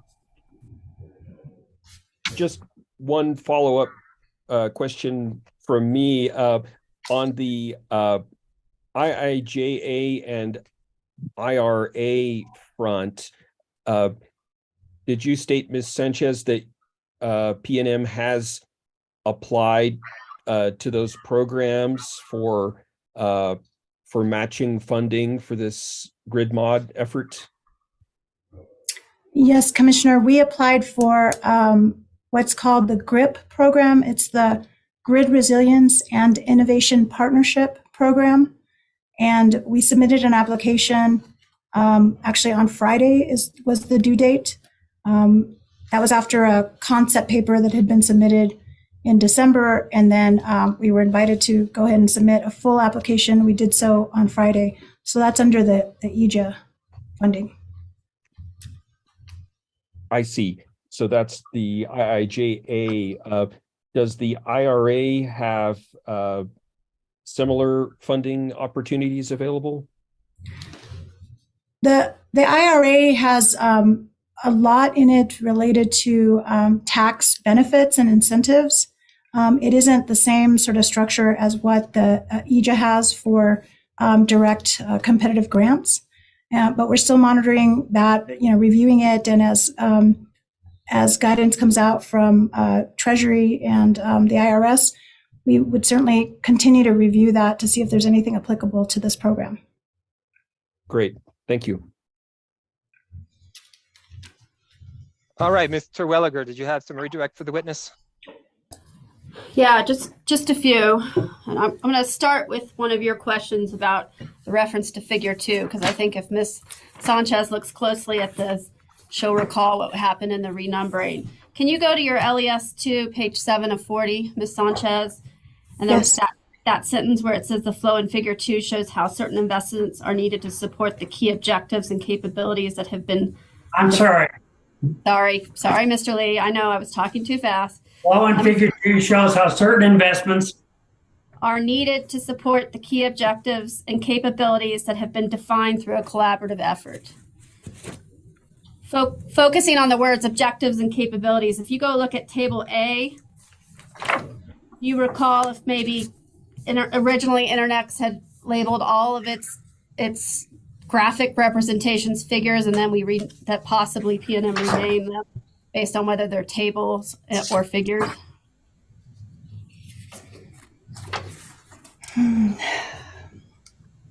Yes, I'm sorry. Thank you. So table A that you're referring to is on page 5 of 40. Yes. And I think I now remember that, yes, we had a nice back and forth about whether these were tables or figures. So I do think that that was an editing issue. Now, as I look at it, on page 7 of 40 at the top, instead of figure 2, it should say figure or table A, excuse me. Or table A should be figure 2, depending on how you want to cut that. Yes. Okay, fair enough. Thank you. And I want to also follow up on one more question from Hearing Examiner Ryan. Can you, in terms of that figure you all were talking about, which is on 10 of 40 of LES 2, figure 6, as well as the same figure that's in your LES 3 for the implementation plan, can you talk about how closely PNM worked with Internex and Newport, the other consultant, to arrive at the projects and programs that are listed in figure 6? Sure. So we engaged in a several months process quite early on in this entire journey, I guess, where we worked with Internex very closely. They started out by doing sort of workshops, giving us information about what was out there for other states, information about technology. They did an assessment of where we were. They had individual meetings with different departments. And from that, they derived an early sort of straw man of the different technologies. So this was the result of very much a collaborative effort among PNM, kind of sharing thoughts and recommendations on what made sense for our system, and then Internex putting it into this this graphical representation. Thank you, Ms. Sanchez. Now, I want to talk with you. You had some questions from Mr. Getko regarding, just give me a second, sorry. The commission's inquiry into a rulemaking to implement the Grid Modernization Act. That's case number 22-00089-UT. Do you recall those questions? Yes. And can you give us your understanding of where that inquiry into the rulemaking is, what stage the commission is at in that process from the best of your knowledge? Ms. Sanchez? Sure. So my understanding is that it was an inquiry into a rulemaking, not an actual rulemaking. So I don't believe there's been a NOPR, so a notice of proposed rulemaking, that's been issued in that case. So all the traditional due process kind of notice requirements and participation opportunities by all parties have not occurred in that docket as of yet. I believe it was an inquiry. It still currently is an inquiry. Thank you. That's all my redirect. Thank you, hearing examiner. Very good. Unless there is a burning desire for recross, I prefer to go on to witness Warner this juncture. Thank you very much, Ms. Sanchez. You are excused. Thank you. Now, do you require a break, Mr. Williger? Is that what's going to occur here? Yes, thank you. We're not switching attorneys, but we are switching witnesses. And since Ms. Sanchez is in the room where Mr. Warner needs to be, just give us, if we could have 5 or 10 minutes so he could bring his materials into that room, we can just switch witnesses. We'll just take our 10-minute break now. Let's just do that. We'll have an early, it should be 15, but we'll take an early 10 since we are running a little bit behind. So I'll see everyone back here at 2:40. Mr. Hearing Examiner? Yes. Yes, since I believe I'll be first up for the county, I would like, in view of some of the questions that have been asked and deferred, I'd like to zero out my time for Mr. Johnson, which was 5 minutes, and move that to Mr. Warner. So I have a total of 10. Okay, that's fine. That'd be great. Okay, thank you very much, sir. No problem. Judge, how do you spell Internex? Yeah, good, fair question. ENERNEX. Did I get that right? Yes.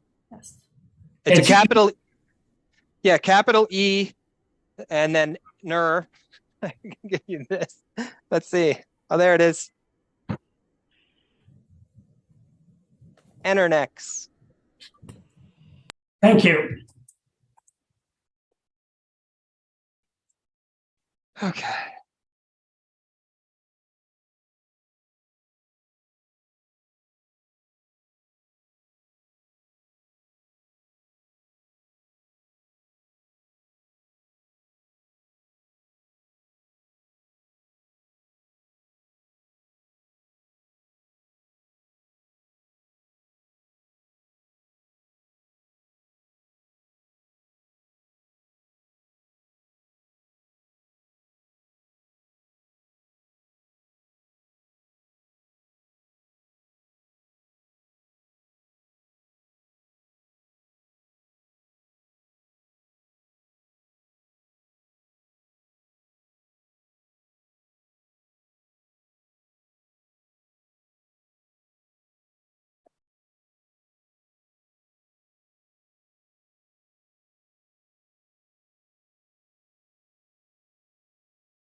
David, this is Jeff Albright, just checking to make sure you can hear me okay. Yes, sir. Okay, I've reorganized here, so I should be speaking directly into the mic. Hopefully that'll help a little bit.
Let me.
You're on mute, Judge. I was muted that whole time. Sorry about that. So what I was going to say was, if you leave Zoom, just make sure that when if you, for whatever reason, if you happen to just get bounced out, for your computer shuts down or something, no giant thing pops up and tells me you're in the waiting room. I have to just see the participation panel. So it, if that happens, you should maybe email me, or I don't know. Don't leave is the best outcome. Well, if it's me, Judge, first I'll panic and then I'll send you an email. No, if you leave, Mr. Lee, we'll all notice. Everything comes to a screeching halt. But with other folks, I know some people have gotten stuck in the waiting room, and it doesn't really tell you that you're there. It's just a very kind of barely noticeable signal. Anyway. At your leisure, Judge. Okay, we got 1 more minute. I'll wait for everyone to come back. All right, so we are going to go back on the record here. And it's Omni, is that correct? And Mr. Warner, you're muted as well. There we go. Yep, you said it correctly. Terrific. And then Mr. Lee, if you could swear our witness in.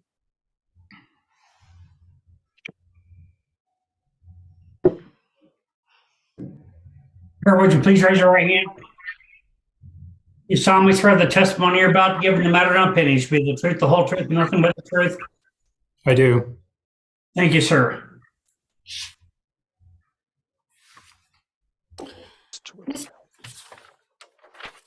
Can you please state your name and your title for the record? My name is Omni Brent Warner. I'm the director of our distribution engineering team with Public Service Company New Mexico P&M. And Mr. Warner, do you have what's been marked P&M Exhibit 5, which is your direct testimony, in front of you?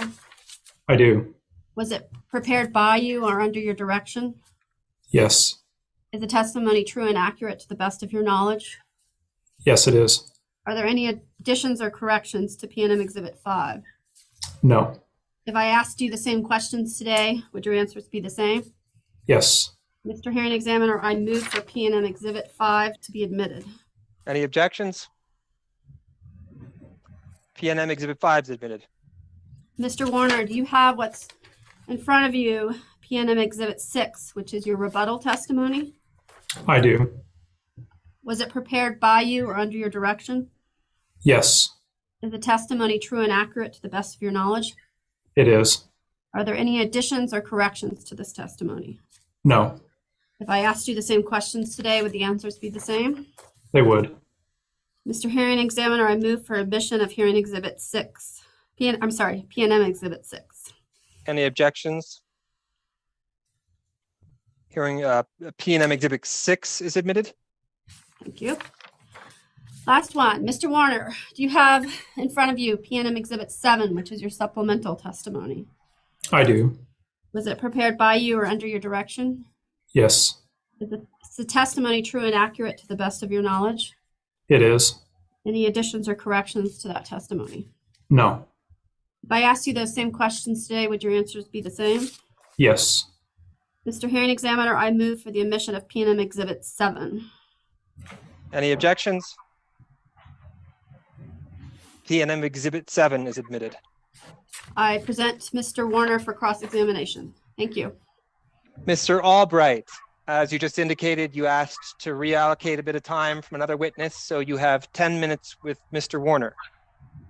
Thank you, Mr. Hearing Examiner. I do notice that Commissioner Ellison is available. I didn't know if he wanted to precede me or not. Oh, I apologize. Sorry. Yes, thank you.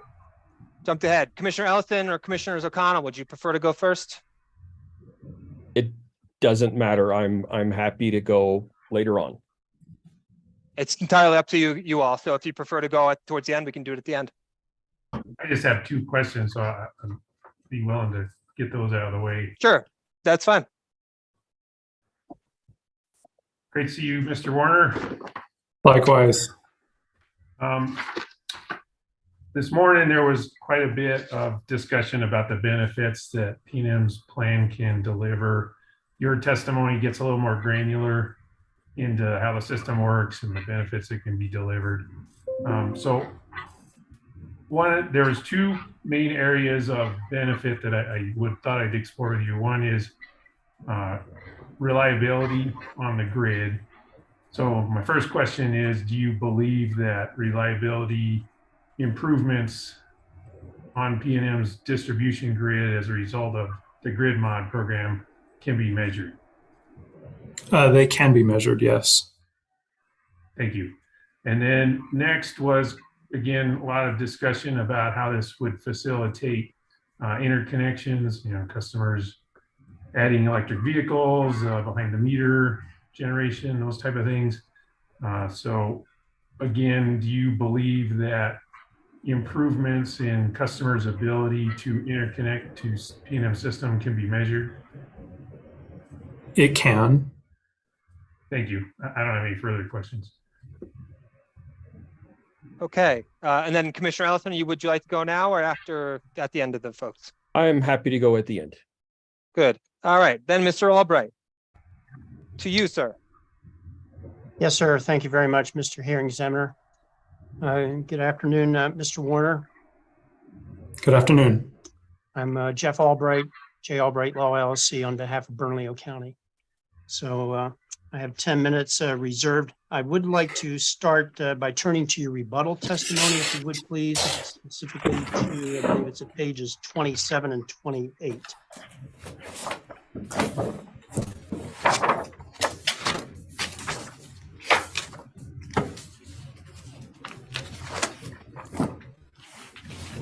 Okay. So all right. So at page 27, you begin by saying, as my direct testimony stated, physical upgrades to PNM's infrastructure, including its feeders, are addressed in PNM's rate case number 22-00270-UT. Have I read that correctly? Correct. Okay. So then if we go on to the next page, you quote some testimony with regard to a statement by PNM witness Gray, as those upgrades relate to this grid modernization. I'm going to just read that into the record. It says, the projects and technologies included in the grid mod filing require underlying grid enhancements that do not fit under the rubric of the grid modernization statute. Infrastructure investments in this filing, including feeder and substation upgrades, are crucial for grid modernization. The investments included in this filing complement the grid modernization investments, but there is no duplication between the two requests. Have I read that correctly? Correct. Okay, so can you spell gray? Mr. Lee, it's Gray. Oh, I'm sorry. Go ahead, please. Thank you. So my question here is, if there's additional costs incurred because of feeder requirements, how much above the 344 million is that? Let me try to clarify this a little bit, because this appears to be a point of maybe confusion. I'd like to clarify this a little bit for parties. So the grid modernization application is technology that's going to be layered on top of our existing distribution system. And what Mr. Gray is referencing, in our base rates, we have aging infrastructure of our distribution, transmission, and substations. And as those assets age out near end of useful life, we have to replace or upgrade them. The design standards by which we're building our systems today are much more advanced than what we were doing in 40 to 50 years ago. And so we rebuild the base core infrastructure. And we can think of that as the poles, the wire, the transformers, the hard assets that you physically see on the distribution system. So those are the investments that Mr. Gray is referring to in our base rates. Okay. So the grid mod application is technology that's coming on top of our wires at the distribution level. And let me be clear about this. Our grid mod application is specific to distribution modernization. And so it's investments to go onto our distribution system so we can modernize the assets, and we can actually fully optimize the distribution system. And when we talk about that, that's where we start going into the conversation of distribution energy resource integration to the distribution system. Okay, but you follow on and you say PNM has appropriately separated how it addresses such interconnection backlogs into the appropriate proceedings with physical system upgrades requested in the rate case and technology improvements that, among other things, maximize distribution feeder usage in this grid mod proceeding. So from the answer you just gave and the explanation, which was helpful, does this presuppose that the feeder upgrades would be done before the grid modernization upgrades? They don't always have to be. And so what I would offer is there may be cases that we actually deploy. This is probably getting a little bit into the details, but we could actually deploy some of the DA investments on feeders before we even rebuild. And when we and if we deploy those technologies, they would be ready so that when we come in with our feeder rebuild projects, there's no replacement of the asset. The physical assets are ready to go. And then we would actually rebuild the wires after DA technologies have been installed. In many cases, the grid mod will come in either in parallel or after, but it doesn't always have to go one order first. You know, you don't have to put one technology first. So. Wouldn't it be better then, instead of doing the grid mod via rate rider, to incorporate it into the rate case, which is an option under the statute? It's an option under the statute. What I would just offer is the legislation has provided a mechanism by which the modernizing of our distribution grid can be captured in a grid mod rider. I mean, isn't it true that the feeder issue, which is a major issue in some areas, I mean, they're already at maximum capacity. Wouldn't it be more practical to do it in tandem with the feeder upgrades? Let me back up just a little bit and make sure I can answer your question. So I think you're asking, like, should we address certain areas that are at constraints first? I think that's what your question is asking. Yes, that's one. Yep. So that will be one of the criteria by which we deploy the grid mod distribution investments that I'm sponsoring, is we will look at feeders that have constraints, that have limitations, and those will be some of the feeders that we target initially with our grid mod DA deployments. Okay. With regard to the AMI, are there various meters that would fall into the AMI grid modernization, or is there one meter fits all, technology-wise? Are you asking, are there different technologies of AMI that we would potentially deploy? Yes. That's probably a better question for Mr. Hawkins, because he's the one sponsoring the meter technology. Okay. Related question, and again, you may or may not know the answer, Mr. Hawkins, but do you know what the mean time between failure is for an AMI, a meter? I'm gonna default that one to him as well, because he's a little bit more knowledgeable about the meters than I am.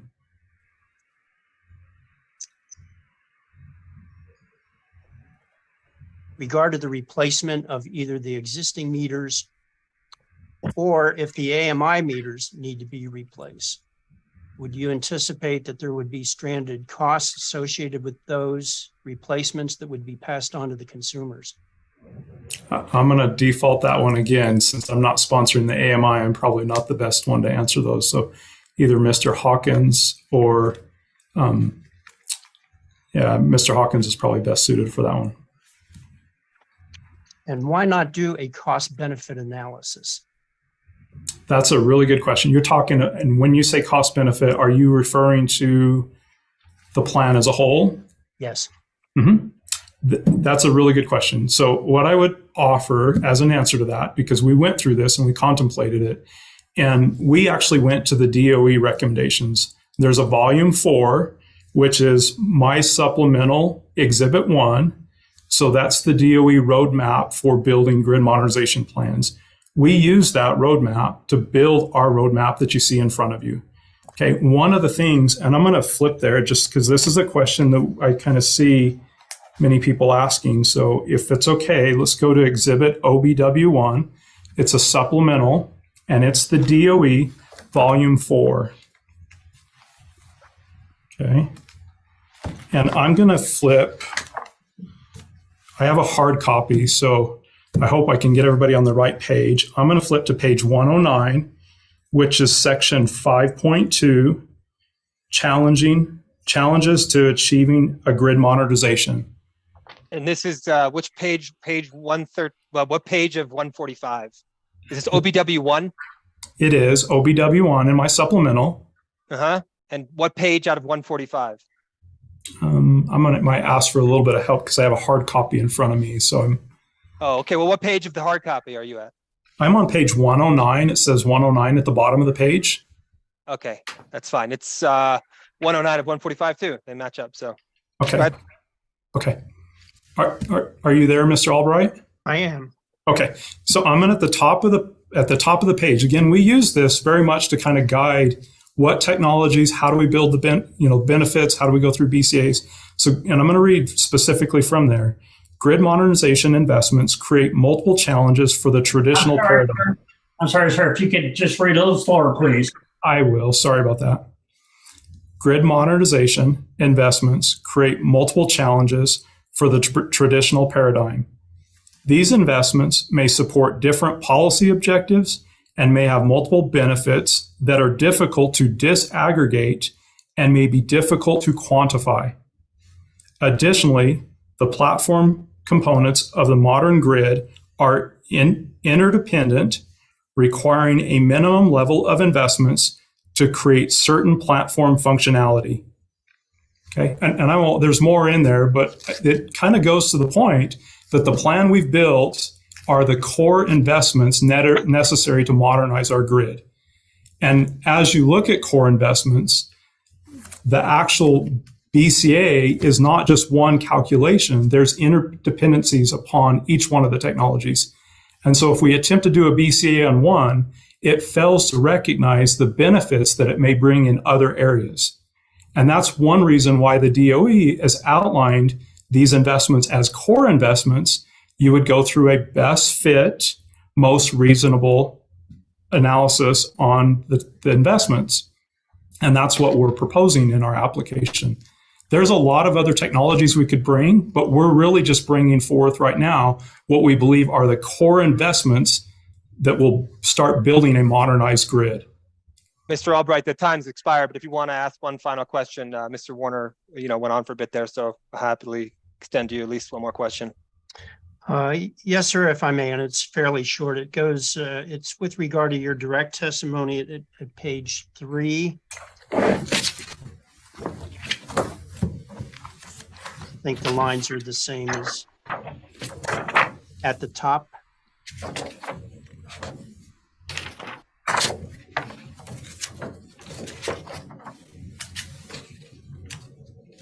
I'm on page 3 of my direct. Okay. And you speak of, in particular, grid modernization supports enhanced integration of carbon-free resources, providing a means for PNM to more efficiently interconnect, optimize, and manage the use of distributed energy resources, the DERS. My question is, how does the AMI impact the generation of renewables? Mm-hmm. Generation produced by renewables. You're asking how AMI impacts the generation of renewables? That seems to be what's implied by that statement. Certainly it's not inconsistent, I would say, from there, but I'm not sure the language there isn't misleading. Yeah, so let me maybe explain what the language is and the intent here, so and bring some clarity to it. Okay, so the technologies that and it's the integration of all of them. AMI is part of it. So AMI informs our modeling. It will inform our distribution modeling. Okay, as we enhance our distribution modeling, we're going to be able to better locate locations that distribution energy resources bring value to the grid and where customers could actually integrate to the system. Okay, then there's other technologies in there. We can go through them one by one that talk about how those technologies would actually allow us to manage the distribution system in a manner that we could increase the amount of distribution energy resources that are interconnected to our distribution system. And the integrated volt-var is just one of those. And I appreciate your testimony and your answers and explanations. Thank you very much, Mr. Warner. I appreciate it. You bet. Thank you. Ms. Park, you've asked for 30 minutes. Thank you. Good Just a moment, Ms. Park. I'm sorry, Mr. Warner, were you saying B as in boy, C-A? Which part? I'm sorry. Volt-var is just one of those. I'm just looking at the real time. Integrated volt-var. I'm sorry, the integrated volt-var. You were talking about how do we go through BCAs? Is that benefit cost analysis? Is that what it's benefit cost analysis? Yes, benefit cost analysis. just didn't understand if it was a B or a D, but thank you. Go ahead, please. Yeah. Yep. Boy, Sorry Charlie about that. Alpha, right? Yeah. Okay, Ms. Park, to you for 30. Hey, good afternoon, Mr. Warner. I'm Julie Park with the City of Albuquerque. I'm going to begin with, this is a continuation with of a question that Mr. Albright asked. On page 14 of your rebuttal, you discuss the Department of Energy roadmap, and that continues on to page 15. Okay. So if you go to the page 15 on beginning on line 4, well, the sentence begins on line 3. You say this aligns with PNM's statements in its direct case that affordability and cost effectiveness were key considerations in terms of grid modernization deployment. Can you explain that sentence, particularly that how affordability and cost effectiveness were key considerations? You bet. So when we can go look at the LES exhibit that's been referenced earlier, but when we look at the technologies, we're not proposing that we're deploying all technologies across all of the system in the 6 year. We're picking the areas in our distribution system that need the enhancements. And those are the areas that we're delivering the benefits to first. Okay. And so the other piece of this is like, there's a need on our system today, and we're staggering the investments such that they don't all come at the exact same time. And we would deploy the AMI first, and then we can bring some of the distribution automation investments after that, after we have a deployment of AMI. And then that's the staggering of the investments. So if I'm understanding you correctly, your statement that affordability and cost effectiveness were key considerations, it's supported by the fact that your PNM is staggering these investments rather than not doing it all at once. That's part of it. Mm-hmm. Oh, and what is the other part? So, I mean, the other part is appreciate that these investments are actually modernizing our grid. And if we don't modernize our grid, one of the alternatives to actually being able to interconnect additional DERs is to build more distribution systems, which I don't think is anybody's interest or our desire, but it's much more costly if we go invest in building additional distribution feeders. A lot of the investments that we're proposing as core investments in our grid mod plan are much more cost effective than the alternatives of like building additional wires. Do you have any analysis to support this sentence that I've been reading you about affordability and cost effectiveness? You're asking if PNM did any like mathematical calculation analysis of that? Or any analysis in your application? Could you point me to an analysis if it exists? We didn't do an analysis like on our specific. We used the DOE roadmap of technologies. Okay. Let me see. PNM is aware of the backlog of interconnection of solar applications, correct? We are. Okay. And there's, close to 300 applications. Would that be a fair statement? It's under 300. Can you tell us if there is a specific plan by PNM to address this backlog? There would be a couple pieces of it. So, and one of our investments that we're asking for in our grid modernization is the distribution planning investment. So the distribution planning would allow us to better model our distribution feeders, and we'll actually know locations that we may be able to interconnect customers to. Okay, so it creates the locational hosting. The other element that's in our grid mod plan directly tied to potentially relieving the backlog of interconnection requests is the integrated volt VAR. Okay, so as we can actually control the voltage on our distribution feeders from the intermittent resources, the distribution energy resources that are turning on and off on the distribution system, then we're able to manage the voltage. If we can manage that voltage within ANSI standards, these are industry standards, then we may be able to interconnect some of those applications. So how long do Oh, I'm sorry. Were you No, finished? go ahead. No, go ahead. Do you have an estimate of like a time frame for this? So let's flip to that exhibit. And it's actually in my testimony as well. So we'll just go, since we're in my testimony, we're going to go to my direct testimony. And it's figure OBW1, which should be on page 16.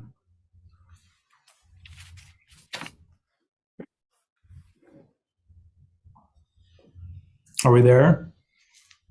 Go ahead and explain. Okay, so there's the distribution planning and analytics. It starts at the beginning of year 2. What we're saying is it's going to take us 3 years to deploy the distribution planning and analytics across all of our system. We'll be able to have benefits each year as we go through the deployment of the distribution planning.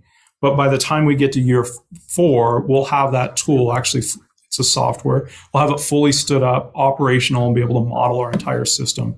So customers will reap the benefit each year as we progress through that modeling.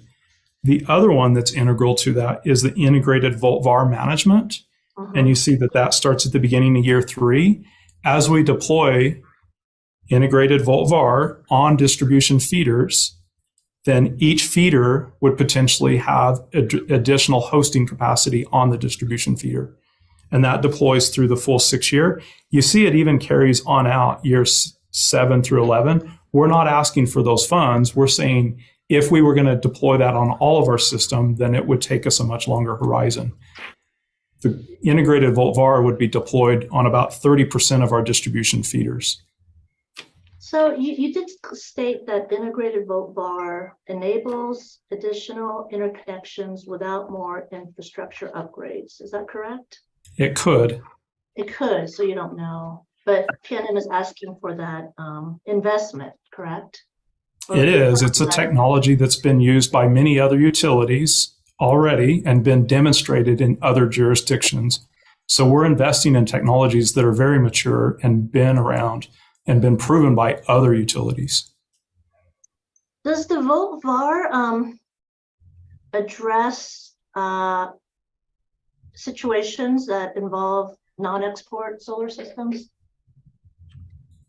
I don't know if I know exactly what you're referring to. Are you referring to? Oh, let me back up. Okay. So you're aware that the city of Albuquerque has 3 non-export solar systems, correct? I am. Okay. And so my question is, will the investment of this VoltVAR management help PNM assess systems that are non-export? So let me be clear. The downtown network is a different network. It's not a traditional radial network.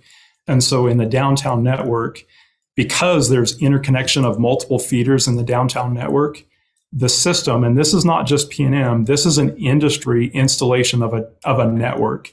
Like, we're not the only utility that builds downtown networks. They're built all over in large metropolitans. In that downtown network, you can't have backfeeds because the protected devices are actually protecting from backfeed onto other devices to prevent like transformer damage and other components. And so we've been working very close with the city to come up with solutions to rectify, to allow those systems to operate. They may be at a lower capacity so that they don't backfeed. And I want to be clear. So your question specifically, would integrated VoltVAR fix and resolve the downtown network? It may open up some, but the real root of what's going on in the downtown network is we can't allow backfeed, and it's to protect the customers and the rest of the network is the reason. Aren't there 2 relays on these systems, like one on the PNM end and the city's end, to stop this backfeed? Would that be an accurate statement? It doesn't stop. Let me be clear. So our protective relay on our side detects backfeed. And if it detects the backfeed, then it trips. It's actually a tripping relay. It's not a device that prevents backfeed.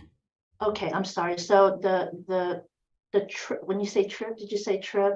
Trip. It would shut down the system, correct? It would trip one of the circuits. And there are 2 of these relays that would produce that result. Would you agree with that statement? There's a redundant system. So the moment one of the circuits trips, it jeopardizes reliability on the other circuit. And you're aware of the new commission interconnection rule, correct? I am. I'm sorry, you're aware of the new? Commission's interconnection rule. Thank you. And there is a provision in there that didn't exist in the original rule pertaining to non-export systems, correct? Mm-hmm. And this would sort of take away the discretion from PNM a little bit. Would you agree with that statement? And on how it requires customers of non-export systems, how they would design the engineering system, the engineering aspect of the system. I'm sorry, I didn't say that very clearly. I don't know if I fully followed your question. Can you ask that again? The commission's new rule requires utilities to address non-export systems differently, or there is a requirement now that didn't exist previously. Would you agree with that? Okay. And PNM has stated in its filing that it can't comply specifically with the non-export provision. Specifically to the downtown network. Okay.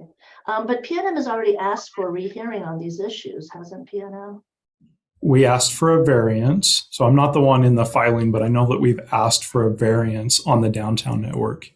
Prior to the final rule being issued, wasn't there a request by PNM for a rehearing? Like I said, I wasn't the one directly in most of those, so I probably not the one best suited to answer that. Okay, thank you. So let me see. You recall Dr. Blank's recommendation that a report be filed that includes a complete and itemized report on every feeder in which PNM believes solar interconnection capacity limits have been reached. Do you recall that? I do recall reading that. Okay, and then I believe in your response, you said that the feeder issues were being addressed in the rate case, and you mentioned that earlier, right? I'm Objection. trying to I'm track not with them. What's the objection? Let's start there. Ms. Park is mischaracterizing witness testimony. Maybe she can point to a piece of testimony that connects her two prior statements. I'm sorry. Go ahead, Ms. Park. So, Mr. Warner, in your rebuttal testimony, you explained that feeder upgrades were being addressed in the rate case. Is that correct? Feeder upgrades, it's base infrastructure. Right. So, and I know that the hearing examiner earlier had asked that the information regarding the feeder issues being addressed in the rate case be filed in this case, correct? I don't know that. Well, I'll clarify what I ordered, and this is my request, which was to the extent to which PNM can supply a condensed version of the feeder upgrades and other capital investments that we made in the rate case that have some connection to this grid mod case. It is important that the commission understand the connections between the two cases. I asked Mr. Welliger to supply that in a condensed fashion. We don't need a treatise. We're just looking to understand, because most people here have not had occasion yet to read the entire rate filing.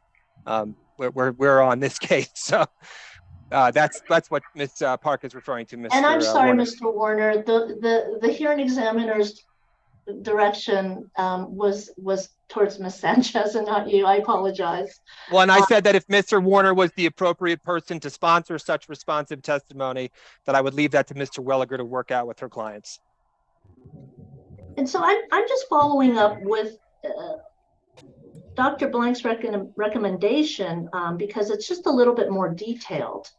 And I don't believe this specific recommendation was addressed. So I'm asking you now, is PNM willing to file a more detailed report with respect to all the feeders that PNM believes solar interconnection capacity limits have been reached? So let me make sure that I'm answering or understand your question. So, and I'll offer this first, is we've been pretty clear in our testimony and our supplemental, and I think Ms. Laura Sanchez mentioned it, we would entertain and we welcome the opportunity to build metrics and some form of measurements that we come back annually for. And if one of the desires is to have a list of feeders and solar interconnect, I think that's something that we would welcome. But we need to understand exactly what your desires are and what your requests are, and then we could engage in that type of a. I guess so if this helps, the report would include sort of a technical explanation for the changes that would be made in order for the capacity constraints to be relieved. Is that something PNM could do? Yes, it is. It's something we could. Mm-hmm. Great. And that's all the questions I have. Thank you, Mr. Warner. Thank you. All right, then we'll turn to the New Mexico Attorney General. Mr. Gedko, you have 80 minutes. We'll probably take a break in that period of time. So I'll maybe set the timer here for 30, if that's acceptable. That sounds great. All right, thank you. Good afternoon, Mr. Warner. Good afternoon. You're the Director of Distribution Engineering for PNM, correct? That's correct. And I'm referencing page 1 of your direct testimony, but I don't think you need to go there. You state that your responsibilities include distribution planning, new service delivery. I'm sorry, distribution planning and distribution planning, comma, new service delivery, comma, distribution standards, comma, and distribution upgrades and replacements. Is that correct? That's exactly what my testimony says. Thank you. As part of those functions, does your team support the design and development of the grid modernization technologies on the entire PNM distribution system? They will. Does your team currently support design and development of certain technologies for the PNM distribution system? For the distribution system, yes. Okay. Were you involved in PNM's prior AMI filing back in 2015? No, I was not. Okay. How far into the future do you typically plan with regard to your distribution services, the ones that you have always planned for? Yep, we typically perform 10-year planning models. Okay. And can you briefly describe how that planning process typically works? So from a traditional standpoint, traditionally utilities look at load growth and expansion. It might be EV adoptions, other things, and then you perform a 10-year growth or projection on the distribution system. That's the traditional model. And do you take into account only load growth and EV, or do you take into account other factors in that planning process?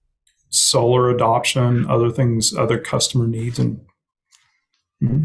And do you take into account the age of the components that are currently in the system and new technologies that might be on the market that would upgrade that system?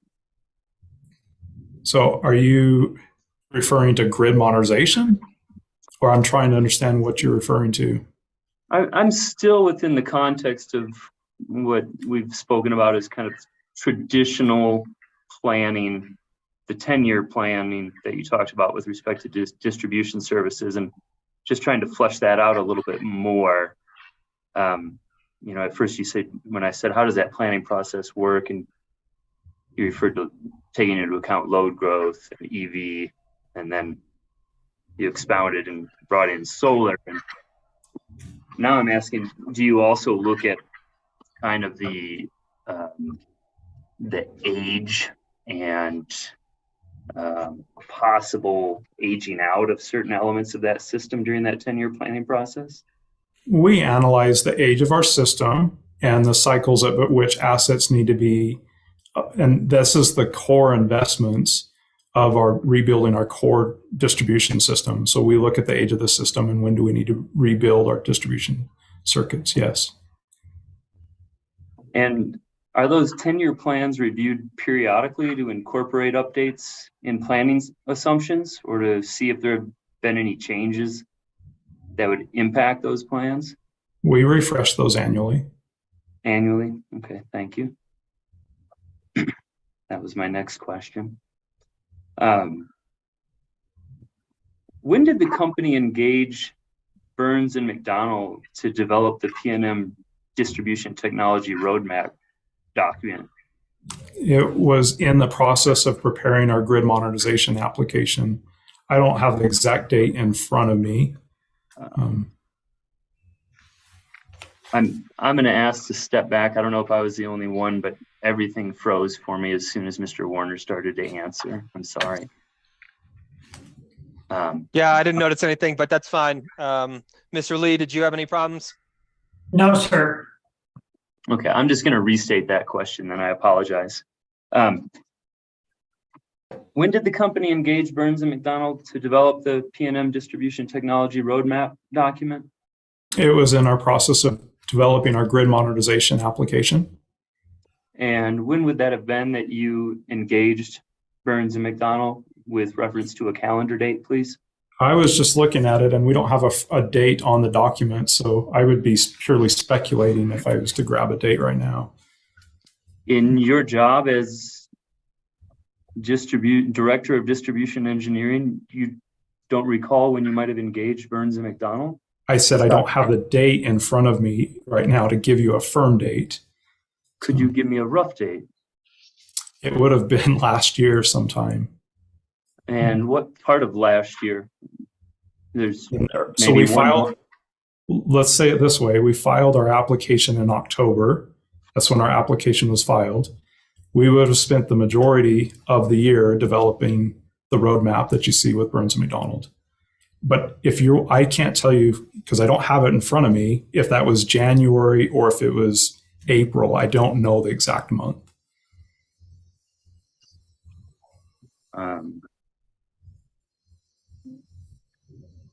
Is there somebody else that I could ask that question to? I could go look it up if you want a date on when we started. But again, I don't have it right in front of me. I just wanted a little bit of, it doesn't have to be the exact date, just a little bit of more narrowing. January to April is a big difference if you engage with somebody and you file in October. And so I was looking for a little bit more specificity, and your testimony's been excellent. And so I thought that would be something you could recollect just in a better sense. Hearing examiner, I'm going to assume there was not a question there, and if there was, I'll object as asked and answered. Yeah, no, I didn't hear a question either, Mr. Getko.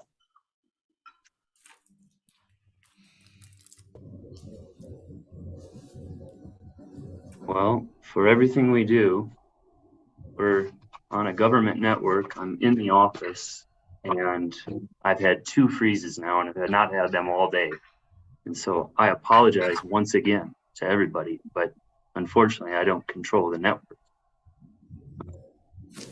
That's fine. You're good on our end. I'm guessing somehow it's got to be internal to the AG's office because, Mr. Lee, you're still not affected, correct? Yes, sir. However, Mr. Hearing Examiner, it has frozen for me at the same time Kevin is referring to, and I'm in El Dorado. I'm in El Dorado. Okay. We might need to modernize that network. Yeah, I don't think it's under the jurisdiction of the PRC.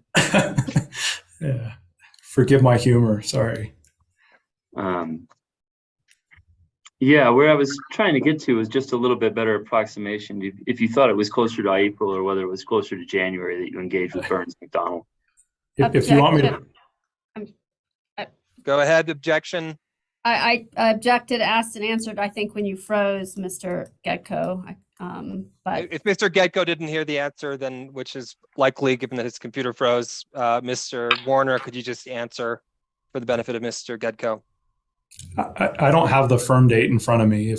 if you want to pick a date, it was probably going to be closer to January, but I don't have the firm date in front of me, so it's not fair for me to estimate that. Okay.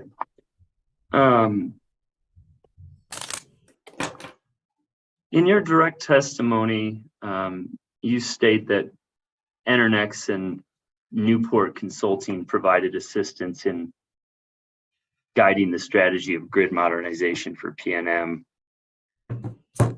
and that Internex guide for grid modernization was provided in Exhibit LES-2, which was sponsored by Ms. Sanchez, correct? That is correct.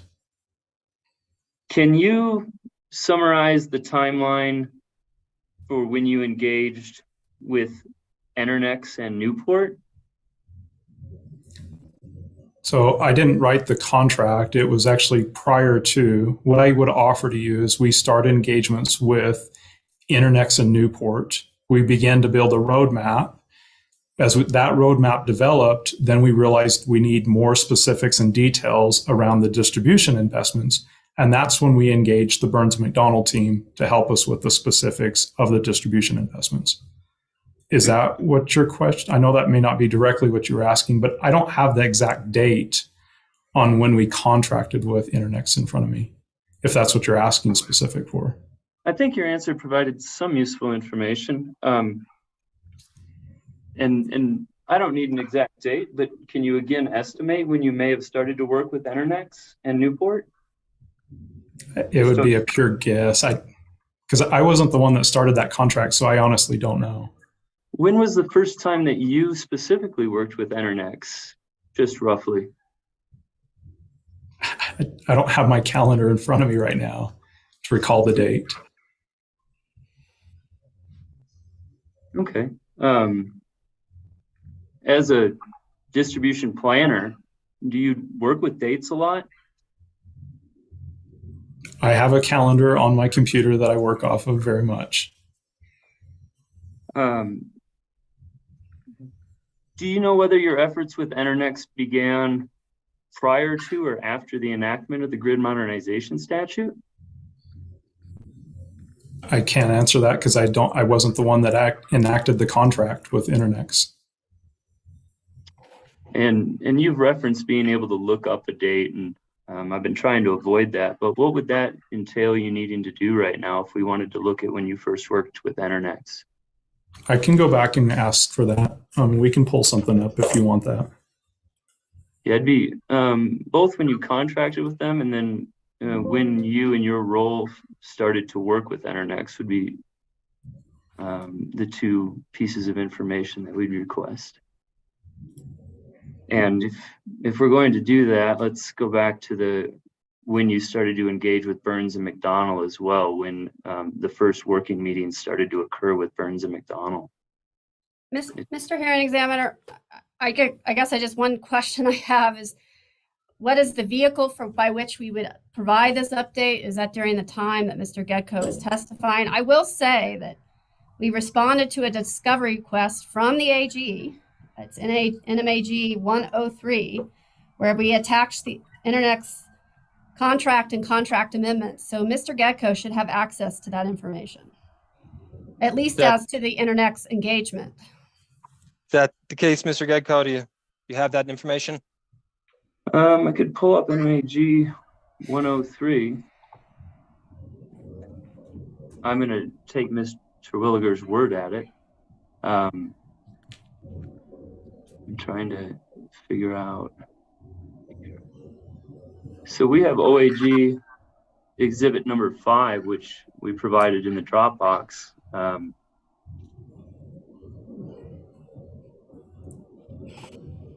Would Mr. Warner be able to access that exhibit and reference that date for us as a recollection of memory? Well, the sponsor to NMAG 1, if your OAG exhibit 5 is in it, the response to NMAG 1-03, that the sponsor was Ms. Sanchez. But maybe Mr. Warner could look at that and see if he can. I think more fundamentally, what I'd like to say right now is I don't understand the point of any of this. So, Mr. Gedko, if you can if there's a specific question you would like to ask Mr. Warner, let's just get to that question. And if it, to connect why the dates of all of this are so significant. I don't want to testify, but we're understanding the planning process, and hence my previous questions about the 10-year planning process and understanding the amount of time and effort that went into the development of the grid modernization plan. Okay. I can move along. Yeah. I can move along.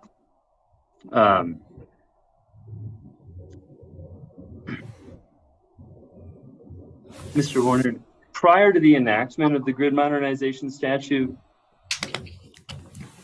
was PNM considering filing another proposal for AMI or any other grid modernization programs after the 2015 proposal was denied by the commission?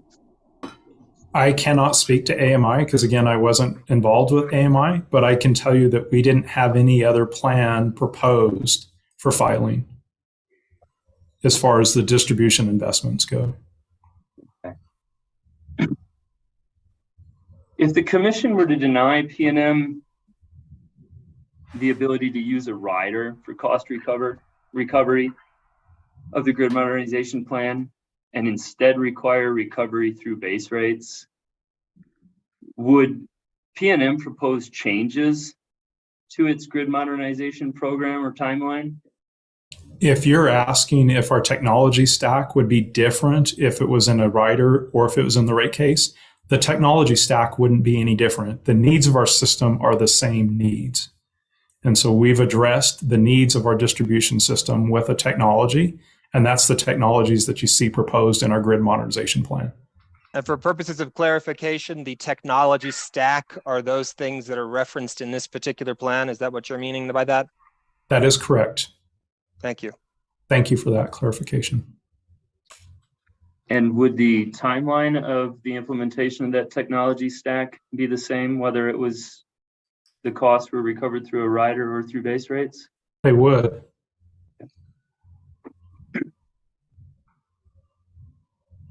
Going back to the Burns and McDonald study, the distribution technology roadmap, did PNM provide Burns and McDonald with any guidelines or limits regarding costs, or otherwise provide any financial parameters or limitations to Burns and McDonald? Not from a financial standpoint. So we, again, looked at the technologies necessary to modernize our grid. And we built it more from a ground up, like what does the system need from technologies? And so the guidance with Burns and McDonald was not about any of the financial requirements. It was about what is the technology requirements necessary to modernize our distribution system.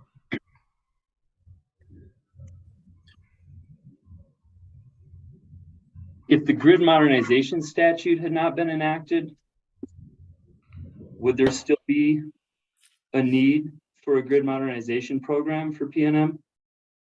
There is a need to modernize the distribution grid in New Mexico, and I would say that our legislators were smart enough to recognize they needed to create a vehicle or an avenue. So. Well, I have to ask a follow-up question. Ms. Geiger, just 1 second. That's an interesting point, Mr. Warner.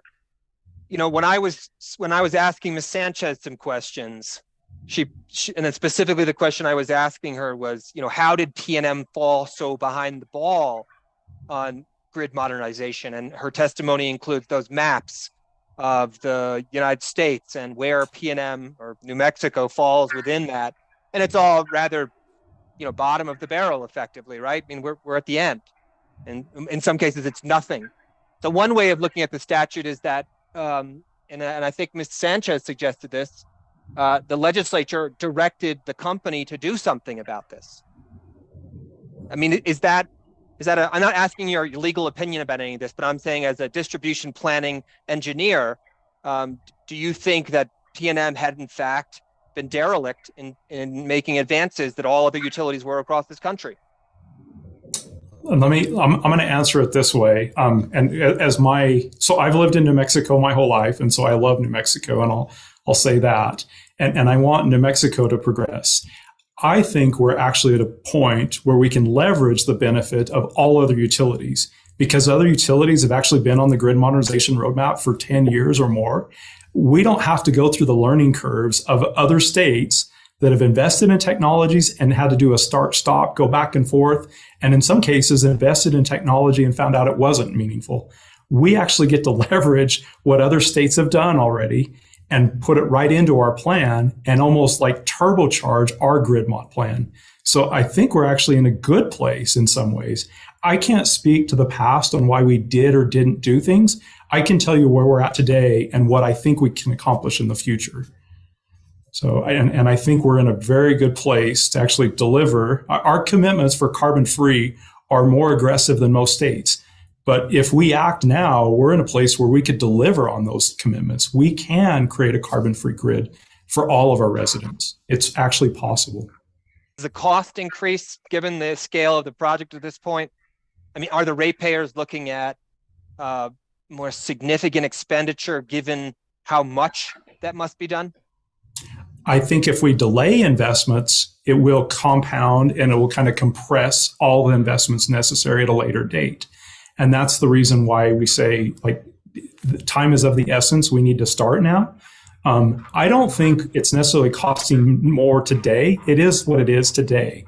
But again, I'll go back that, like, when we pick technologies, integrated volt VAR, the FLIZR technologies, the DA technologies we're proposing are well-proven technologies other utilities have used and installed with success. Okay, sorry. Thank you, Mr. Gecko. Appreciate the. Thank you.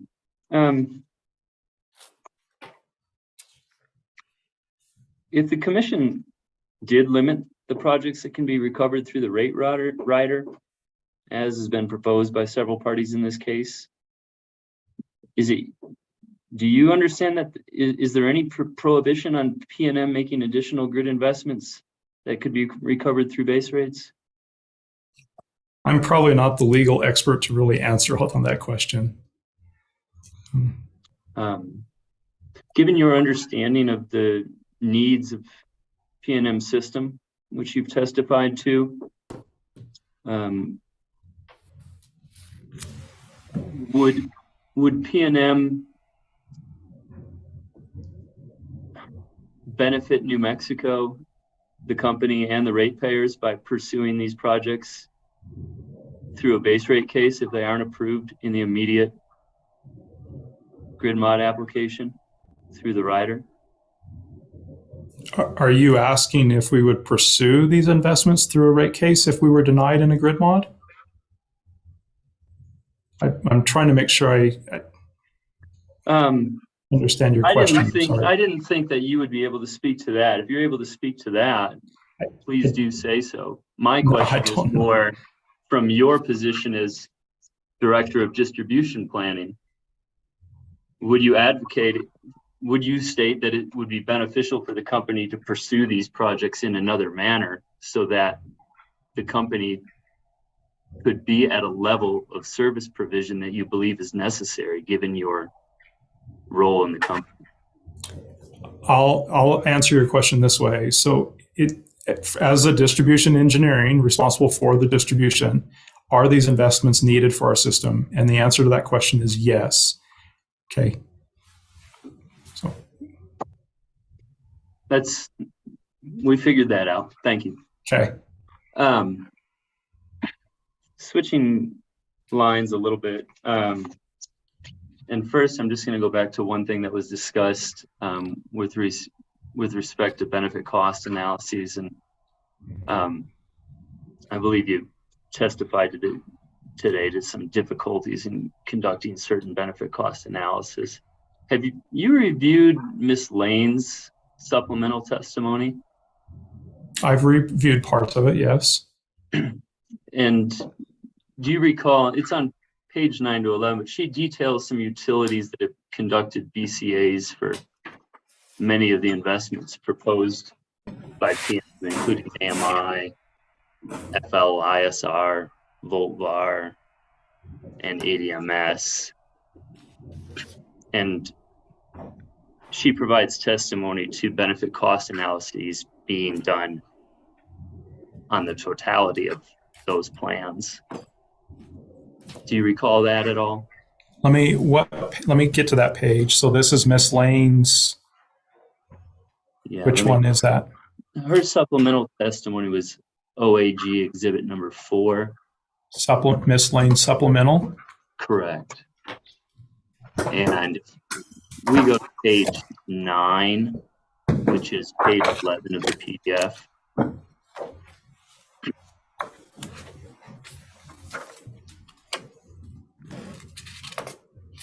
What page are you on again? Page 9. Okay. And whereabouts are you at? So starting on line 9. This one doesn't have the line numbers in it. Okay, go ahead. She explains that in Minnesota, Xcel Energy conducted BCAs for many of the same grid modernization technologies proposed by PNM. Sorry, Xcel Energy. Conducted BCAs for many of the same grid modernization technologies proposed by PNM, including AMI with a time of use pilot, FLISR, integrated volt bar optimization, and associated components of the field area network. And then the next sentence is, Xcel provided individual BCAs for each technology individually and for its total advanced grid intelligence and security initiative plan.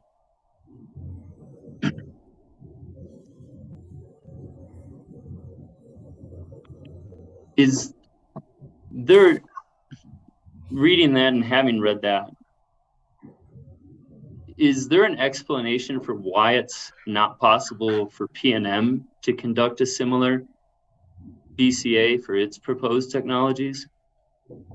Let me offer this. So I'm not an expert in Minnesota or other states, and I don't know the details of their plan and specifics, but I'll go back to the DOE reference that when investments are core investments necessary to deliver the benefits, then many times those benefits are measured across many areas. And as such, it's very difficult to quantify because you can't quantify them in a single benefit. And that's why the DOE, as well as California and other states, have recognized that core investments follow a best fit, most reasonable cost. Okay. Can we go to your rebuttal testimony then, which is PNM Exhibit 6?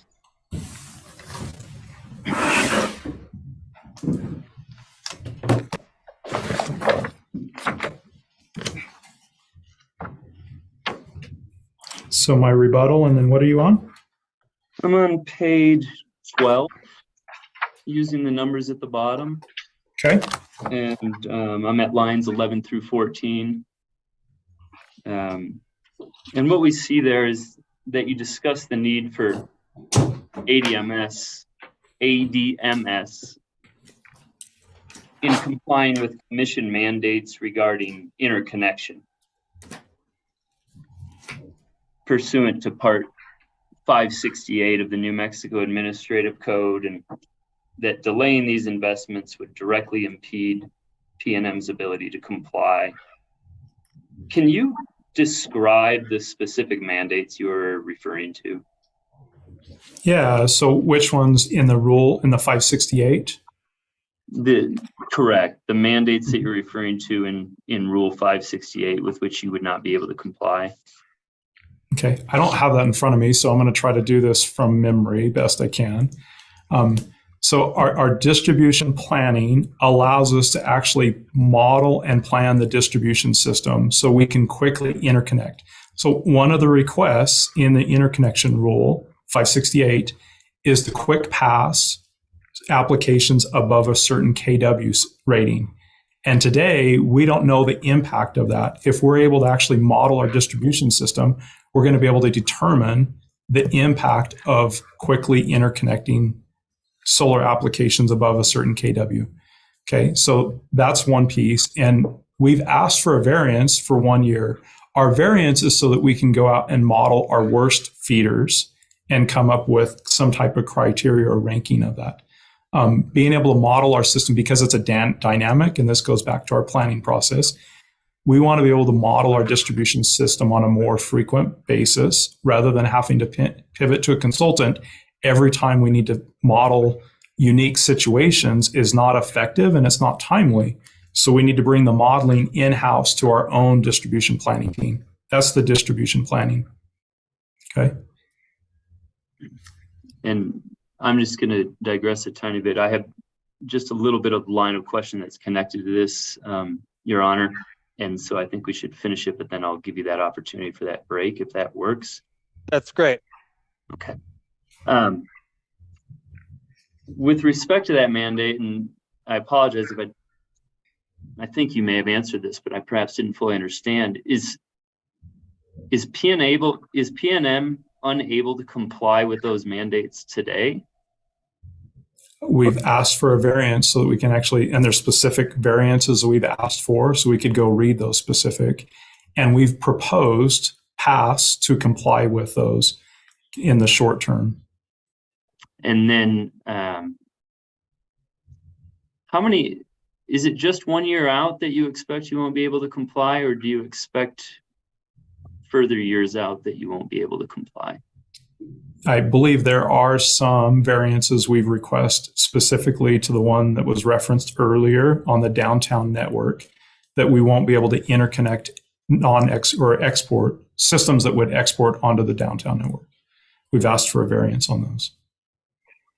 And are there other variances that you will need to request for more than 1 year? I don't have them in front of me right now, so I'd have to go look at it again to refresh myself on each one of them. And can you confirm that there's no way for PNM to comply with these mandates except for the investment in distribution planning, ADMS, and distribution automation? So I think what I actually mentioned earlier is what we're doing initially is we're going to go sign a contract with an engineering firm. We're in the process of developing a scope so we can study our worst performing feeders, and then we can determine how we can comply with the items that we've listed as an exceptions. Okay. The distribution planning tool doesn't come until a little bit later on in our grid mod. So the 1 year would allow us to go work with a consultant, perform a study, worst case, worst feeders. We have a worst scenario, then we'll be able to tell you what we can do at that point. It starts moving the needle. Then when we're able to deploy the distribution planning software, as rules advance, as the system gets more interconnects, we want to be able to move at the same pace that our customers are desiring to move. And when I say that, it's at the pace that they're desiring to interconnect to the system. And I probably missed this, but when you contract as an interim solution, what would be some of those interim solutions that come prior to distribution planning? Well, I mean, it's a study of a result. So the results of the study would be purely speculation for me to make any assumptions on what that study outcome is going to tell us. Would the study propose solutions that are separate from distribution planning, though? That's where I'm lacking knowledge. No, would not. So the interim solution is just another method for determining the needs that PNM has. Am I understanding correctly? And the capabilities of the system as it is today, yes. Okay.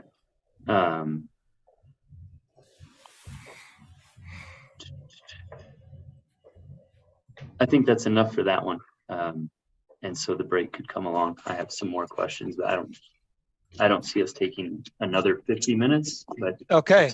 Let's Let's take the 10-minute break and then we'll come back and then we'll go till 5 or shortly thereafter and hopefully move through stuff. All right. See everybody at 4.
Okay, why don't we get back at it? I will go back on the record. Mr. Lee's taking a sip. Go ahead.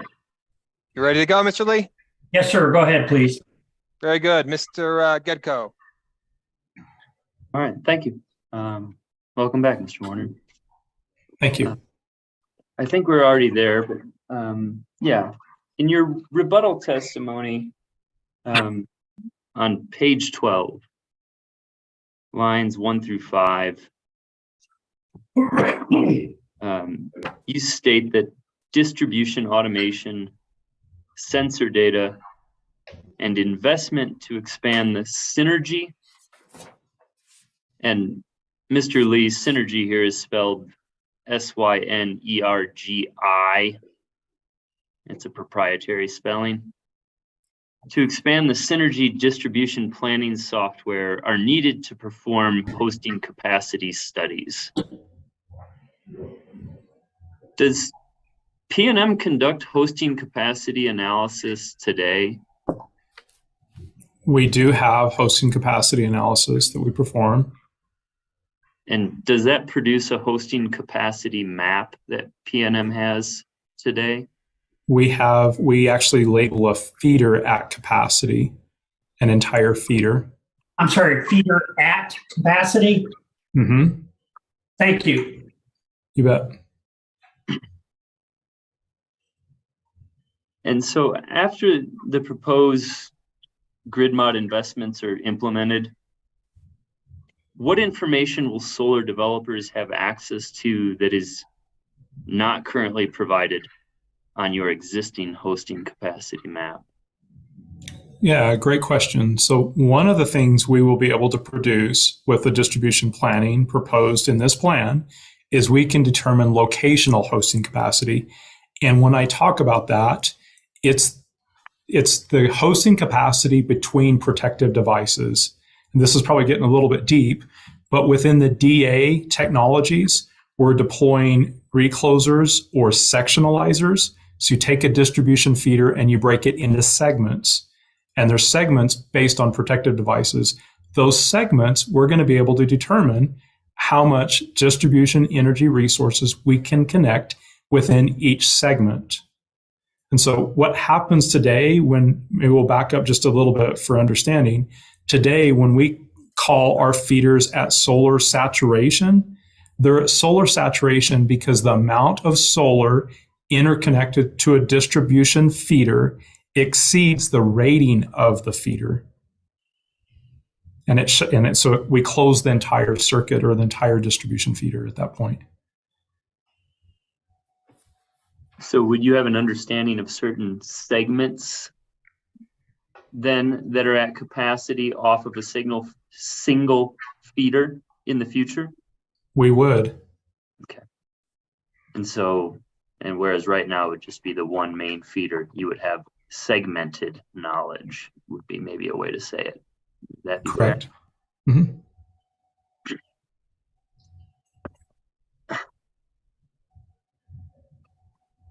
So you're familiar with the GridWorks final report on New Mexico grid mod, is that correct?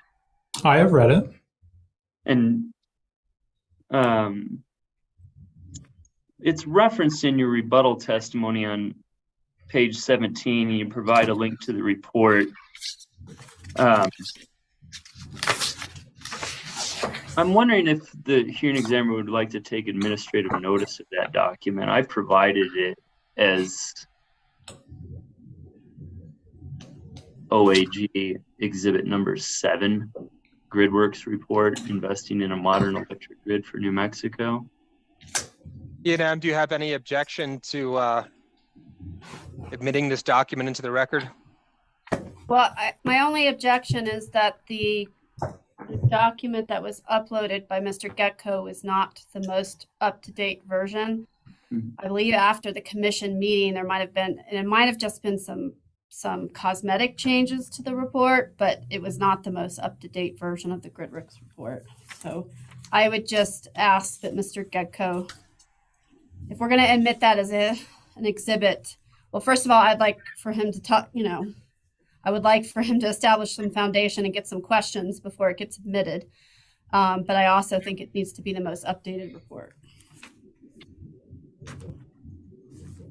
Well, I mean, as to Mr. Getko's responsibility to lay foundation, I mean, your witnesses are citing this report. So, I mean, you know, this is one of those things I have written down. I need to read this, but, you know, there's lots of things I need to read. So I don't see it. Mr. Getko, I do believe Ms. Terwilliger is correct that we should probably have whatever the most updated one is, which I assume won't change substance. That's just purely. And I appreciate that. And if Ms. Terwilliger is up for it, I'll do a confirmation via email that I've got the right one, and only submit then. it to the submit it to the service list, and then I'll get it off to Mr. Lee. Okay, thank you. So hearing examiner, just for clarification, are we admitting this as an exhibit then? Well, I'm happy to allow Mr. Getko to pose some questions about this, and you know that should satisfy your concern about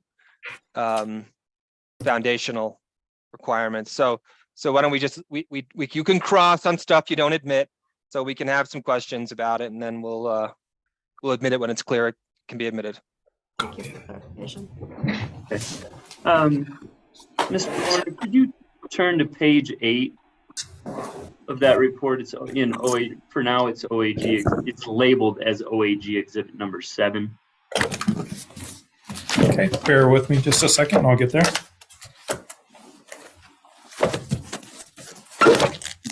Mr. Hearing Examiner, we've lost our clock.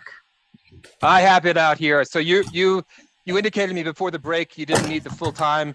You were you had 45 minutes left after the break. You've used 6.5. So you've got about 39 minutes. What page are you on again? Page 8, sir.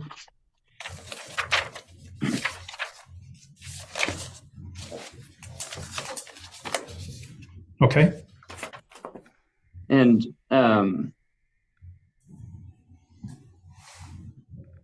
this page is with respect to hosting capacity analysis, and it's discussing the second bullet point under challenges. There, just above the picture, indicates there are trade-offs between more simple versus more complex methods for hosting capacity analysis. Do you see that there and recognize that? I do. Did PNM consider the trade-offs in terms of costs and benefits in determining whether to implement a more simple versus a more complex method for hosting capacity analysis? Let me frame it this way. So one of the exhibits that I provided was actually an EP report, and it talked about how another utility, I believe it was New York, went through a process of hosting capacity, and they described it as a walk, jog, run. And that's exactly what I'm proposing that we do. The other thing I would express in this is the technology that we're buying with the distribution planning is the technology for us to basically unlock the capabilities.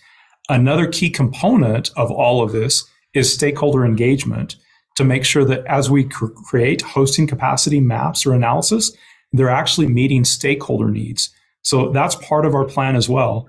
When we talk about the stakeholder engagements that will happen annually, that's annually reaching out to stakeholders to make sure that as we deploy the benefits of our distribution hosting capacity, we're actually meeting the stakeholder needs and their interests as well.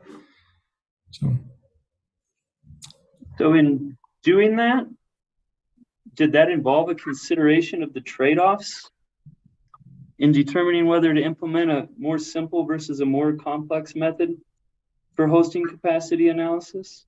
Well, when you say trade-offs, so the alternative is for PNM to do nothing and continue as we're doing today. And today we close distribution feeders when we get to 100% and the feeders close and we don't have locational. And we can continue doing business that way if that's the preference of all stakeholders. But I don't think that's the signal we've been receiving from our customers and from stakeholders. I think we've received, again, we talked about it, the number of applications that are on hold right now on feeders that are at solar saturation. And there's been a lot of public comment and stakeholder interest to try to correct those. What we're offering is our distribution planning is the first step so that we then have the insight and we know what we can do to improve the hosting capacity on our distribution feeders.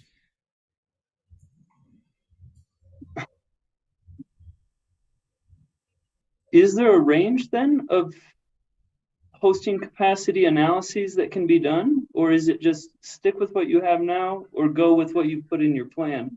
Or is there a range in between?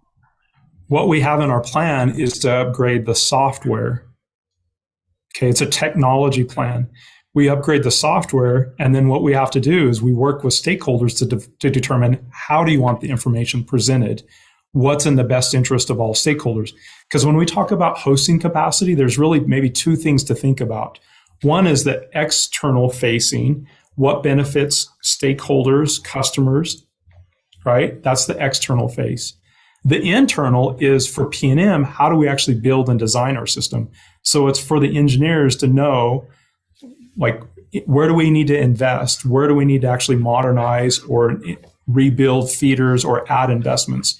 So part of it is to inform our own people. Again, this is the software that allows us to begin to have those discussions to create those benefits for customers. So am I understanding correctly then that ideally the software would be installed and then through, a collaborative approach, you would determine the level of analysis that you would conduct and what would be most optimal for you and your stakeholders?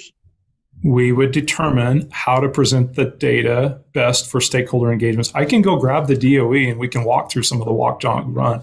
It has breakdowns that kind of talk about stakeholder engagements and how you do that. There's a supplemental that I provided that is from the DOE on how they did this in New York. That's the model we plan on following.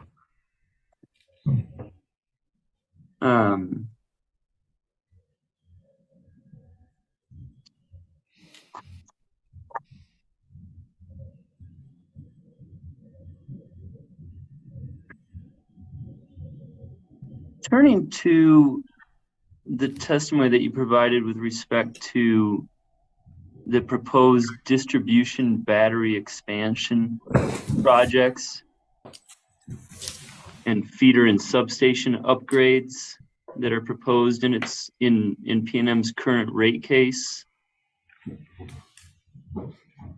Are you familiar with those distribution battery expansion projects? I'm familiar with the distribution projects that we've proposed in our rate case. What page are you referencing in my testimony, just so I can track with you? I marked this as your rebuttal, page 27, lines 17 through 28. Line 20 or page 27? Yes. Okay. I'm with you now. And can you confirm that the distribution battery expansion project is addressing the existing feeders that are at solar capacity? So let me describe it this way, okay? And then maybe this goes partly to what Commissioner Ryan was asking, like what are the ties and the interconnects between some of these? Okay, so the plan that's in our P&M grid modernization plan is really the controls and the technology that's going to be on the distribution system. The batteries that are proposed here, that are mentioned here, are used for energy storage when solar is at a high and actually causing exceedance or constraints on the feeder, and we'll be able to take the energy and store it into the battery. Okay, so by definition, the batteries will increase the amount of solar that we can store in the energy on the distribution feeder. They will increase the amount of solar that we can interconnect onto the distribution system. But without the grid modernization, so integrated volt VAR and the ADMS technologies, it's kind of like having an engine. We'll say the batteries are the engine, But without the controls, then you can't really run or optimize the system. Okay. I'm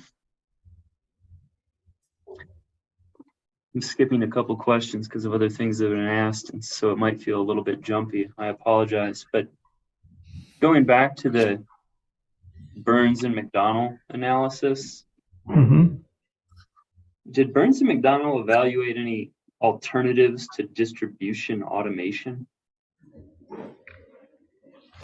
I'm not sure if I follow that completely. So we worked with Burns and McDonnell with the goals of modernizing the distribution system.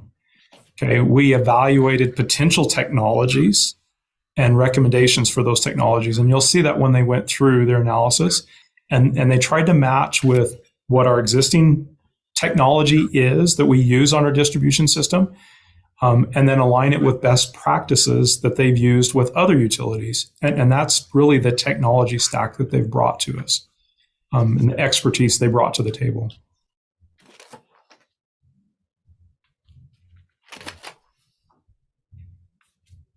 And maybe this goes to kind of your example of the battery being the motor, but not having the technology to control it. But did Burns and McDonnell look at incremental benefits of distribution automation versus utilizing grid modernization components without automation? I don't know that I've tracked your question. I don't think so, but I'm not sure I track your question completely. I think I'm stretching. Let's move on.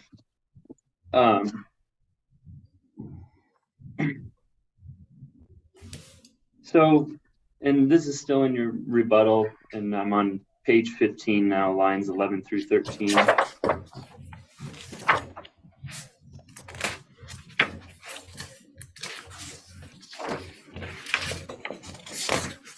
Okay. And you state that PNM's planned distribution modernization projects over the next 11 years will take time to design, engineer, and procure. Does this differ in any significant way from the treatment of traditional investments that you would plan for your distribution system? I don't know if I fully track that. So what we looked at was the need to modernize the distribution system. Okay. And we went to the roadmap that the DOE spells out. If you go to volume 4, they talk about a 10-year horizon plan that utilities should look at for grid modernization. So we looked at it and we called the first year our planning. And then we looked at a 10-year roadmap. And then we said, okay, so if this is our roadmap, then within the next 5 years, what technologies should we be deploying in that 5-year period of time? And that's the plan that we've built out specific to the DA investments with the Burns McDonnell team. Okay. And we're still in your rebuttal, and we just turned the page to page 16, and now I'm at lines 13 through 19. I'm sorry, at lines? 13 through 19. Thank you.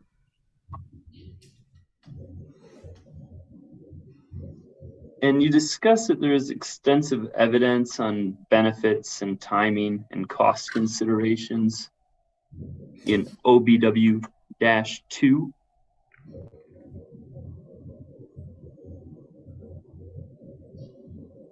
Can you tell us where in OBW-2 those benefits are quantified? Sure. So that is the Burns and McDonnell study. Let's flip there. It starts at PDF page 44 of your direct, is where I have it marked.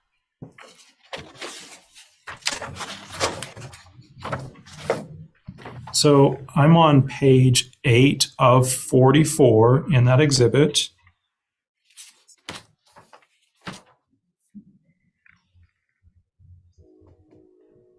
Okay, I'm with you. And it says 1-5 at the bottom of the page. So right in the middle of the page, there's some benefits right there, actually quantified, right? So the key benefits of the distribution modernization broken into 6 types. This comes from the IEEE, so Smart Distribution Working 2018, and it lists out, that flips to the next page as well. You see those?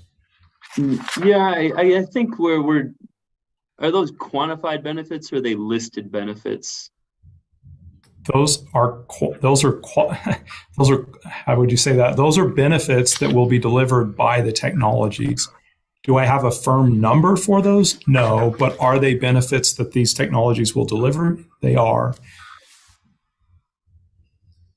And in this Burns and McDonald study, are costs and benefits of alternative solutions examined? Are you saying, do we evaluate alternatives? Yeah, our costs and benefits of alternative solutions in comparison to the solutions that are recommended by Burns and McDonald, are they examined as part of the study? No. Okay. And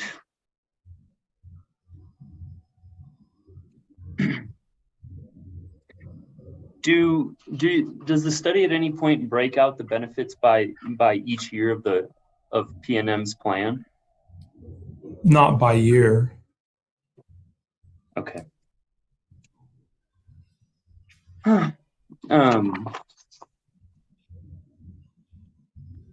So now I'm just going to turn the page again. Now we're at page 17 and 18. Are you at rebuttal? Correct. Okay. Yeah, I guess I have to go back to your rebuttal. Sorry. No, you're good. You're on page 17? On pages 17 and 18. Okay. And there you cite the GridWorks report, the one that we've already referenced, investing in a modern electric grid for New Mexico. And you point to a statement in the GridWorks report discussing the importance of a comprehensive utility grid modernization plan. It's there in the long block quote. Does the GridWorks report, in your studying of it, does GridWorks recommend that a commission pre-approve all the investments contained in a comprehensive grid modernization plan? I don't know for sure that.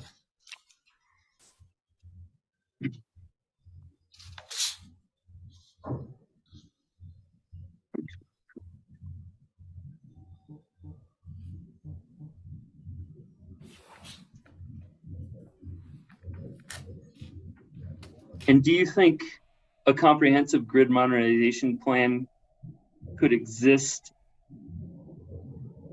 as a separate entity than a filing of the entirety of that plan? I think we have outlined a 5-year plan, or you can look at it as a 6-year, the first year planning of modernizing our distribution grid. So I think we've actually put forth a pretty good plan to say these are the investments we need as core investments. Again, there's going to be potentials for other opportunities. These are really just identified as the core foundational investments to modernize PNM's distribution system. I'm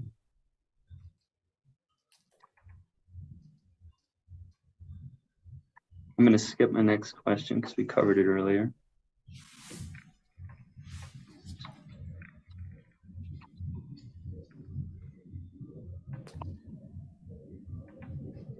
So now, going back to the discussion that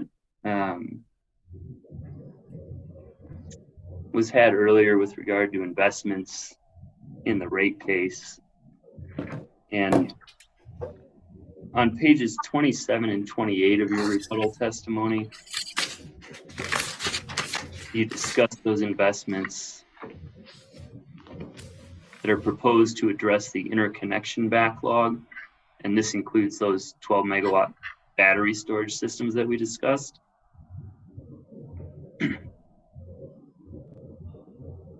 If the grid modernization investments contained in this PNM grid mod application are approved by the commission, will PNM still need to upgrade the capacity on its feeders to accommodate the anticipated growth in distributed energy resources? Yeah, so I'll be very specific about this. So, and I'm going to, and if this isn't exactly what you're asking, please let me know. But we need the investments in our grid modernization plan as they presented technologies in order to modernize the distribution grid. We will also need energy storage on our distribution system so that we can fully optimize the amount of solar that's going to be interconnected to the circuits. And what we're seeing is the feeders that are at solar saturation today, right?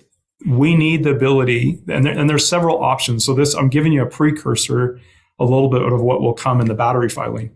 But in that, there's several solutions. One is to build additional distribution feeders, which is probably not anything that we want to do or our customers. A second alternative is to curtail the solar. And when I say curtail, it would be curtailing customer solar. And why would we want to do that when we're trying to transition to a carbon-free grid? Okay. So, or a third, more elegant solution is you actually install storage, which is really what we need on our distribution and transmission system. We've been saying that from resources is we need energy storage on our system. The energy storage now brings the ability to shift energy from the middle of the day when solar is prevalent to those shoulder hours when we need it, right? We need a form of being able to deliver. So it competes against other resources that we would have to build alternatively.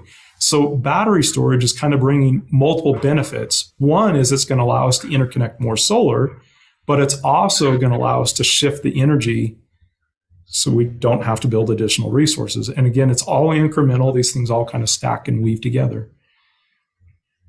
And I hope I asked this correctly, but if you do the grid mod investments and you do the batteries, do you also need to upgrade the capacity on the feeders? Let me maybe kind of try to clarify that one a little bit. So there's some description or language. I should probably go find it specific.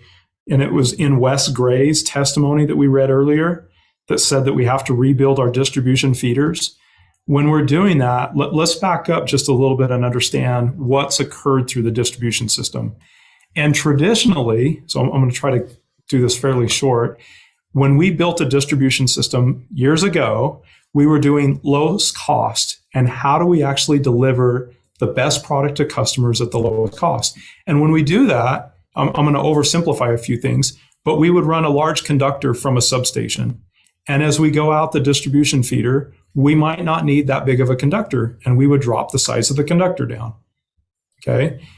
Because there's less customers. And so as we went out the feeder, some of the assets might actually change. What we're seeing now is the distribution system is not going to be built in the same form. We need energy flow to be able to go both ways on a distribution feeder. Plus we intertie our distribution feeders at multiple points now. And so as such, we have to rebuild some of our older distribution system as the assets are aging out and we need to upgrade and replace. We upgrade to modern standards. That is some of the investment that's outlined in Wes Gray's testimony in our rate case. I'm sorry, that's some investment that's out. I'm sorry. Outlined in Wes Gray, it's Gray, in his testimony in the rate case.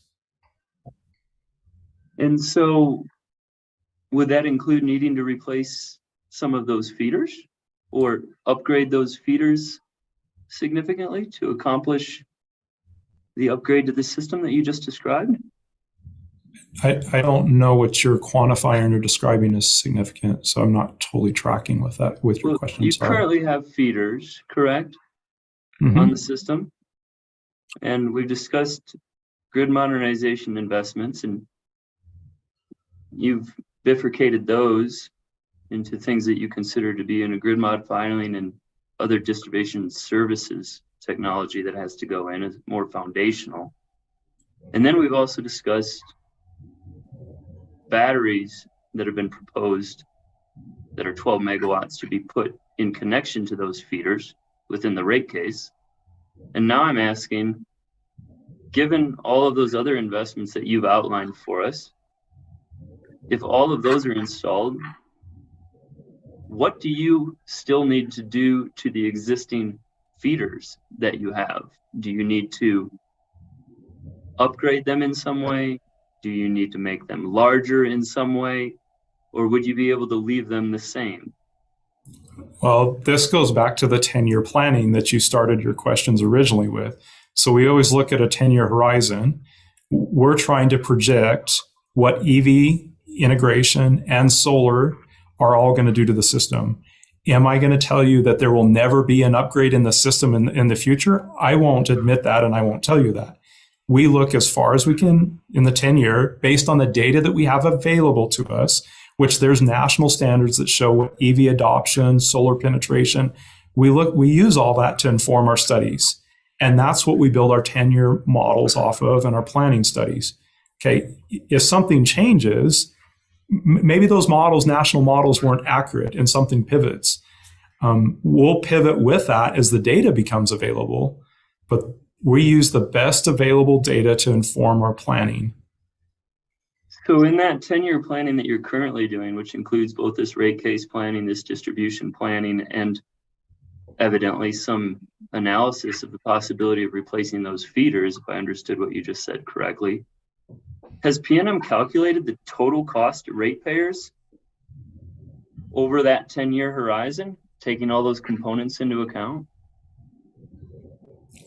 I'm not the one that runs all the numbers, so you're probably asking the wrong person if you want that type of an answer. Have you provided an estimate of the number of investments, not the dollar, but those feeder upgrades that you project, given all of the information that you've received for that 10-year plan?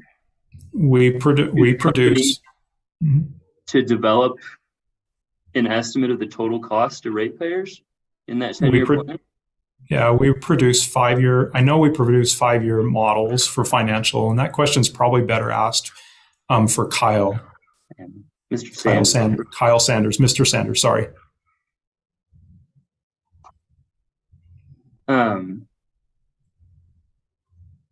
Okay. On my last two little subsections here.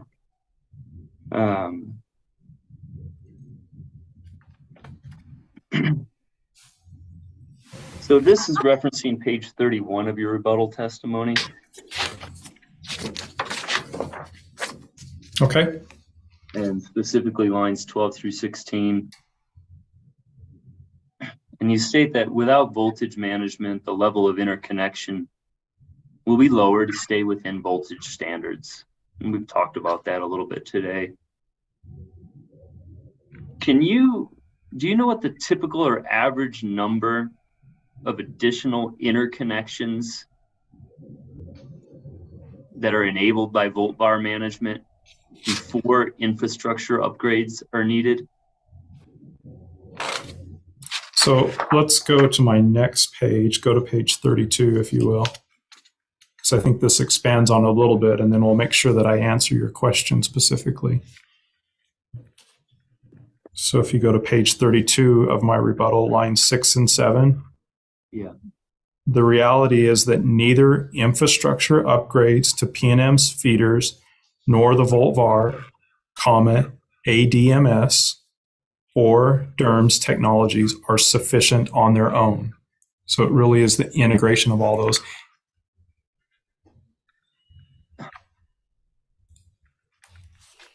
So the integration makes sense, but let's say you just,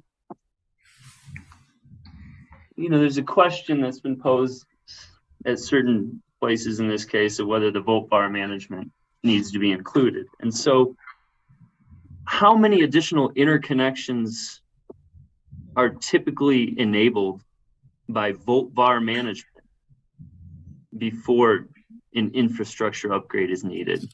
What additional capacity does it give you there? Yeah, so let me describe it this way. Is today on the distribution system, we have very little data as to what's actually occurring at the feeder level. So and I'll try to tie these together. What'll happen when we actually deploy AMI is it's almost like lighting up the distribution system, that now we have little bitty sensors all over our district. And I'm speaking from the perspective of the distribution planning. Okay. So there's obviously customer benefits of AMI. I'm going to speak specific to the distribution. So you light up the distribution system. Now we have sensors all over the distribution. It informs our planning. It will also allow us to, in our feeders that have high penetrations of solar, we can actually deploy the integrated volt-var, which allows us to control the feeders within constraints. So marry that back with the distribution planning, and now we're going to have the intelligence to come back and tell you how many additional distribution energy resources we can interconnect to the system. Today, I can't quantify it because I can't measure it today. I mean, that's one of the dynamics, is like we're asking for a plan so we literally can light up our distribution system. We can see what's going on. And that's one of the metrics we've actually proposed when we come back annually. As we light this up, we're okay with coming back to say, let's build real measurements to say how many additional distribution energy resources can you interconnect to the circuit. But the first thing we have to do is get the data. That's really what's going on. And I should be clear too, when we're deploying the integrated volt-var on feeders, we're deploying it on feeders that are considered high penetration of solar. And the DOE has a definition of what high penetration of solar is. The definition is the amount of solar interconnected to the feeder is greater than the minimum daytime load.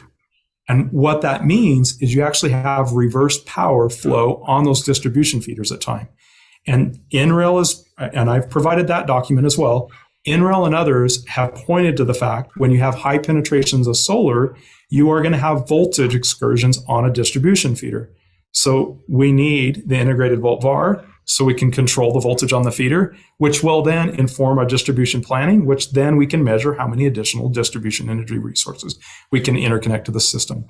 NREL, sorry, just quickly for the record, NREL stands for National Renewable Energy Laboratory. There you go.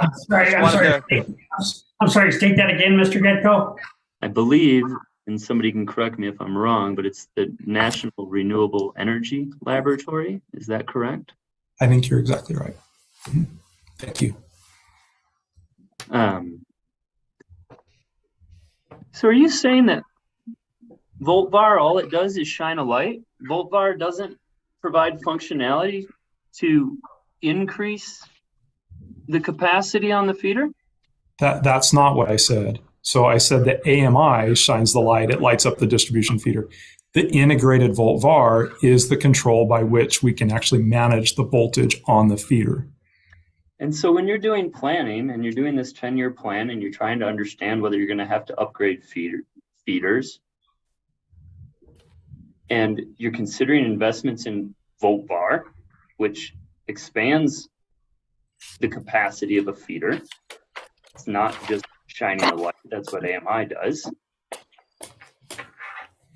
How much additional capacity do you estimate on each feeder due to the installation of volt-var as part of your plan?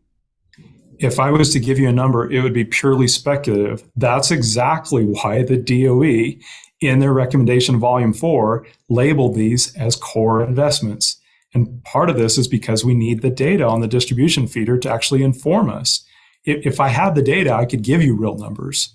But today, it would be purely speculative, and then you would ask me how I actually built the number, and I would have no basis or foundation for it.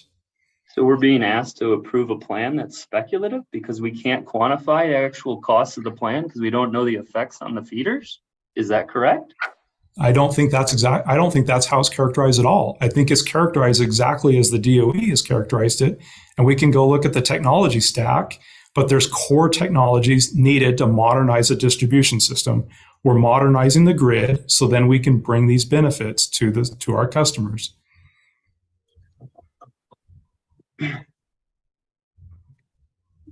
There's related to this, the commission, my understanding is that the commission ruled recently, I should have put the case down, but in March, this month, maybe that's wrong. I made one error in my preparation. But that there's a ruling that all new inverters on DER systems will be required to be smart inverters. Is that correct? Mm-hmm. It is.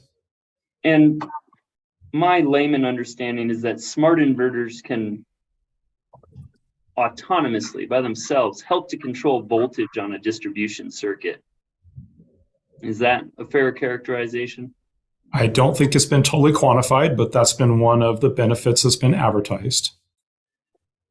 And so will the addition of smart inverters reduce the need for certain elements of PNM's planned investments in the grid mod plan? No, it will not. So smart inverters do not change the technology investment that we're asking for. Again, let me be clear about this. The feeders that we're deploying this technology on are the 30% of our distribution feeders that have high penetration today.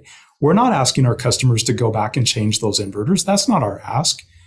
So new inverters would only be new applications.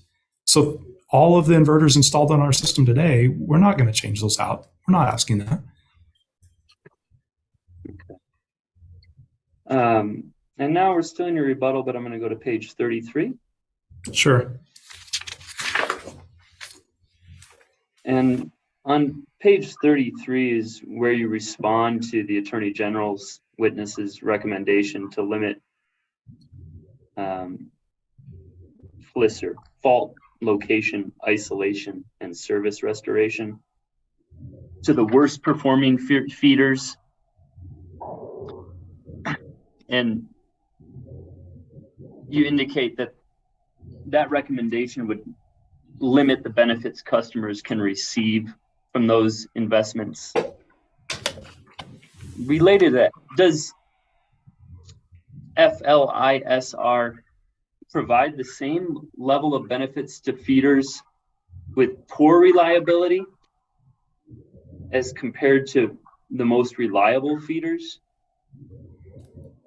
Let me, so there's two different aspects of this that I'll try to expand on. So the first one is in the traditional sense, FLISR, what it will do is actually deliver better reliability to poor performing circuits.